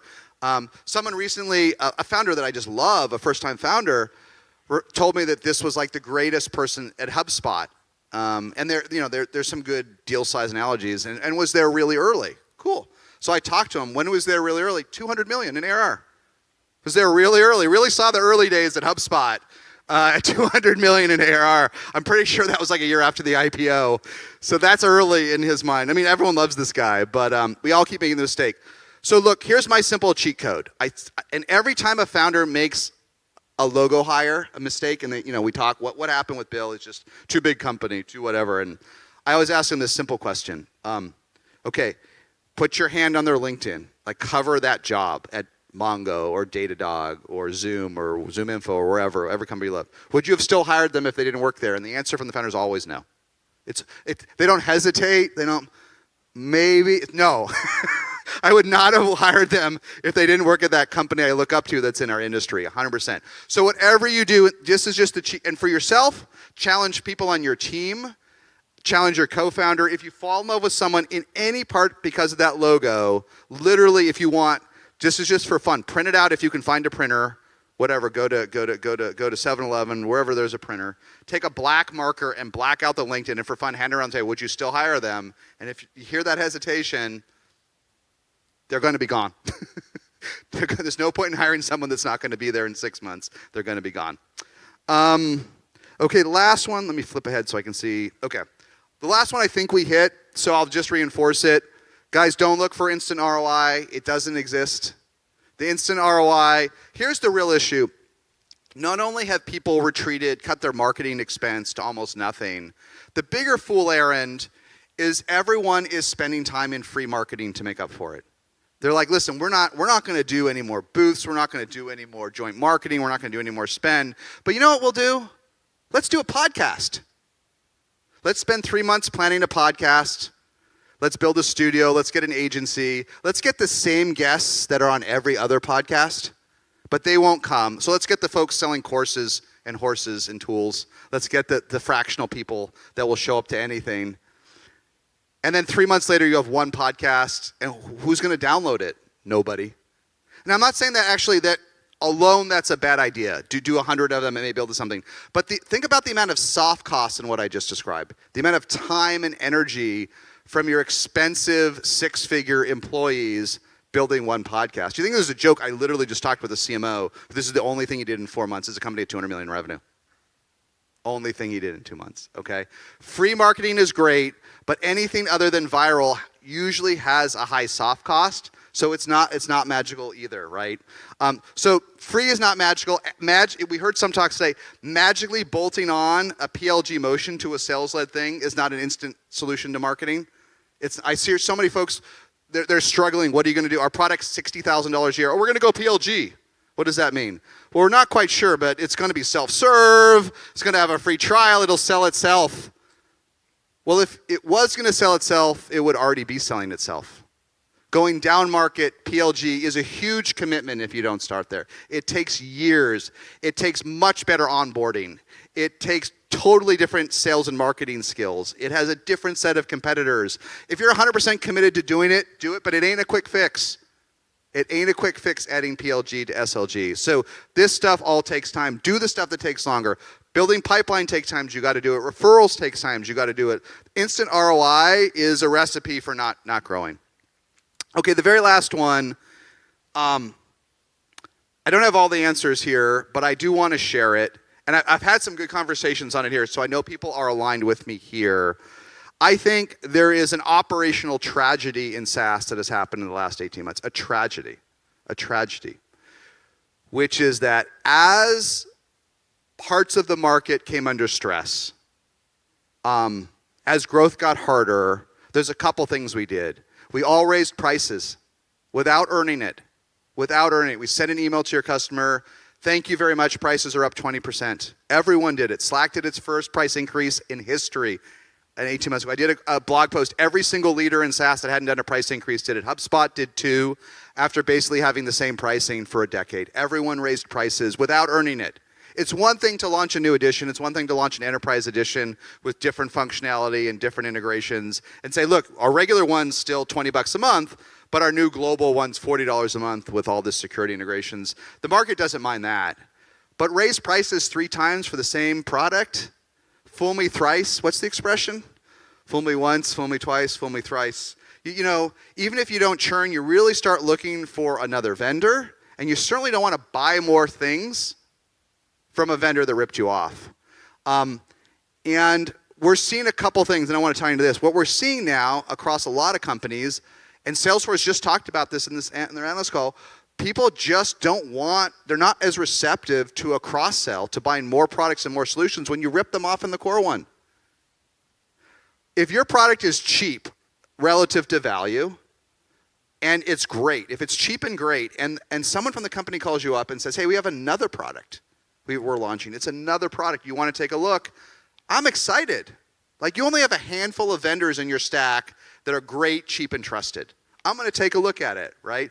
I mean, Canva's so cheap. Everyone at SaaStr has their own license. If someone called me and wanted to sell me something else from Canva, I'm all in, okay? It's a great, whatever it is, it's a great deal. I can give you other examples that are great deals. I ain't going to take a call from our Salesforce rep. I mean, we have like 3 licenses from Salesforce. I think they charge us like $20,000 a year and raise prices every year. Like, we're stuck on it for a little while, but I certainly ain't buying anything else from you. So, I'm tying it to the slide. We're under stress, and what we have done the last 18 to 24 months is we have tried to push our existing customers to make up for the gap on new customers. We've tried to do it. We talked, when we started this day, on UiPath that crashed. Epic company. Daniel Dines was here last year. He's back as CEO. Generational company in automation and going into AI. Last quarter, UiPath, its growth crashed, but it still grew 20-something%. But it had no net new customers. It started the quarter with the same number of customers. And even UiPath, how'd they do it? Well, they drove their customers up to $5 million a deal and more. Done right, that's great. But squeezing your customers hard is tough. We have a vendor here who will go nameless that we've worked with for years. Coming into SaaStr Europa, they hired a new CRO, and the CRO called us. Just right, we're already stuck. When we're doing this, we got to come here, right? We got to come to London. We've sold a few tickets, a few booths, and this new CRO comes in and says, we're tripling your prices. No notice, no email ahead of time. Just gets on the Zoom. We're tripling. Why are you tripling your prices? Because it's too cheap. Maybe, but like, how about talking about it over the 8 years we've worked together? And just got really belligerent. Well, then just see you later. See you later. Now, look, we did end up paying more money for this product, but we certainly won't buy anything else from them, right? We asked that they take us down as a case study on the website. We've given them dozens of customers. We won't give them another. So this is all over the place. You can hear stories of public companies threatening customers.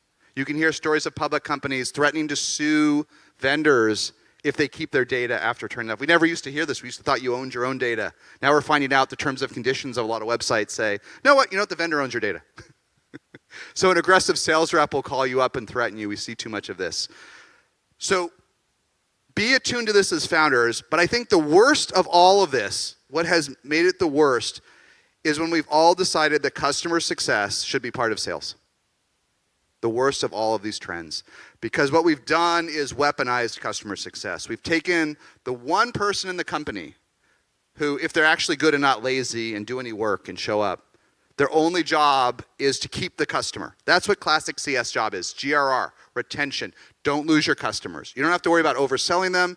You don't have to worry about this. Just keep your logos and you'll get your 20 or 30K annual bonus and you'll be happy and get your NPS up and your CSAT, but just keep your logos. As soon as everyone moved CS into sales, and they did this because of stress, because they wanted to monetize the base. They wanted to monetize it. The story I just told you about the price increase, I don't think the CRO should have been working on us, right? That should have been CS or someone else making us happy. But everyone leaned into their base. And so whose job is it to make your customers 100% happy 40 hours a week? Ask yourself this if you've weaponized CS. Is there, at least for your top 20 or 30% of your base, is there anyone who day and night, all their job is to make those 50K, 80K, 100K, 200K, 300K customers? Is there someone who all they do is worry about that and nothing else? Or do they now think, is their now job NRR?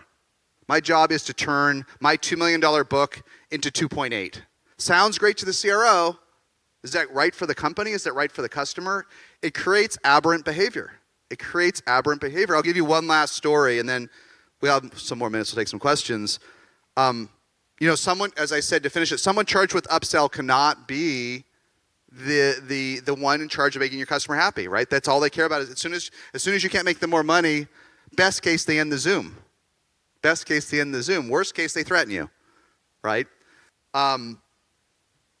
We were on I'll give you a last story and then we'll take some questions. We did a Zoom the other day with a vendor we use. Been using them for years. Head of customer success insisted that I be on it. I don't need to be on it. We got a good team over there, they can be on it.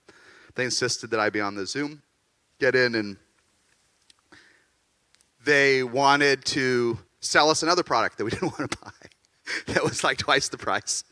But then the VP of CS made a mistake. The goal was, that's why they insisted, like, you don't need me. Amelia can make the decision. She owns the budget. But they wanted me on, and the real goal was to get to buy it. And then she made the mistake of asking what my feedback was. And don't ask, I've built software. I can see the bugs. I can see the issues. I can see the problems. I said, you really want to know what I think? Because I'm honest, and I've done references for you, and I've given you customers, but do you really want to know? And I went, well, your product doesn't scale. It's gone down on us multiple times. Here's all the issues. And just ended the Zoom. Just turned off the Zoom. Now, at first I thought it was because they didn't want the feedback, which is 2024. But the real truth is there was no money in it for them, right? It was clear that the upsell wasn't coming. It wasn't worth their time to move on. Is this the experience you want with a logo customer? Is it? Who makes your customers happy? If customer success has rolled into sales, I don't know what to do. But Churn Zero did a survey. Gainsight did a survey. They're both on SaaStr. I'm sure Hook would give you similar data. The majority of SaaS teams have moved CS into sales, the majority. So even though I hate it, it's possible you hate it. I feel like the ship has sailed. And so we may need to just make sure somebody's making our big customers happy. So top 10, thanks everybody. I'll take some more questions.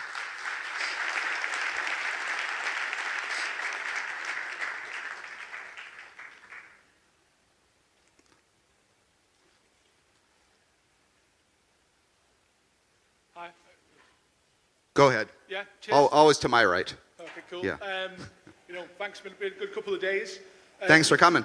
Number 7 was interesting for me in particular. I think I asked a kind of baby question of this last year and I kind of get a little bit of follow-up. So when you're like in a startup, you kind of know the classic element is you're looking for people with 5 years experience, 5 to 7. The last 5-7 years have been wildly different, and you like hiring for that broken, fractional.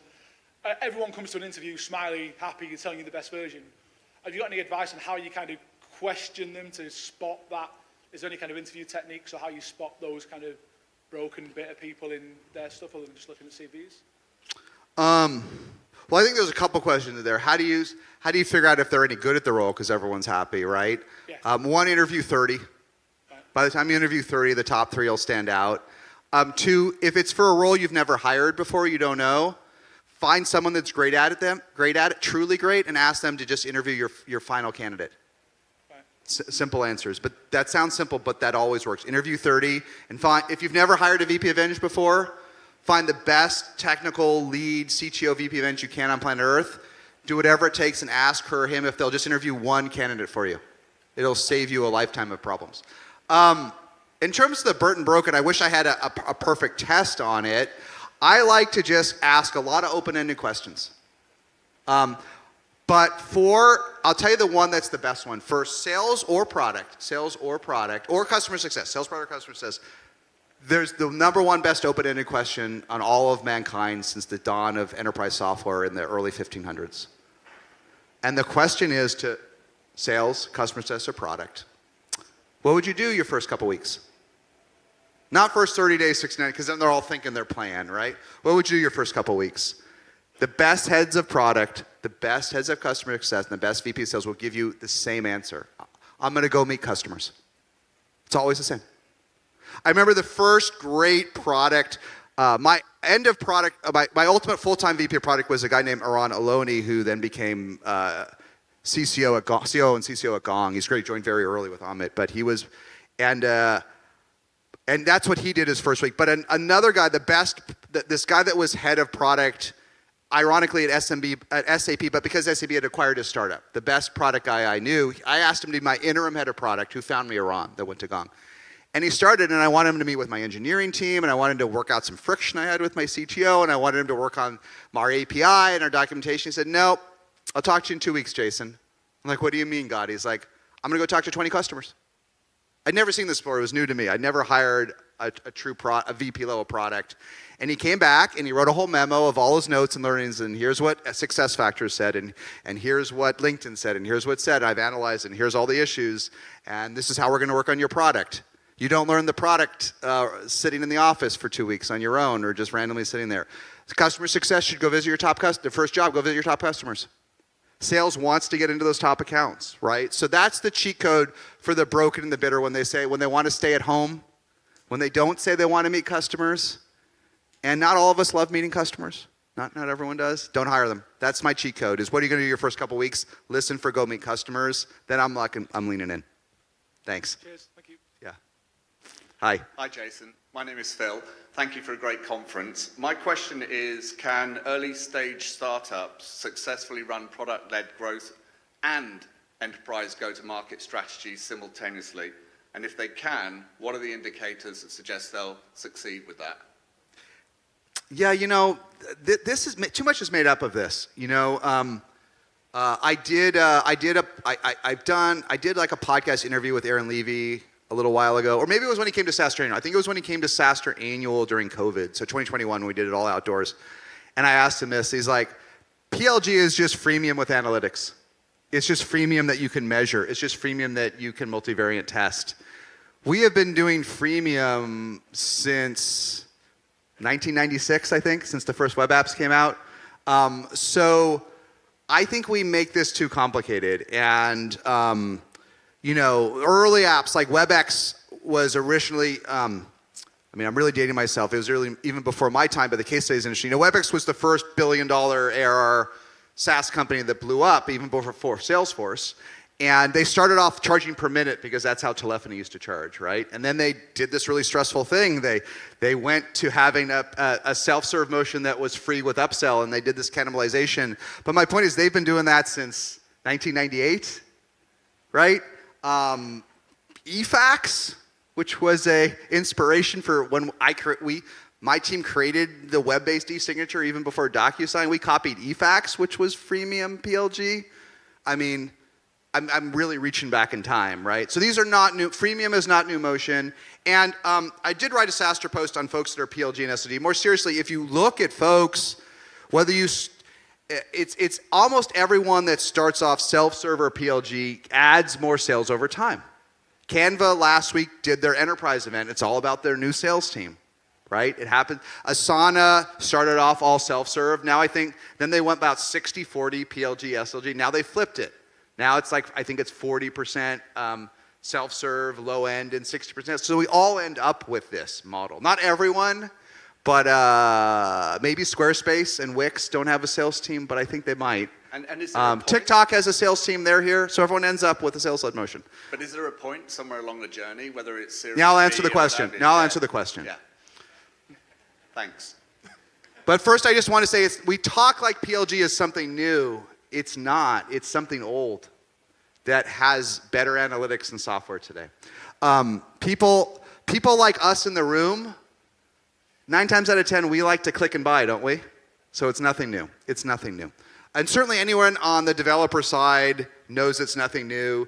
And even open source is the most extreme version of it, right? It's PLG with no humans whatsoever.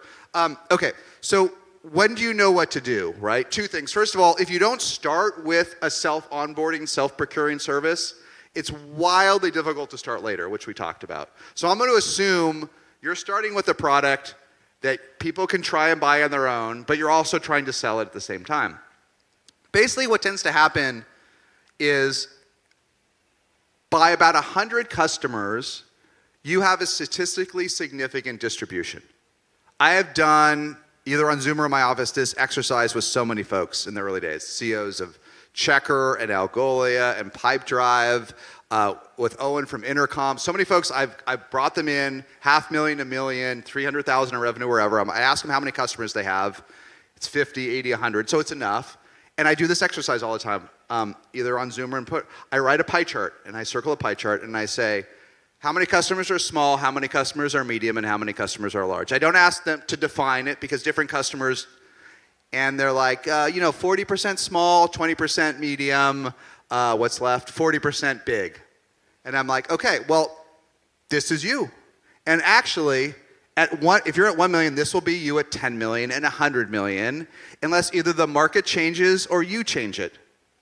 And then what I do is and sometimes if they've gotten bigger, I'll do 2 circles. I'll do where were you at 100K and where were you at 100, or where were you at 1 million or 5 million? Not in a meeting, but maybe over a board meeting. And you can see the trends change, right? It's fun to do it at 1 million, 5 million, 10 million, and see how those three pieces of the pie.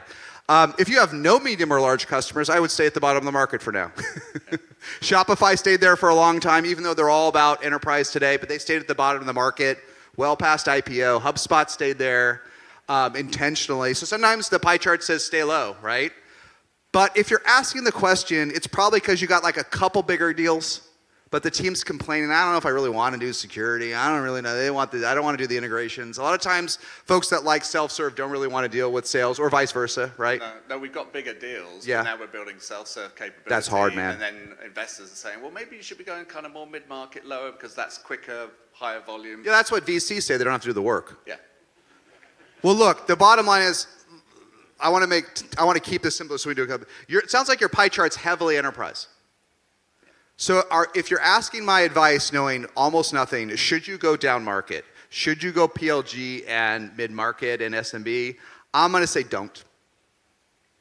You've got if you have almost no customers there, think about the energy you're going to put into that. And the other thing I do when I do this pie chart exercise, the 40, 40, 20 or whatever it is, what I basically say to founders, and this is that I 100% believe this is true over many years, is this is where your energy should be. And sometimes what I say is, okay, but we're going more enterprise. I'm okay. If you're 40%, 20% enterprise today, where do you want to be in a year? And they're like, well, in a year I want to be 50% enterprise, 25% mid-market, 25% SMB. I'm like, okay, great. Then half your product story points, half your product, half your engineering, half your marketing, half your CS, half of everything should be in enterprise, and 25% should be here, and roughly. It's a framework, right? So you have to decide. This is the fool's errand we talked about. And sometimes as founders, we have to do fool's errands. Sometimes we're right. Sometimes HubSpot was right to do CRM when everyone said it was silly because your customers are in marketing. That's a $700 million business today. They were right. So sometimes you have to do this as a founder. But your organic customer base isn't telling you this, is it? So break the rules if you need to. This is your job. But don't listen to your VCs. They don't know what they're talking about. They're not building the software. In theory, mid-market is faster than enterprise. But who cares? The thing is about long sales, they're faster, but bigger deals are bigger. So we think it's better, but it's not, because once you've been doing enterprise for like a couple years, you actually stop caring about sales cycles, because when you have one deal, it's really stressful. When you have 50 big deals with 6-month sales cycles and you have a good sales team, that's why we actually have pipelines, and we're okay, well, this one's going to close this quarter, and this one's going to close next quarter, and this one's in security review, and this one's in a paid pilot. It's part of the cadence, and it's not that bad if a $2 million deal takes 10 months to close, is it? So don't lead into, oh, mid-market, our VCs say it's not, nothing's easier. Let's summarize it with that. Nothing's easier. Great. Everything's just harder. Great feedback. Thank you. Thank you. Hi, Jason. Thanks for a great conference. Yeah, thanks again for coming. My question's about valuation multiples. Yeah. So you had a slide. Just ask for more. Everyone's got lots of money. Whatever it is, just double it in any meeting. Yeah, just double it. Yeah. So again, you showed, when you opened up yesterday, you showed a slide saying that multiples are obviously down last couple of years between 6 and 10x. For public companies. Okay. And growth stage, yeah. Right. But when you're doing like a revenue multiple, it's got some assumptions, right? You're growing 100% year on year. You've got decent margins around like 80%, etc. Yep. So we've got some situations now where we've seen some revenue that we haven't been classifying as recurring, Right. as MRR, but the margins are lower. But we've been billing clients consistently for over 12 months on that. The NRR is over 100% on that, right? So we're now, okay, we could pull in an extra, let's say, I don't know, almost $1 million in ARR in that. We've got another enterprise customer who's coming on. Okay. Potentially add another couple of million, but the margin. It's services or hardware, not that it really matters. What are these other? It's kind of more like messaging commodities. Okay, I get it. So you're reselling minutes and you're marking them up 30%. Yeah. You're marking them up 30%. So we could add like an extra couple million to our ARR. Okay. It's going to drag down like our gross margin. It will. So like, I'd like to get a read on you in terms of like how investors are, like what's the. Investors are still a little stupid here. Okay. They shouldn't be. So we should. In the old days, we were super gross margin sensitive. In the old days, people when Twilio started to scale, everyone that was building software, they were like, this is the Stripe of communications. This is an amazing company. And the VCs were crapping on Twilio because it had 40 or 50% margins, right? Both were right. Twilio ended up being an iconic generational company, and it also traded, and it ended up, after 2021, it ended up trading at a pretty weak multiple because of the margins, right? And so VCs in the beginning were very wary of these lower margins from blended products, and then, I know you know this, in 2021, no one cared. No one would really look at the gross margins. They just wanted the top line to be growing. And I didn't understand it as someone who's been in this space for a long time, but the public markets didn't care either.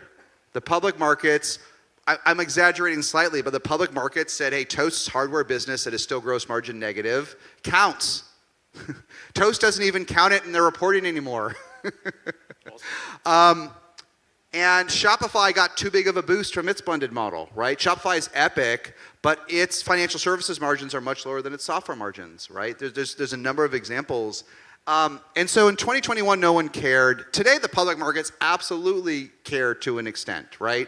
And a software company really does need to have north of 70% margins. But to be tactical, I would say a lot of VCs today, all they care about is top line growth today.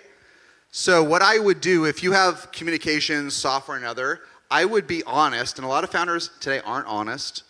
I would be honest, and I would just do 3 colors on your revenue stack. Say, listen, we're at $1 million in revenue today. Personally, I wouldn't even call it ARR, even though everyone does. We're at $1 million in revenue, 300K is from software, 400K is from messaging, and 200K is from services, right? Shopify does it. Bill.com breaks out their segment. Toast is look at Toast. I've written up on SaaStr. They're very honest about their different segments. Put it in different colors in a pie chart and let VCs come to their own conclusions. Some old timers may say, I'm out of here, and that's fair, right? Or they may take a marker and only give you credit for the bottom line. Others won't care, right? There's literally a company I invested in, great founders. They're at 25 million in ARR today, more than doubling. Pretty good, right? But 20% of the revenue was passed through zero margin revenue. Does that count? No. And I kept saying this to the other fancy investors on the board and the table. I'd be like, it's a good company, but 20% is pass-through, and another 20% is basically 5% margin for merchant services. So really, it's not a 20, it's a great company. I guess I'm old school. I think this is a 14 million ARR company. And they didn't care, and this company raised tons and tons, tens and many tens of millions of dollars. And then finally, a couple weeks ago, one of the investors was like, wait, how does this work? And we totally restated the revenue my way. We totally restated the revenue, and the revenue's 60% of what it was, right? Does it change the ultimate company? Maybe not, right? But the point, there's a lot of points of that story, but my learning is that even today, going to the opener, investors are still hunting decacorns, right? And so they're not gonna give you credit because you're profitable. They're not gonna give you credit for lower growth because of macro issues. But what they will do is they get a little blind to hypergrowth. Like they're so because fewer companies are hypergrowing. The ones that are hypergrowing, people will actually be more forgiving. So be honest, but I wouldn't not share that revenue if it has gross margin. If it's 30% margin, great. If it's zero, like this pass-through revenue, then I think it's sketch. No, it's around like 30%. Yeah, then show it. Just put it in yellow or blue instead of black. So. Because like in our last valuation, we didn't really like get anything for that. Now we're like, it's actually a pretty significant. Yeah, put it out. Our revenue. And there'll be some folks like me that will say meh, and there'll be other folks that say cool. I don't care. It's revenue. So thank you. Cool. Thanks, Jason. Hi, Jason. Thanks for organising a great event, and thanks for choosing to make it in London. And I hope you choose to make it in London again next year. I'm going to ask the same question I asked last year. Terrific. Which may have annoyed you last year, so hopefully it doesn't this time. Which is what are your thoughts on what are the main themes you're going to be talking about next year at SaaStr? No idea. I don't know. I probably said that last year. The slides I made for the opener, it took me a while to synthesize the B2B to B, the B2B to C, the AI stuff. So I don't know. Actually, you know, I'm pretty bad at I'm pretty good overall at seeing how businesses compound. But like, for example, I did a couple of these like roundtables with Harry Stebbings on 20VC, and I did 50,000 with him and then 10,000 with a couple other top investors that we would have an IPO a week in the second half of this year. So is July 1st the start of the second half? Do you think we're going to have 26 IPOs the second half of the year? I think I'm going to lose my $80,000. And so I think, now having said that, I'm right. I just think I'm going to be off 5 quarters, not even 1 quarter off 5 quarters. I was a little too bullish. So I was too bullish. So I don't know. The only thing that I'm thinking for next year, and then let's take a break and take another question. I am very tactically bullish on AI. I am not excited about the 200x ARR deals. I'm not trying to see if exciting things like Poolside that are worth $2 billion at less than $1 million. I'm not that smart to know whether those are good bets or bad bets. I do believe that any area of SaaS where AI is even a smidge helpful today, and let's not be cynical, that's even a smidge helpful, I am just tactically bullish that in a year it will all be better. And we're all going to benefit from these, as long as your CTO can take advantage of it, going to our point, we're all going to benefit from this rising tide. And I'm not crazy, I'm not AI crazy, but I am very excited to see the block and tackling benefits that we get in core B2B SaaS. So that's what and in fact, at SaaStr Annual this year, we'll announce it next week in September. We're actually going to have an entire AI day and AI summit, morning till evening, and it's all going to be about improving workflows with AI. We're going to have CEOs of Klaviyo and Procore and folks from all the top leaders, but instead of talking about how to turn text into images and cartoons and how to have a synthetars and things like that, we're all going to talk about how it's changing B2B, stuff we care about. So that'll be the first day, September. You can only come to that if that's all you care about. So I'm into that, but you can keep the cartoons and stuff. Thank you, and you have to ban me from the event if you want me to stop. It's all good. It's all good. Yeah. We only ban 20 or 30 people a year, so don't worry about it. Yeah. Hi, Jason. Such a great event this year. Indeed, I think it was better than last year. Good to hear. Content. So my question is, when it comes to marketing agency, on which ones under-deliver the most in the SaaS, and the founders really need them? Is the lead gen, cold emailing, BDR? Where do you see the gap? Which agencies? Which marketing agencies? Well, look, Agencies are interesting. Mostly hiring agencies is the fastest way to flush your money down the toilet as a founder. I remember I invested in a third-time founder that I've known for years. Co-founded as CTO, a company that was acquired for over $1 billion. Last company was acquired for a couple $100 million. But this was his first time as a business CEO. It's like a couple months in, things aren't working. He's like, I'm going to get some marketing help. I'm like, great. He's like, I'm going to hire the best agency in Southern California. Everyone says they're great. I'm like, well, I'm looking at their website. I'm like, what? And it's only $100,000, and we're going to do a big launch around this. And best one, 3 months later, he gets some really nice collateral and a really good 2x2 on the industry and 0 leads. And I just begged him not to do this. One of the smartest people I've ever worked with.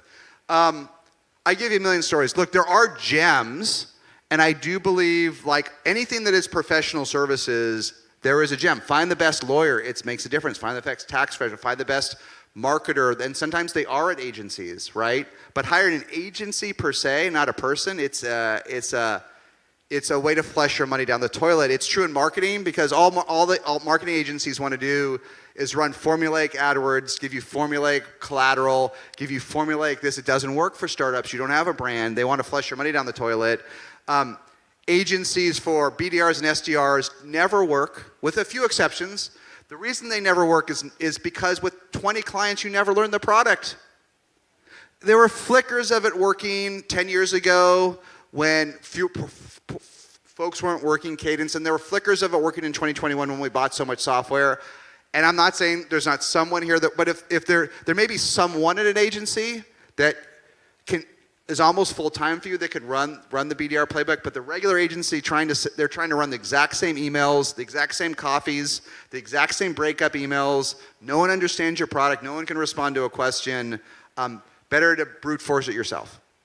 So thank you. I recommend just to be different, like when I approach. Hire someone that knows how to do it for real. Don't hire an agency to do it.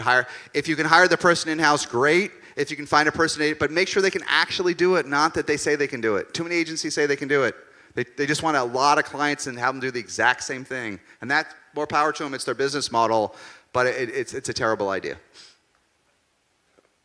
The one thing I'll say just for the broader team, a niche, is that is my view. There are gems at agencies, and also when you go to hire your first head of marketing, if they actually had a lead come in and actually can do can growth, they can't do everything themselves. And a lot of marketers will want to bring in a lot of agencies. Don't let them. I mean, you got to back them, but always let them pick one.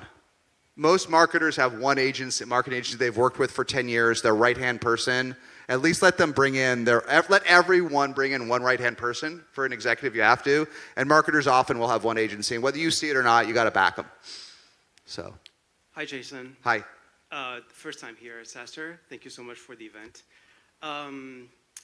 One comment that you said, and I totally agree, when I hire someone in the field, they need to know the product, they need to know how to demonstrate it, and they need to articulate the value proposition. Yes. That's what I did for myself and the people that I hired in my team. Right. But here's the thing. I'm also the person you don't want to hang out with because I'm a product marketer.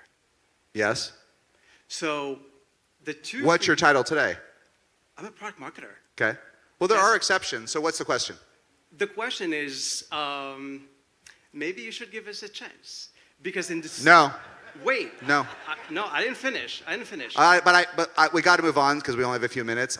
I hear you. Yes. And there are always exceptions.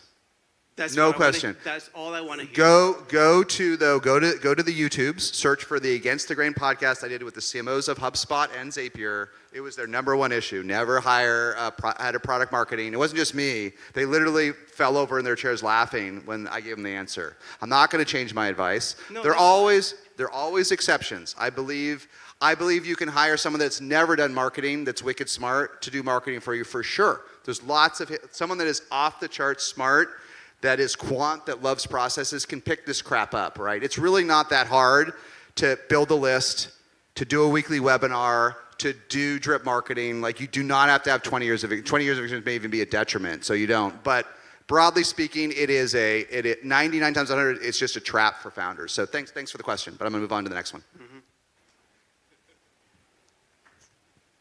Hey, thank you very much for today. So everyone here seems to be founders. I'm coming from a slightly different perspective. Only half. Only half. I'm from a VC, but I'm fairly new. So Have you given a term sheet out this event yet? I'm fairly new to the VC, so Can you sit down until you issue a term sheet and then come back with your question? You know didn't you read the terms and conditions? You may attend, but you must issue one term sheet. Well, there's still a little bit of time. I mean, we still got time. We got half an hour or an hour. How long till you? Okay, we'll give you an hour and a half to issue a term sheet. All right. Okay. Yes. So we're fairly industry agnostic, but somewhat focused on AI. And you said to ignore the logos of kind of the founders in terms of kind of what company they've been at previously to an extent. Ask the question. I don't think that for founders, it's a little different than executives. There's some truth in it, but the best startups, the best scale-ups do breed some great founders. Okay. They do breed some great founders. I think a lot of VCs that don't have operational experience over-index on hiring a team out of Stripe or a team out of Drayton. There's so many folks come out of Stripe, you get funded. Like, it can be a fool's errand if you don't know what to look for. But there are quite a few scale-ups that breed entrepreneurialism, that the founders seek for it, and they breed new startups, and it's great. But just know don't be blinded by it, though, right? Yeah, but it's so technical that sometimes it's difficult to cut through. And I wonder if you have any advice on kind of, how to find those gems. It's a very How to find the best startups? What's your perspective? Obviously a very broad question, but it'd be interesting to hear. That's a big question. Well, look, I might be too tired to answer every question of how to find the best startups, right? I mean, for VC, you either, there's lots of ways to do it, but you either gotta find the ones that other people don't find, or you gotta win. You gotta win, right? You gotta be in all the deals and find a way to win, to beat the other people, right? The later stage venture is, the more it's about winning, right? Because you're in every deal. Like, I remember someone, I forget who, years ago told me, I think they joined Andreessen Horowitz fairly early, right? And they didn't care at Andreessen whether they ever did a deal. They weren't obviously at the top. They were just going to get fired if they didn't see every deal in SaaS at the time. That they just needed to make sure that no one got funded on TechCrunch or Strictly VC that Andreessen didn't see. And this turns out to be true at many other funds. Like, we got to see everything. The earlier you are or the smaller you are, that becomes impossible, right? But so you got to either find things that other folks haven't found. And places like SaaStr are great. I've talked to so many folks here that are doing millions that are bootstrapped that aren't on any other radars. It's one way. Or build a network of feeders. Like, if you're not super early stage, unless you're pre-seed, there's always someone earlier than you. And the best A investors, like if Christoph's still here, Christoph and I started co-investing years ago when actually he used to be super early and I could invest after him. Every great SaaS VC wants to go meet with Point 9 because they just want to see what the hot stuff is. Everyone comes like, hello, Christoph. Pavel, what's new in the portfolio? I mean, how many of these do you get? 20 or 30 a year? Yeah, how many come to meet with you? All the time, right? Because it's a way to hunt you can do it on media, but so my point of the story with having Christoph here is one of the most successful SaaS VCs is another way to do it is just build the relationships one stage earlier, right? And it's funny, when I started investing, I didn't know what I was doing, but I had a pretty good brand, right? And all these associates and principals and others starting, when I was working on SaaS, they would just show up at my office. And I didn't get why, but they were looking, this is their job, and they were looking, hey, maybe Lemkin seems to know a few things when SaaS is like, what are you looking at? What's in your portfolio? And I thought that they liked SaaStr or something, and some of them did, but this is the job. They look, does someone have enough juice, enough whatever, and you got to be all over them. And like, so you're early in your career, like, how can I do that? But like, they all did it. But not everyone did. Some of these relationships have lasted for many years, right? Like I met Teddy Wardy. He runs SaaS at Insight. He was a junior VC at the time, sat on my doorstep, right? I'm like, oh, come on in, kid. Has gone on to be one of the best successful. He's in everything from Wiz on down, SalesLoft with me. I mean, pretty good. He started off as the kid coming by to see who this SaaStr guy is. Not that I was necessarily the perfect one, but it's just, there's always someone downstream who's always hunting. These aren't perfect ideas, but it's a hustle and sales game. This is not, it's not, everyone thinks, for what it's worth to be cathartic to founders, everyone in venture thinks, until they realize how it works, they think it's a game of thinking about it. All the great ones come by our office, all the data dogs and whizzes and HubSpot, we see all of them. We get a couple months to hem and haw, see a few reports, decide, is that Brian Halligan really gonna go? I don't really like MBAs. Something really gonna happen? No, it's a it's a sales business and a hustle business for almost everybody. And the only folks that don't have to hustle like that have massive inbound, and there's only a handful of folks where the founders pick them. It's very rare. So anyhow, thanks for the question. But my best advice is come to SaaStr Annual in September. It's 5 times bigger. Join the VC program, and we'll send you like 200 startups that are raising. Thank you, I appreciate that. Yep. Follow through on your point that most marketing agencies flush down the money. Not all, but most. Most. Yeah. So, also context, like I built and run like a 7-figure B2B sales enablement agency. That's our biggest challenge, right? We tell people like, hey, don't give us all your money. Like, we don't know what we're going to do in 3 months with you. The biggest challenge is trust, and other agencies and also sales leaders promising the moon. And so like, hey, we're going to find product market fit for you. We're going to flood your calendar with... An agency cannot find product market fit for you. That's so. My story with the CTO. That's what I missed in the story. Really, he hired them to find product market fit for them, and that's the great sucker bet of all, right? So what would you advise a person like me that doesn't want to promise the moon AI-based shortening sales cycles, 2 weeks with cold emails, whatever? The promise is that's not going to work. Well, I get the competition. Here's the cheat code for agents. If you want to build an agency, if you want to build a services business, or as founders, if you want to hire someone to help you, here's the simplest cheat code. And this is why it's hard to run an agency. If it's the principals, and take the meeting. If the folks running the agency, every time someone reaches out to me for a need I have, we have a lot of needs at SaaStr. We only have 9 people. We have a lot to do. And sometimes I'll get a pretty good email from an agency, and at the bottom it's business development associate, or they want to screen me. I mean, no, you can beat out 99% of the agencies, and you can decide if one of these fractional resources worth your founder is, do I get the principals? And agencies don't scale because the principals only have 50 hours a week. And so there's an overlap where you still get the principals, right? And that's where, when we have, I don't know if they're in the room, but Taylor and Caitlin run this Cred PR agency. There's Taylor right there. If you want to hire folks to help you with speakers and speaker content, hire them. They're the best. I've worked with all of them. But here's why we're lucky. That they own the place. This is their 5th SaaStr Annual. So I don't want to talk to their BDR. If you're lucky enough to trick someone that's a principal that's good, that's the cheat code. So if you want to deliver, be that person, but the problem is you can only have so many clients, right? And every agency deteriorates when the principals don't do the work, but also how do you scale if the principals don't want to do the work, right? So basically pitch that you're small enough to still be able to give the principals to clients. Pitch that I will be there. Listen, we chatted for 60 seconds. I know that you're smart and have passion. If you told me you would come to my office and work in my office and you would be my outbound program, I'd give you a shot.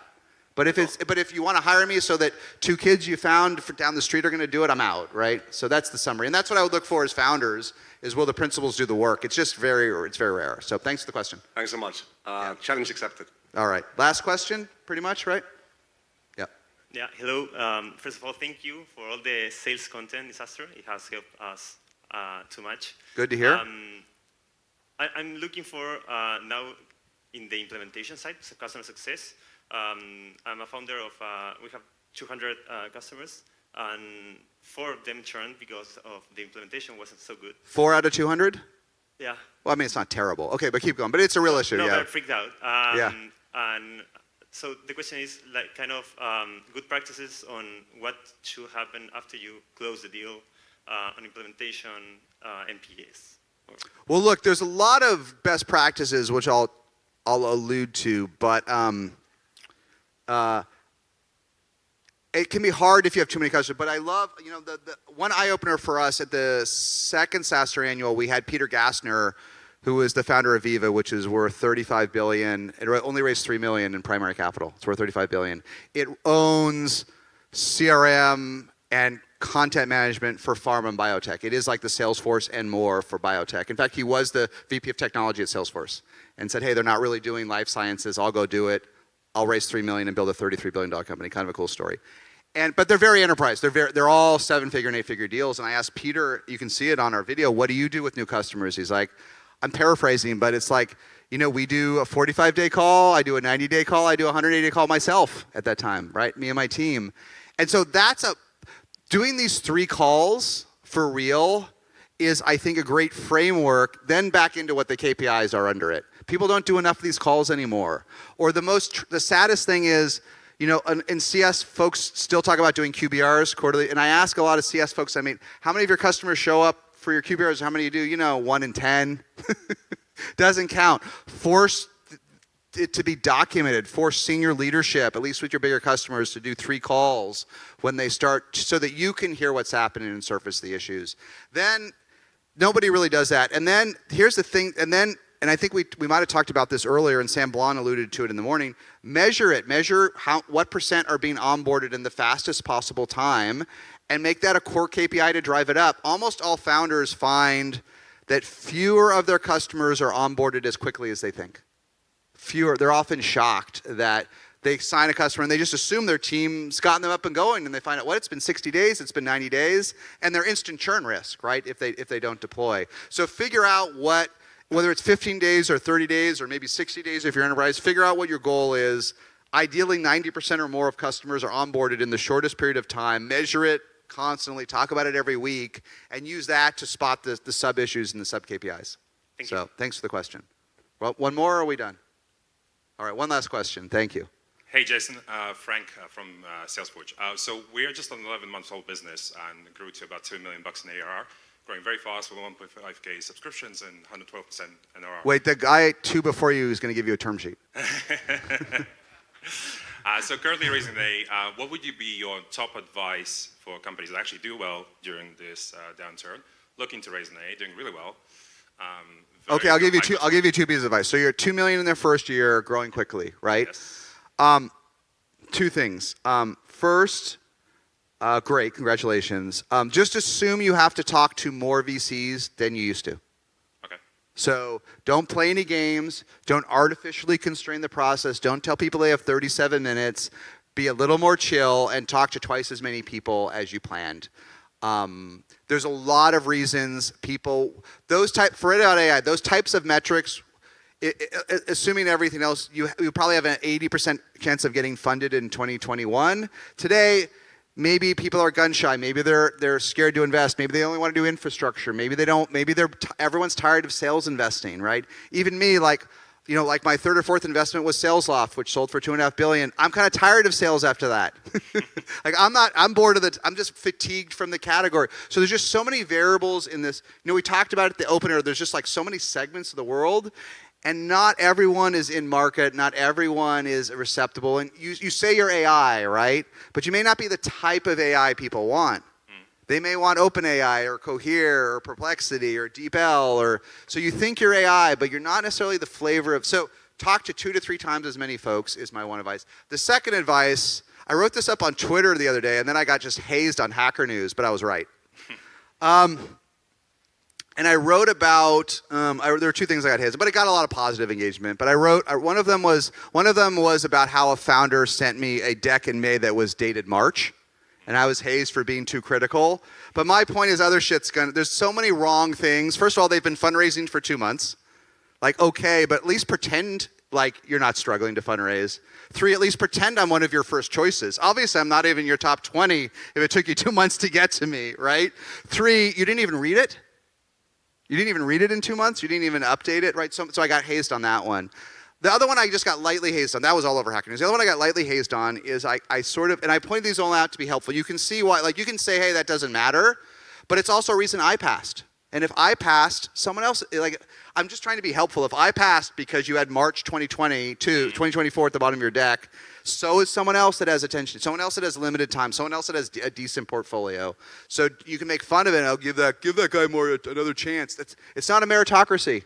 It's a brutal business investing. It's almost impossible to make money.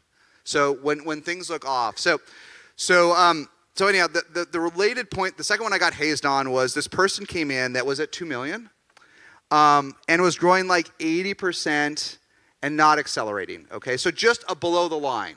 But the email was really good. This was clearly a great founder. Two, it was in a vertical SaaS category with not a lot of competition, unlike you. And you could say, look, I know it's not quite there, but this is a really cool category. I have personal passion around it. I'm interested in. The email is really good. They clearly understand this niche category that probably nobody does. Once in a while, those accelerate. I mean, they never really do, but sometimes you get excited about one that's on the margin. In venture, sometimes you get excited about one that's on the margin, right? You get excited almost because you have passion around it or you love the founders. And so you give them a little slack. And then I said at the end, they said, we're raising at least 10 million. And the problem was it was too much money for me. The one problem was they didn't go to my website, which says I only write up to $4 million checks. That's a fail to not do the right. But they all knew about SaaStr. It was the greatest email and all this stuff. So but they should have read the website. But my real point of the story is it was too much money for me. But if she'd asked for like 4 to 5, then I would have probably leaned in. Or if they asked for 10, but everything was great, I'd be like, I'll find that. I'll call Christoph. I got my buddy. I got another 5 in Germany. No problem. 10, you want 10, you want 20? Like I'll get all my friends together if you're the next whiz, right? You can ask for too much money.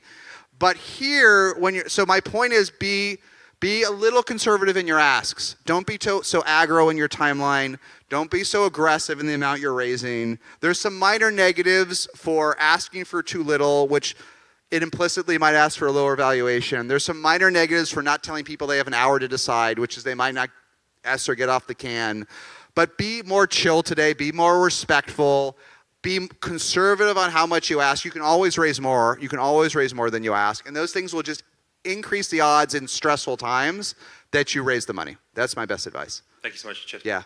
All right. Thanks, everybody, for the time. Let's go get some cocktails if they're left.